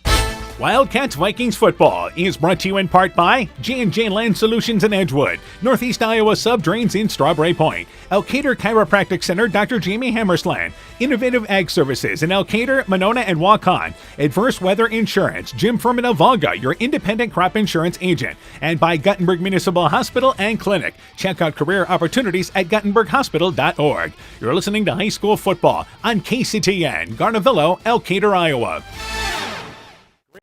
Great matchup tonight here in Edgewood. The type of game that had a lot of hype. Two of the better teams in this district. Two of the three teams expected to really contend in this district. And a back-and-forth second half. What a ball game. 52-50. Edco victorious over Central City. Let's go through other scores quickly. North Lynn beat Starmont tonight 14-0. Central wins their first game, beating Tripola in 8-man 58-37. North Fayette Valley over Denver 54-15. MFL Marmac defeated New Hampton. Final score there 62-20. And Clayton Ridge over Postville by a final score of 34-20. We begin our post-game show. We're joined by, once again, head coach James Rochford of once again, Edgewood Colesburg. Coach, first off, what a ball game tonight, huh? It was a heck of a ball game. It really was. I was impressed with our kids and the guts in the second half. So well, let's talk about that. You're down at halftime by 10. Felt you left some points on the field in the first half, but the second half, I think you're really pleased. Yeah, I second half, I was very pleased with what the kids did. They came out and they were winning the line of scrimmage. I felt second half we could pretty much score, at will without stupid mistakes. We shot ourselves in the foot a lot with penalties and whatnot, forced us into passing situations, and then they brought the heat and made it difficult for us. So we got a lot of learning to do. I told the kids good win, but there's a lot to teach yet. Yeah, but it's always better to do it after a W, right? It is. I'm not going to complain about that. That was would have been a heartbreaker if it went the other way, but the kids, the seniors especially, sacked up. Well, let's talk about that touchdown play with 29 seconds to go. It was Price Rochford hooking up with Christopher Lang. Tell me about that play. Well, basically, we thought their corners were playing kind of soft, and so I told Price, I said, try to get the inside guys, on the insides, short routes, occupy the safety. They're playing a zone. If the corners are up tight and they're beatable, which they were, both of them were, we just need to give Price enough time to get that ball off and get it to one of the wideouts. And obviously a nice catch by Christopher Lang in the end zone too. Yes. He redeemed himself for some poor play defensively a few times, but we'll learn, and that was a great catch. I told him that, and when they make good plays, you got to give them credit because they sure can take a chewing sometimes. Yeah, let's talk a little bit about that passing game tonight. Price goes 9 of 15 for a touchdown, 137 yards. Lang had 5 catches for 82 yards, but able to have some success there when you had to throw it. Yeah, and we can throw it with the size of our line and that kind of stuff. We usually don't have to. We haven't had to until this game. Worked on it a lot this week, knowing full well they had a tough O-line, D-line, and we would probably have to rely on that some. So, I mean, the kids worked on it. There's still some execution issues of running your routes and running them crisp and all that kind of stuff, catching the ball, getting out of bounds. Hey, let's get out of bounds when time's running out. But they did well. Yeah, that's right. Obviously, that was costly at the end of the second quarter. Your running game, Price Rochford, 167 yards. Carson Ingalls had an outstanding second half of 98 yards. He did. We came back to some counters with him a little bit, and he did real well, and we need that. Price can't carry the ball every time. He gets tired, and he needs a break, and we need another play to work. And, he's done a good job. All right. With 1:29 to go, what did you tell your team before the final drive for you guys offensively? Offensively, basically it was just that, is give Price time enough to throw, and we can get home. We just got to give him some time. And a few times I chewed on Price a little bit because – he had a pretty open lane that he could have run for 10, 15, 20 yards, gotten out of bounds and stuff. Instead, he throws back across the field. And that's just a learner's move. We don't run it a lot. He didn't run hardly ever last year. So that's Price learning. Even though he's a senior, we just have to adjust. All right, let's talk about defensively. Obviously, you stepped up, made some big plays in the second half when you needed to. Oh, they did. Defensively, they did. They really did. It's not rocket science what they're doing, and we just have to be tougher and fill the hole and read and do our job. And that's the biggest thing with their offense is if you do your job, everything's fine. Too often our kids are over pursuing or, not taking their gaps or whatever. And that's a kid being a kid. And So we kind of shored that up from first half to second half, and they really made a big difference. All right, you mentioned penalties earlier. That's still a concern for you guys. Oh, absolutely. That was a ridiculous amount of penalties we got, and really cost us. And they got penalties too. It cost them a couple drives too. But honestly, I mean, I didn't think there's a couple times that we just plain and simple weren't on the line of scrimmage. Had 5 guys in the backfield, and there's no reason for that. It really is no reason, and that's just not paying attention, not doing your job. All right. Obviously, conversions were huge, and that's what it came down to, the conversions in this game. Absolutely. In the first half, we left 2 on the board. One, Price wasn't running hard, and another one, we missed a block, and he got tackled in the backfield. And so we said at halftime, those are points, guys, absolutely points. We could have 4 more points within one score. And so, they are – and then the last conversion we had – Price made the play call, and he said, basically, we're running right behind you guys, and we're coming hard, and give me everything you got. And they did, and he ran right in. He went into the end zone standing up, as a matter of fact. Yes. All right, now, you guys go to Midland next week, correct? Yes. All right, let's talk about that looking ahead. I don't know much about them. They're going to be a run team, typically run heavy. So, we'll watch some film tonight and watch a lot more on Saturday and Sunday and kind of see what we got. I don't know results from tonight of where they're at, but, just practice and play another week. All right. Good win. Good way to find a way to get it done. Good luck to you guys. Thanks, Dan. Again, Edco football coach James Rochford talking things over about his Viking team as they're victorious tonight by a final score of 52-50. Our post-game show will continue here. We'll keep it right here because Central City coach Matt Weber will be joining us. And obviously it has been a trip to make here, so we appreciate Coach Weber taking time to talk to us here at a ball game. And we're joined by now Central City coach Matt Weber as he puts the headphones on. First off, Coach, a heck of a ball game. Let's start there. Yeah, it was a heck of a game. I think pregame I even said it's going to come down to who has the ball the last possession and which defense is going to be able to come out on top. And it's a heartbreaker, though. It's a real big heartbreaker, I'll tell you that. All right, you got the ball back with 29 seconds to go, able to get down into the 33-yard line. What were you guys looking to do in the final drive? Well, we were really kind of struggling because our starting actual throwing quarterback had gotten hurt, and so we were kind of back to our running quarterback. We kind of have a 2 quarterback system going on, and we just knew we had to get the ball downfield, but couldn't run. You can't run too much with 29 seconds left. Right, and obviously let's talk about that running game, and Klosterman was outstanding for you tonight, 372 yards on 42 carries tonight. Incredible, huh? Yeah. He's amazing, yeah. We're going to miss him next year, I'll tell you that. It's just been a blast getting to coach him. I coached him in his youth level, and I kind of moved up with him, as a matter of fact, over the years. Said this is my first year head coach, and what a way to be able to go out with Klosterman. It's going to be a good rest of the season. I can't wait for it. Absolutely. Does so much for you there defensively as well. Oh, yeah. You had to throw the ball a little early in this ball game and had some success there. Yeah, I was actually very, very happy. I knew going into the game I needed to get a little bit of a passing game going because I knew eventually they're going to try to stop Klosterman, of course. So that was great. I was great to see that success just until, unfortunately, our quarterback went down and kind of had to – The big thing in this ball game was there was a drive where some penalties pushed you back in the second half. I think we had 2 touchdowns taken away on penalties and just execution. It's kind of been a recurring issue this year, unfortunately, with us. Our first 2 losses, again, were the exact same situation where, we'd fumble on the 5-yard line and we lost by a touchdown, and. Well, the other thing is, this is your 4th game. You guys have played a tough schedule so far. Yes. I'm not sure currently where Waco and Winfield Mount Union are ranked, but I bet they're close to top 10. Away games, too, an hour and a half drive to 2 incredible teams, to be honest. And then, of course, come up here, and Edco's always a great team. It's a great program. Coaches are fantastic up here. All right. Now, for your team, what did you talk about with your team after the ball game, if you don't mind sharing? Yeah, no, of course. I said, what, I'm proud of you guys. I really am proud of the guys. I said, we knew it was going to come down to this. We just couldn't punch it in, and we need to keep our head up. The season's not over yet. We're still playoff contenders. We went out second in the district, potentially. We still have a lot of season left, so there's no reason to be down about 1 game. And you expect with the group of seniors you have, your team really respond?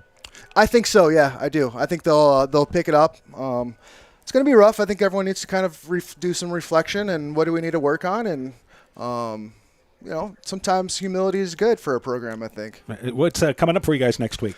Next week we are back home against New London, so it's kind of nice to get back in a home game. So and a non-district game for you. A non-district game too. Yep. All right, Coach. Good luck to you guys. Thanks for joining us. Thank you guys too. Hopefully we Appreciate catch up with you guys in the postseason. Good luck. Yeah, definitely. Central City coach Matt Weber talking things over there about his Wildcat team. They drop a hard-fought 52-50 decision here tonight in Edgewood. We're just going to keep it right here, continue to roll through our post-game. We're joined once again by Coach Aaron Hamann.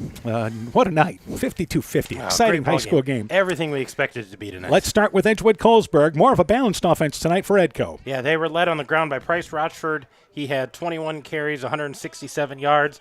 He had those 4 touchdowns. Carson Ingalls had 8 carries, 98 yards. He had a touchdown. That was a 48-yarder. Jack Steger had 2 carries, 14 yards. So 31 carries on the ground, 279 yards of offense there. In the air, Price Rochford completed 9 of 15, 137 yards. He had 1 touchdown. He did have that 1 interception on a long 4th down. Leading the way offensively there was Christopher Lang, 5 catches, 82 yards. The game-winning touchdown there of 31 yards where he got behind the defense. Jack Steger had 2 catches for 29 yards, and Carson Ingalls had 2 catches for 26 yards. So 9 catches, 137 yards, 416 yards of offense tonight for the Vikings. And for Central City, their numbers just as impressive. They did it running the football for the most part. Yeah, Central City's numbers these are gross numbers over the top. Matthew Klosterman, 42 carries, 372 yards, 6 touchdowns on the ground. Walker had 1 carry for a yard. Munyakazi had 2 carries for 6 yards.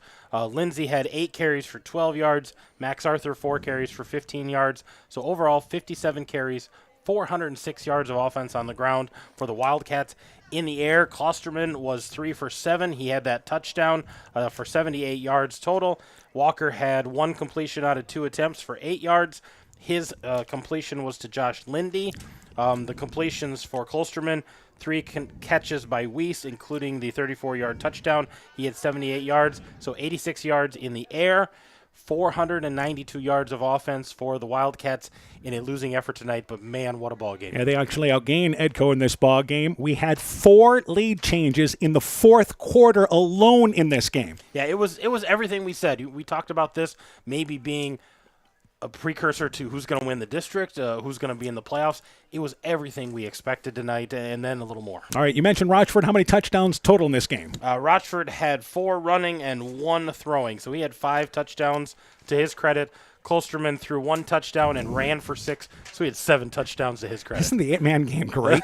I mean, especially when you've got 2 good teams playing. 2 great teams and 2 studs at quarterback. We talked about number 22 all night long. And again, as we mentioned, this was a game that lived up to the matchup we thought it would be. And final score, 52-50, Edco victorious over Central City in our featured game tonight. Again, let's go through other final scores. Central beat Tripola tonight in the 8-man game, 58-37. Congratulations to Central coach J.W. Downs, his first coaching victory. Win, yeah. Also, Northland beat Starmont, big Class A matchup tonight, 14-0. Clayton Ridge beat Postville. They win their first game, 34-20. MFL Marmac big over New Hampton, 62-20. And North Fayette Valley beat Denver by a final score of 54-15. Speaking of North Fayette Valley, that's who we'll see next week.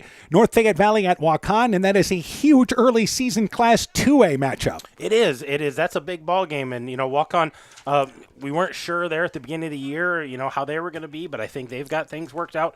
North Fayette Valley was impressive against Denver, perennially talented team there in Denver. So we expect a big ball game. We also hope for good weather next weekend because we're going to be outside. We'll be up in the stands doing the ball game, but we'll have enough. Still have a table and a nice setup for us up there. But we look forward to that game. The next Friday, the countdown to kickoff will start at 6:30. Game time at 7:30. So we have the 2A schools. They start a little later. So our countdown to kickoff begins at 6:30. We'll talk with our area coaches. Game time is at 7:30. We'll see you next Friday night. I'll be there, Dan. All right, it's a late night here from Edgewood, but well worth it. Edco rallies to defeat Central City, scoring a touchdown with 29 seconds to go. Price Rochford connecting a 31-yard pass to Christopher Lang, but the conversion run by Rochford puts them on top, and they win by a final score of 52-50. Vikings 3-0, 2-0 in the district. Central City drops to 1-3, and they are 1-1 in the district is what they are overall.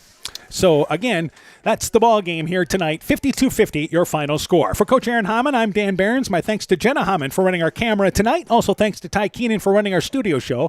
For a complete recap of tonight's ball game, scores, and more, go to KCTN.com, click in the Sports tab. You can also catch live video of this ball game on our KCTN YouTube channel, or just go to KCTN.com. Once again, Edco victorious 52-50 over Central City in 8-man matchup tonight. This has been a presentation of KCTN FM 100 Sports. Edgewood Auto and Towing is an automotive repair shop, tire dealer, and 24/7 towing service with mobile tire repair service to get you back up and going either on your farm or on the road. Also offering full service work on all autos and semis, Green Mountain Grills, Grizzly Coolers and Cups, and Edgewood Sweatshirts.